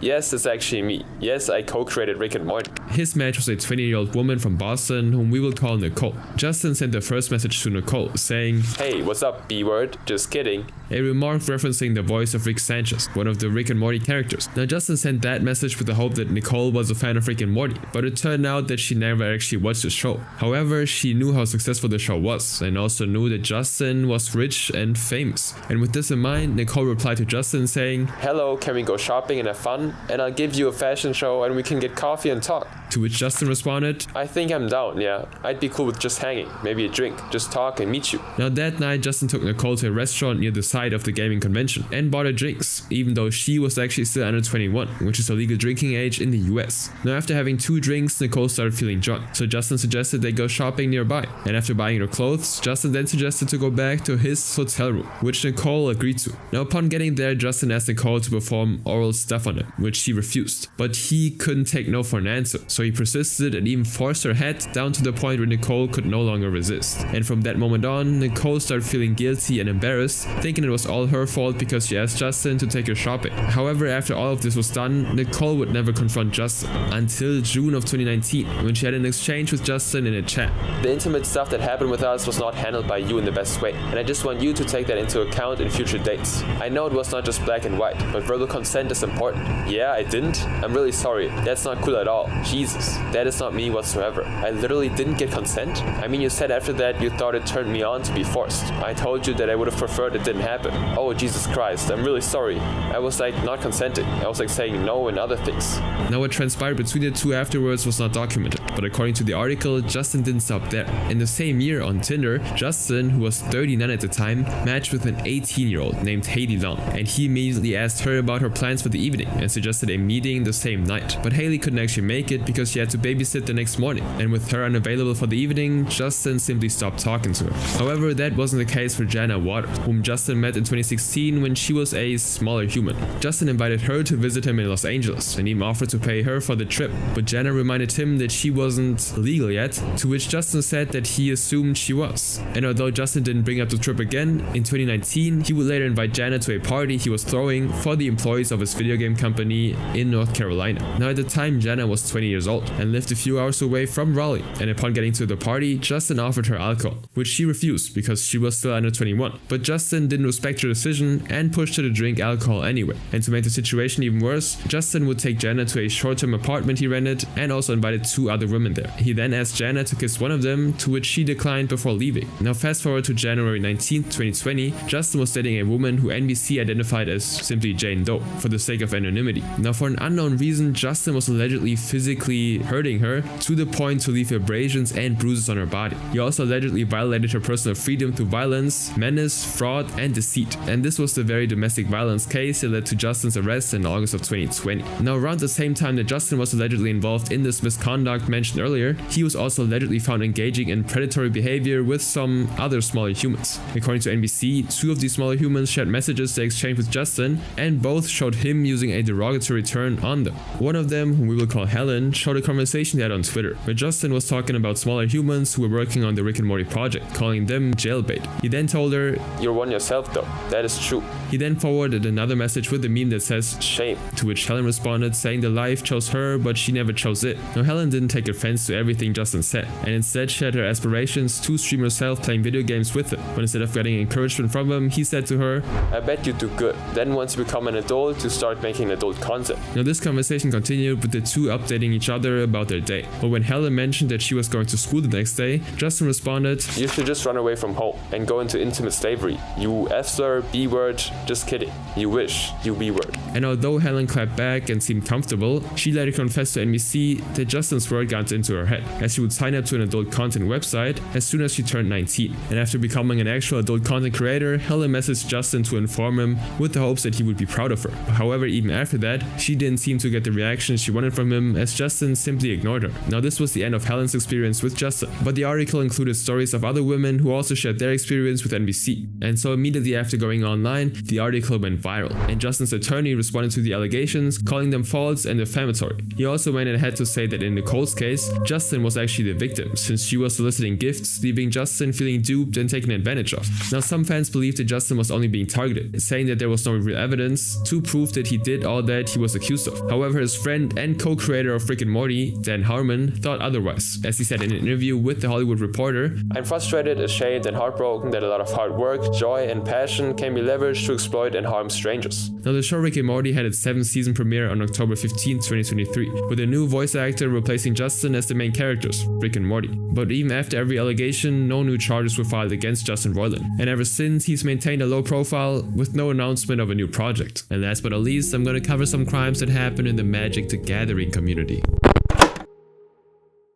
It's March 14th, 2019, and Timothy Miller, the owner of Jacksonville Game Center in Florida, is going about his day when he suddenly sees a video making rounds on Facebook. The video showed a guy waving a short-barrel shotgun at the camera while calling out a group of people by name and threatening them one by one. Now upon close inspection, Timothy realizes that this isn't just some stranger on the internet posting an angry rant. The person in that video was a regular at a store, someone who'd been walking through his front door every week for the past year to sit down and play the card game Magic the Gathering, or MTG, with the same group of guys he was threatening. Conrad Ginder was 36 years old and had been coming to Jacksonville Game Center long enough that the players he'd been sitting across from every week knew him well and considered him one of their own. Now the video had been already shared widely across Facebook by the time Timothy saw it, but despite that, he immediately contacted the Jacksonville Sheriff's Office, and once the report was made, law enforcement actually tracked Conrad down to his residence and took him into custody within the same day. And during the arrest, a family member surrendered his gun to police, and Conrad was then booked into Duval County Jail and charged with written threats to kill or do bodily injury. His bond was set at $125,006. Now Conrad's video was taken down shortly after it was posted, and at this point it has since been scrubbed entirely from the internet, leaving no surviving copy. Now the specific details of what happened during Conrad's trial were never made public either, and until today nobody knows what really happened between Conrad and the people at the table, whether it was a specific dispute over a game, a personal falling out, or something that had been quietly building between them. The men he named in the video also never spoke publicly about what could have gone wrong between them and Conrad. And while Conrad never got the chance to act on the threats he made in that video, the next two men didn't even need a weapon to walk away with something worth a ton of cash in broad daylight. The pair were spotted on surveillance wearing costume masks during the theft Tuesday.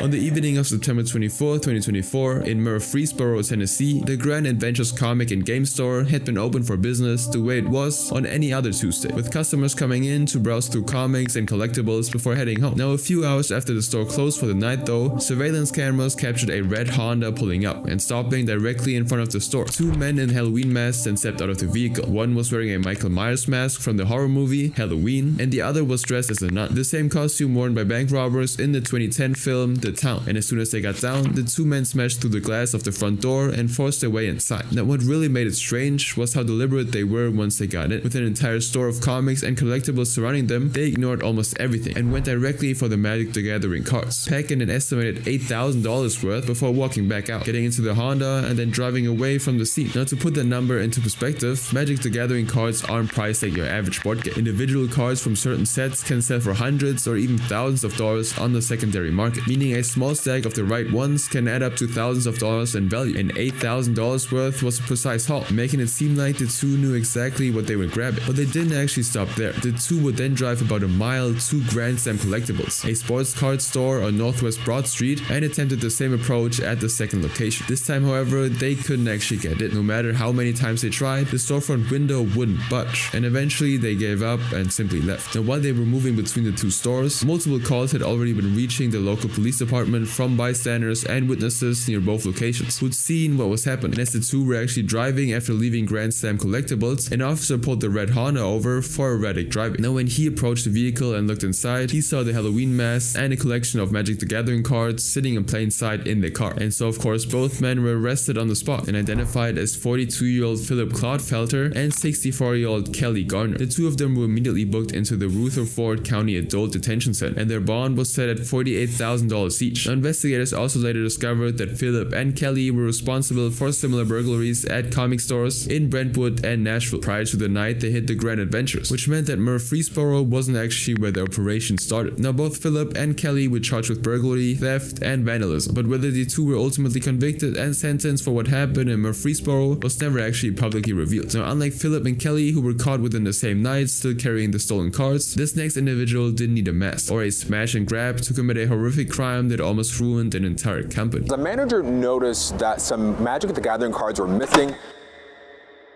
On January 2nd, 2024, the manager of a warehouse business called Mock's Boarding House in Ballard, Seattle, contacted police after going through their stock of Magic the Gathering cards and finding that a large portion of it was simply gone. The manager, who we'll call James, was in the middle of relocating the business's operations and had brought in temporary employees to help facilitate the move. And somewhere in that process, an estimated $40,000 worth of cards had mysteriously simply disappeared. Now, after going through everything, James traced the disappearances back to the period when the temporary workers had full access to the warehouse. And to make matters worse, one of those workers had ended his contract just days before the cards turned up missing. Someone with access to that warehouse had taken them, and James had a good idea who it might be. Now, in the days following the incident, James started searching online marketplaces himself and found cards closely matching the missing inventory being actively sold from Washington. Now, James actually placed an order through the marketplace, and not long after, the package arrived at the door with the seller's name and home address printed on the return envelope. A 28-year-old man who we'll refer to as Jack turned out to be the one behind the scheme, and after checking his records, James confirmed that Jack was indeed one of the temporary workers who were hired during the move. Even the address on that envelope matched Jack's address, listed in their database, and so James simply brought that information to the police, who then quickly served a search warrant at his home. Now, during the search, the detectives were able to recover the majority of the stolen cards. Surprisingly, Jack had made no effort to hide the cards, so it wasn't hard for the officers to find them, and so Jack was immediately booked into King County Jail for theft and trafficking in stolen property. Now, despite the arrest being covered across multiple news outlets in Seattle, his real name was never publicly released, and the outcome of the legal battle remains unknown. But while Jack was arrested for stealing $40,000 worth of cards from someone who trusted him, the next case involves men who helped themselves to nearly 10 times that amount. They've recovered the $3,000 of stolen gaming cards stolen at Gen Con.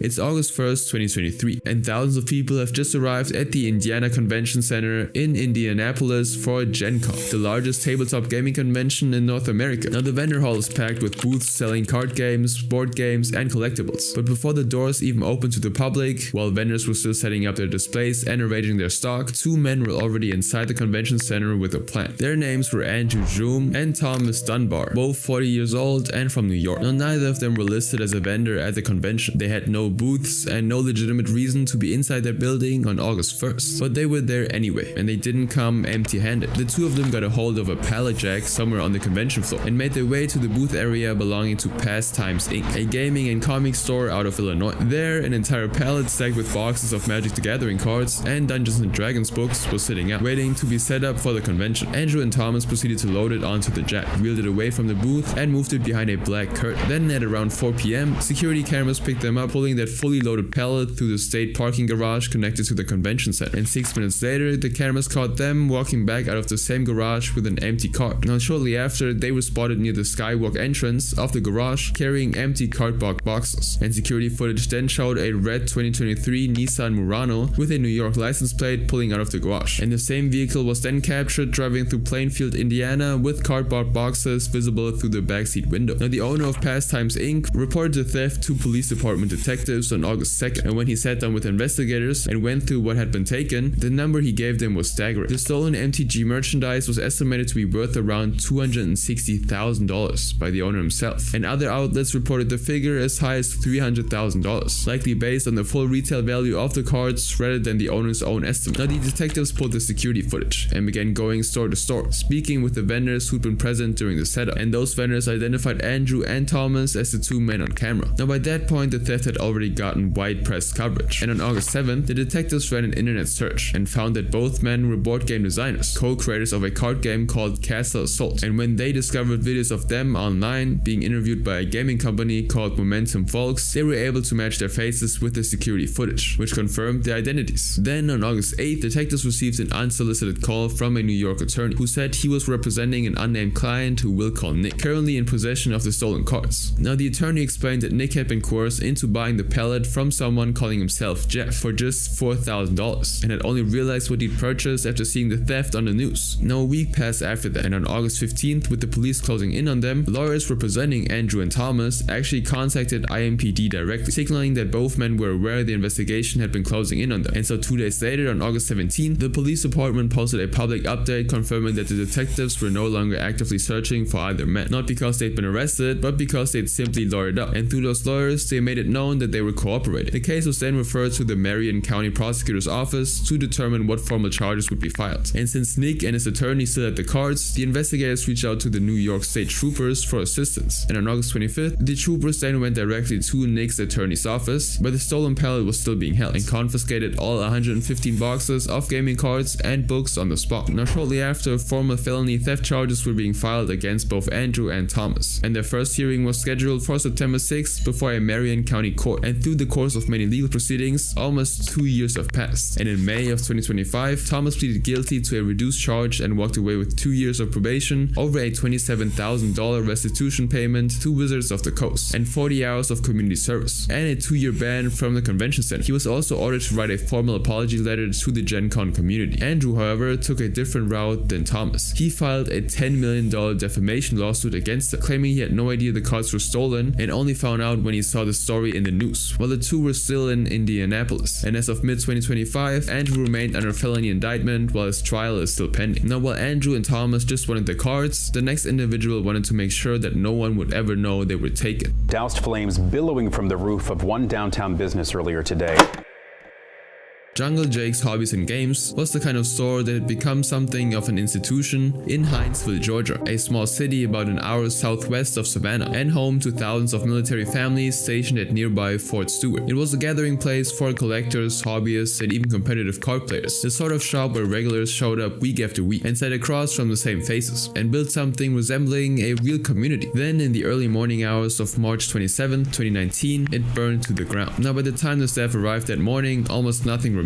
A fire had worked its way through the entire interior overnight, taking with it the inventory, the consignment collections, and any physical record of what had been there. Now arson investigators were called in immediately, but with no clear suspect and no obvious motive, the case was barely off the ground. When 17 days later, something happened across town. On April 13th, the staff of Gamers Only on West General Screven Way, which was also in the town of Hinesville, arrived to find that the store had been broken into overnight, with thousands of dollars worth of Magic the Gathering cards missing. And before leaving, whoever had broken in had also set a fire inside that building. Unlike at Jungle Jake's, however, this one burned itself out before it could cause any real structural damage. But the attempt had still been made, and given that gamers only sat in a local shopping center sharing walls with neighboring businesses, the fire could have burned through multiple stores if it had caught on. Now, Fire Captain Robert Kitchings, who was leading the investigation alongside Hinesville Police Department investigator Tony Mitchner and fellow Fire Captain Jerry Heath, immediately began to work out what connected these two stores. Now, according to Robert, the fires weren't random at all. He believed that whoever had broken into both stores had started them to cover their tracks afterward. Now, there were no security cameras at Gamers Only and no clean forensic evidence pointing to a name, so investigators went out and talked to members of the local gaming community and started asking questions. And what made that community so useful to them was the same thing that made it a community in the first place. These people knew each other, and the people they spoke to had played at both stores, sat across from the same faces week after week, and remembered who was a regular presence at each location. And when investigators began asking who had consistent access to both Jungle Jake's and Gamers Only, who'd been around both stores enough to know the layout, the stock, and the routines, one name kept coming up: Brett Salisbury, who was a 30-year-old regular at both stores. And while the full picture of what investigators had built beyond those community conversations was never publicly disclosed, the evidence they gathered was eventually enough to hold Brett accountable. And so on April 19, 2019, just 6 days after the break-in at Gamers Only, Brett was arrested without incident and charged with 2 counts of first-degree arson, 2 counts of burglary, and 2 counts of possession of tools used to carry out the crimes. Though what those tools specifically were was never publicly disclosed. He was taken to Liberty County Jail, where he was then subsequently denied bond at his first appearance before a magistrate judge. As it turned out, Brett hadn't actually acted alone. In the weeks that followed his arrest, 6 more people connected to the case were taken into custody, revealing that what investigators had initially treated as a lone theft had been a coordinated operation. Among them was one individual named Williams Rumsey, who was charged with arson and burglary as a party to the crime, and others were actually charged with hindering Brett's apprehension, making false statements, and theft by receiving the stolen cars, suggesting that a network of people had been helping move the merchandise, cover the trail, and keep Brett out of reach. Now, the full legal outcome for Brett and those charged alongside him was never publicly reported beyond their arrests. But while Brett targeted buildings, this next case was the first time someone in this video physically went after a person, someone they played cards with, and someone who never saw it coming. There is an argument between a 30-year-old man and a 20-year-old man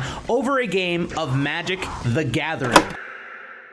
Elijah Dale Creech was a 30-year-old man from St. Cloud, Minnesota, who often spent his days playing Magic: The Gathering with his friends. Now, one of those friends was a 20-year-old man who Will called Jeffrey, whom he met through MTG games. The two had actually only known each other for 4 days when, on the night of July 28, 2017, Jeffrey invited Elijah over to his apartment for a game. But what started as an ordinary night across a card table from each other would end up with one of them nearly losing his life. At first, the game was casual. 2 people who knew each other sitting across a table, running their decks against each other, the way they probably had before. But at some point during the game, something shifted, and an argument broke out between the two. Now, nobody knows exactly what's headed off, but the argument wouldn't stay verbal for long, and as the clock crept past midnight, it turned physical. At around 12:06 a.m., the local police received a 911 call from Jeffrey's apartment, but Jeffrey wasn't the one behind the phone. It was Elijah, and what he told the dispatchers in those first few seconds was enough to send officers rushing over immediately. When they arrived, Jeffrey was barely conscious, stabbed multiple times across his neck and cheek, and had lost a lot of blood. Now, what made the whole situation even stranger was that Elijah had already laid out exactly what had happened on the same 911 call, without even being asked. Elijah told the police that he'd simply become angry with Jeffrey during the game, and although what specifically sparked the argument wasn't publicly disclosed, he hit him with a rubber mallet first. And that's when he spotted a knife nearby,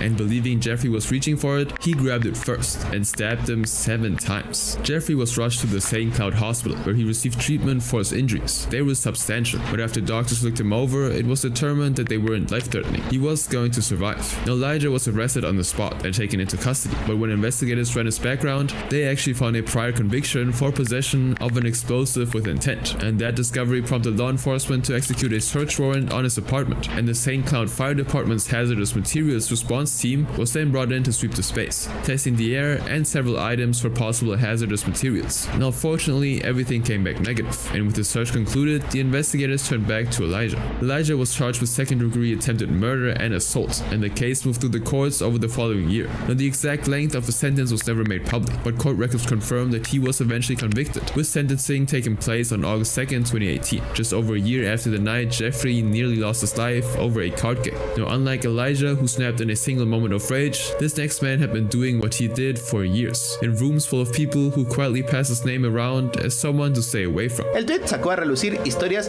de varias mujeres sobre sus experiencias con el en la industria del arte, pero el nombre de Noah Bradley fue mencionado muchas veces en varias historias, evidenciando que el acoso de Bradley era un secreto a voces.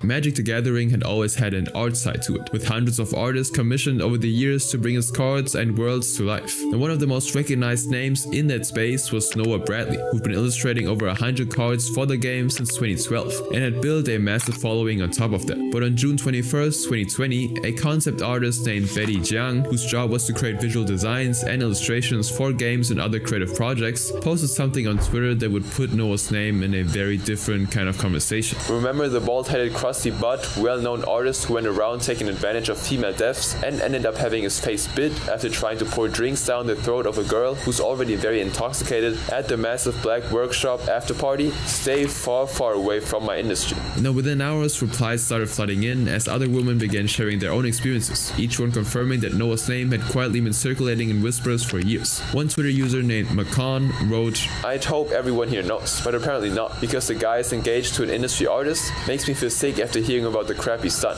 We need a better way than whispering about it. For those wanting to know, it's Noah Bradley." But none of the women who came forward did so publicly by name, and no specific allegations were ever independently confirmed on the record. What was confirmed, however, was the pattern itself, with account after account describing the same behavior at the same kinds of events. Now, at the time, Noah was also working with companies like Disney and Valve, the studio behind games like Half-Life and Portal. Beyond those commissions, he built a massive online following and ran workshops where aspiring artists paid to learn from him. Now, the very next morning after Betty's post on June 22nd, Noah posted a statement to Twitter titled, "A long overdue acknowledgement and apology." And rather than minimizing what had happened or claiming things were taken out of context, Noah wrote, "I preyed on them. I ceaselessly hit on them. I pressured them into physical intimacy. I got too drunk and did all manner of dumb things. Yes, I was one of those creepy predators you hear about. I was awful. Women deserve better than selfish jerks like I was at those industry events. Everyone there deserves respect. They should be professional environments. They should be safe environments. I violated that time and time again. I want to thank the peers and friends who called me out for my bad behavior. Without people doing what you do, this sort of behavior would never even be acknowledged, and much less changed. I was selfish and scared and delayed a public apology for far too long. I wish that I could educate my younger self and snap him out of the self-centered, hotshot ego trip. I acknowledge what happened. I am ashamed. I will not run, and I will sit with my shame and not turn away from it. I'm sorry." Not only that, but Wizards of the Coast responded the next day, on June 23rd, 2020, releasing a formal statement saying, "Noah Bradley engaged in inappropriate conduct with members of the Magic and artist community. His actions do not reflect the values of Wizards nor the Magic community, and accordingly, today we are cutting ties with Noah. We will no longer commission artwork from him, and we will remove reprints of his work from our products." Fantasy Flight Games, a board and card publisher known for titles like Arkham Horror and Star Wars Destiny, followed shortly afterwards with their own statement, also cutting all ties with Noah. But the 114 MTG cards he'd already illustrated, going all the way back to Coursehead 2013, were already out in the world, and Wizards acknowledged this directly, noting that the gap between commissioning art and getting a product to shelves meant some of his work would still appear in releases already in production, with the final set containing his illustrations scheduled for February of 2021. As of June 2020, no criminal charges had been filed. None of his victims had come forward publicly by name, and beyond what Noah himself admitted to, no specific allegations had been independently confirmed on the record. What's confirmed though is what he wrote with his own words and posted under his own name, that he preyed on women, that he pressured them into physical intimacy, and that he did it repeatedly at events where those women were simply trying to work in the same industry as he was. But while Noah preyed on strangers at industry events, the next case involves a monster that wasn't a stranger. That Connie was even arrested is a statistical anomaly. Between 2007 and 2015, Connie Woods built a name for himself as a professional Magic the Gathering player, and over the course of his career, he won multiple awards and established himself as one of the most recognizable players on the Globe Pro scene. But on July 17, 2019, at 3:40 in the morning, the Santa Fe Police Department in New Mexico received a call that burned Connie's legacy to the ground. The woman on the line, who we'll call Jasmine, was screaming that she was about to be physically taken advantage of, so officers were dispatched to her address immediately, and when they arrived, they found her in the room holding 2 knives, while a man nearby had a fresh cut along his finger. The man was Connie, and he was placed under arrest on the spot. Now at the scene, Connie told officers that Jasmine had a fantasy of being taken advantage of, and that what they'd walked in on was consensual roleplay between 2 people who knew each other well, and it was a claim that he would stick to, but one that fell apart almost immediately against what Jasmine had told investigators in the call, and what the physical evidence actually showed. Now what made Connie's account even harder to believe was his own admission that he and Jasmine had been close friends since they were teenagers, because if that was true, it meant that this wasn't just some stranger misreading a situation. Instead, it was someone she trusted. According to him, the 2 of them had spent that evening going out to dinner, listening to music, dancing, and playing with their dog. But according to the police report, that evening ended very differently. Jasmine had been dozing off in a chair when she suddenly woke up to find Connie standing over her with a shirt pulled over his nose and mouth. She asked him what he was doing, and he didn't answer, and she described his eyes as frightening, like he wasn't himself. And before she could do anything, he yanked her out of the chair, and when she reached out to her phone to call for help, he grabbed her from behind, forced her into the guest bedroom, and put her in a chokehold with his left arm, and grabbed her private part. Now at some point during the attack, she caught him off guard long enough to get to her phone. Now Connie tried to grab it away and covered her mouth as she screamed toward the dispatcher, but Jasmine actually made him a deal that she would hang up if he backed away from her, and he actually did step back, and the moment he did, she told the dispatcher exactly where she was and to send help. And while waiting for officers to arrive, she grabbed a knife from the kitchen to protect herself, and when the police got there, Connie was visibly sweating, with blood smears along his left arm and shirt, and a fresh cut running along his right index finger. Now in the interrogation that followed, Connie told officers that he didn't know what had happened, and repeated the same account of the evening together, the dinner, the music, the dancing, and the dog, while Jasmine's account and the evidence on his body said directly against everything he was saying. Connie was then charged with suspicion of second-degree criminal contact with a young individual without consent and aggravated battery, and beyond the criminal charges against him, on August 21st, 2019, he was issued a lifetime DCI ban, which is one of the most severe penalties that exists within the organized play structure of Magic the Gathering. Now this was a permanent removal from the competitive scene he'd spent over a decade building a career in. However, on June 10th, 2022, for unknown reasons, all charges against him were actually dropped, and so what the court proceedings ultimately looked like and what the sentence, if any, was handed down was never made public. But while Connie's crimes were confined to a single night, this next case spans years, institutions, and a list of names that just kept growing, with each one worse than the last. This is something that goes towards safety of players, specifically. On January 12, 2018, the publisher behind Magic the Gathering, Wizards of the Coast, announced a significant change to the way they allowed the game's judges to operate. Every single judge working officially on the game's events would now be required to undergo a background check, specifically to make sure their name didn't appear on any known offender or predator list in their own country. Now, the announcement prompted an immediate wave of questions within the community about why a game that had been running organized events for over 2 decades had never actually screened the people running those events until now. And eventually the answer traced back to one man and to what he dug up along the way. His name was Jeremy Hamley, and he ran a YouTube channel called Unsleeved Media, formerly known as MTG Headquarters, with around 187,000 subscribers. Now Jeremy's channel hadn't started with the judge program at all, though, as it had spent the better part of 2017 targeting a cosplayer named Christine Sprankle. Christine had been one of the most well-known figures in the MTG community for years, regularly appearing at tournaments dressed as beloved characters from the game, like Elspeth, Liliana, and Freyalise. Now the community adored her, and Wizards of the Coast even sponsored her, and the people called her the godmother of Magic cosplay. Now in November of 2017 though, she announced that she was stepping away, posting on Instagram that she was cancelling her upcoming appearance at GP Portland and deleting her private Facebook account because she was, in her own words, super tired of the harassment. Now in a Sin Stock Twitter post, she wrote, "It had been a rough year, and I've blogged and not said anything about him because I wanted to die. But without a doubt, MTG Headquarters / Unsleeved Media has made my life hell this whole year, with unnecessary videos / tweets about me and other members of Magic." Now Jeremy had actually spent the better part of a year making videos targeting Christine directly. In one video he uploaded on June 5th, 2017, which was later removed by YouTube for violating its harassment and bullying policy, he went through her cosplaying photos one by one, making lewd comments about each image, then told viewers to go to her Twitter account and let her know how unattractive she looked. And he called her Patreon supporters losers and accused everyone who defended her of wanting to penetrate her. Now this video no longer exists, exists on YouTube, but an archived copy of it does, and what's in it makes it clear why the ban stood. Now within days, Wizards of the Coast gave Jeremy a lifetime ban from all official Magic events, but Jeremy pushed back on the narrative, claiming that the real reason Christine was stepping back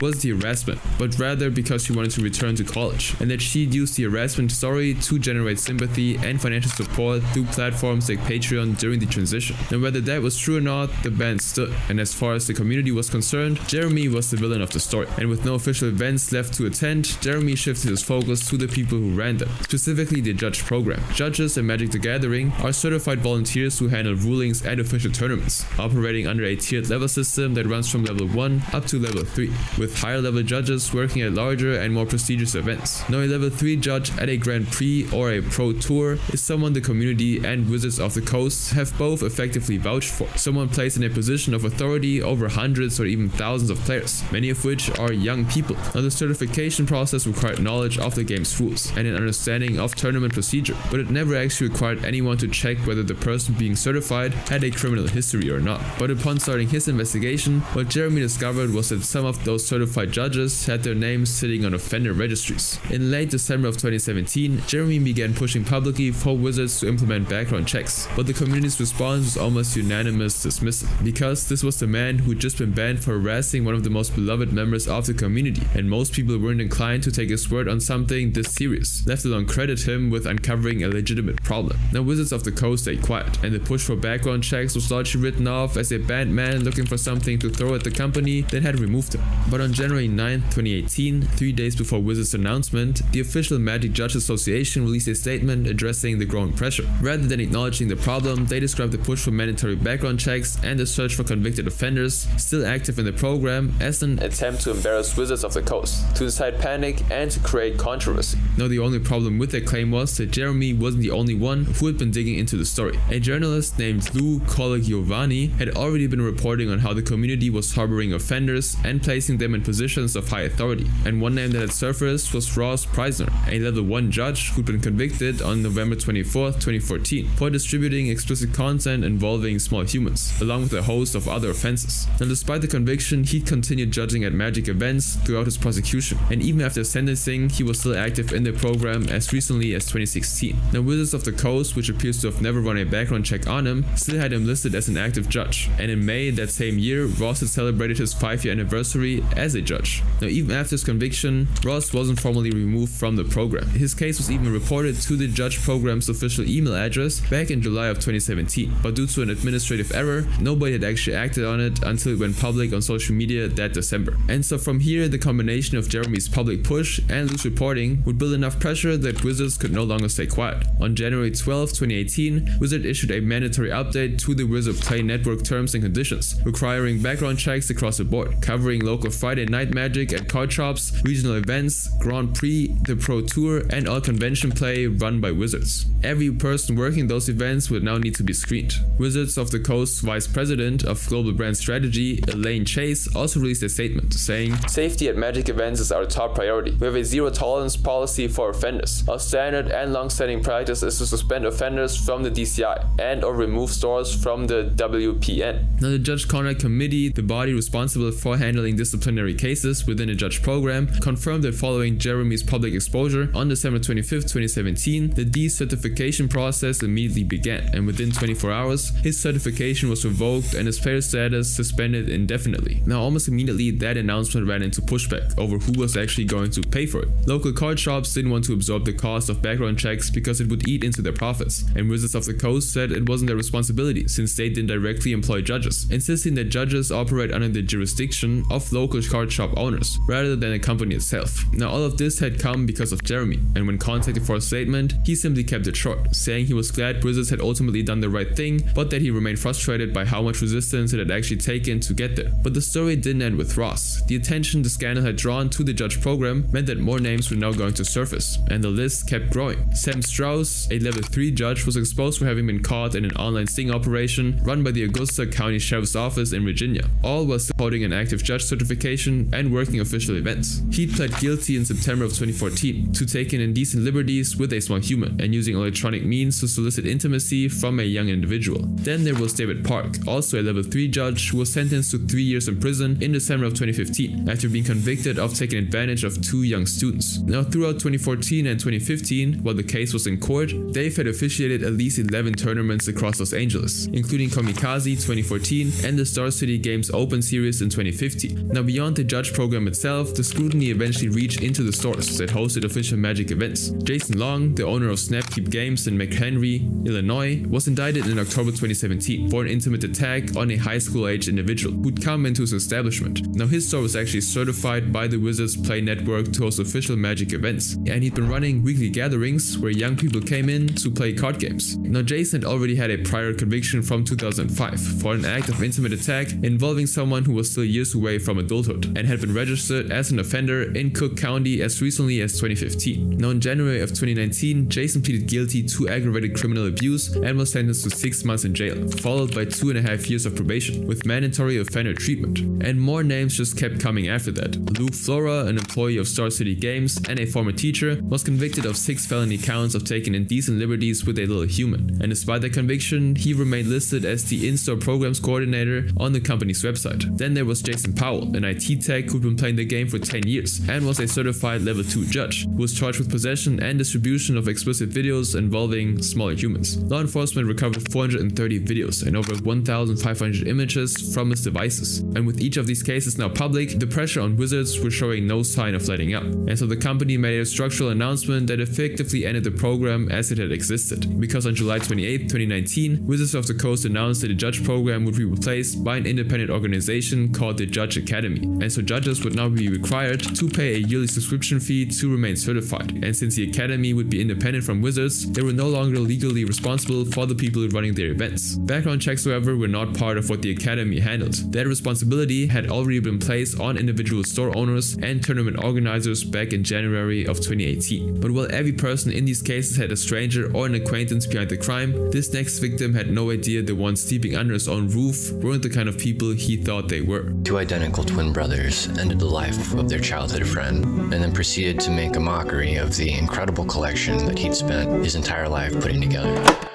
It's August 27, 2012, in Pensacola, Florida. Former reporter Shawn Dugas is spending the evening inside his home with 2 close friends who were staying with him at the time. Those friends were twin brothers William and Christopher Cormier, men who he'd known for years through the Magic the Gathering community. And the 3 of them settled into a routine of spending their time gathered around a table in that house, playing cards together the way they'd done countless times before. Now Shawn was someone people gravitated toward, known around Pensacola for his long dreadlocks, his vintage clothing, and a personality that made him impossible to ignore. He'd worked as a multimedia and crime reporter for the Pensacola News Journal from 2005 to 2010, and he was also the kind of person who pulled strangers into conversation and brought people into the game he loved. Now by the summer of 2012, Shawn's Magic the Gathering collection had grown to a value that experts would estimate at anywhere between $25,000 to $100,000. And the 2 men living under his roof knew exactly what it was worth. That evening, Shawn was moving through the house before going to sleep, unaware that anything bad was about to happen. Now he noticed that the twins were nowhere to be seen, but brushed it off as he believed they were probably just outside, when suddenly something slammed into the back of his head. It was a hammer, and before he could even process what had happened, it struck him again and again, leaving him powerless to respond. And as he fell to the ground, on the brink of unconsciousness, the only thing he saw was 2 people standing beside him, William and Christopher, and it didn't stop there. Even as Shawn's body collapsed, William continued to pummel him with the hammer, until Shawn was completely bludgeoned to death, struck 14 times in total, leaving his skull severely damaged. Christopher then helped William place Shawn's lifeless body inside a plastic storage bin they'd secretly prepared, surrounding with sheets, a plastic tarp, air fresheners, and spray foam before pouring a layer of concrete over the top. Now before actually leaving Pensacola, they stripped Shawn's home of nearly everything inside, loading up his possessions and disposing of them over the following weeks. And more importantly, they began selling his Magic card collections to dealers across Pensacola, Georgia, and Tennessee, with one dealer paying William around $12,000 for a portion of the cards in Tennessee, and another paying roughly $6,000 for more in Georgia. Now in the weeks following Shawn's death, William used those proceedings to cover car repairs, buy a new vehicle, and rent a U-Haul, which is a moving truck people can drive themselves, to clear out what remained of the house, while also paying a yard crew to come in and clean the property. Now on September 3rd, when a neighbor spotted William loading things into the U-Haul outside, William told them that Shawn had been in a fight, gotten beat up, and was going to come live with him. And so on the same day, with the storage storage bin loaded into the back of the U-Haul alongside Shawn's possessions, the brothers drove to their father's home in Winder, Georgia, a man I'll call Jose, and buried him in the backyard. Now when Jose came outside and asked what they were burying, they told him it was a dead dog and ended the conversation there. But on September 7th, Shawn's girlfriend, who I'll refer to as Jane, went to his house to check in on him and found it completely empty apart from a single television. She waited, but Shawn never actually showed, and so when he still hadn't turned up by September 13th, she reported him missing to the police, and Pensacola detectives identified the twins as the last people known to be inside Shawn's home, and the investigation revealed that a Magic the Gathering collection worth an estimated $25,000 to $100,000 had been stolen from the house and was being sold across the state.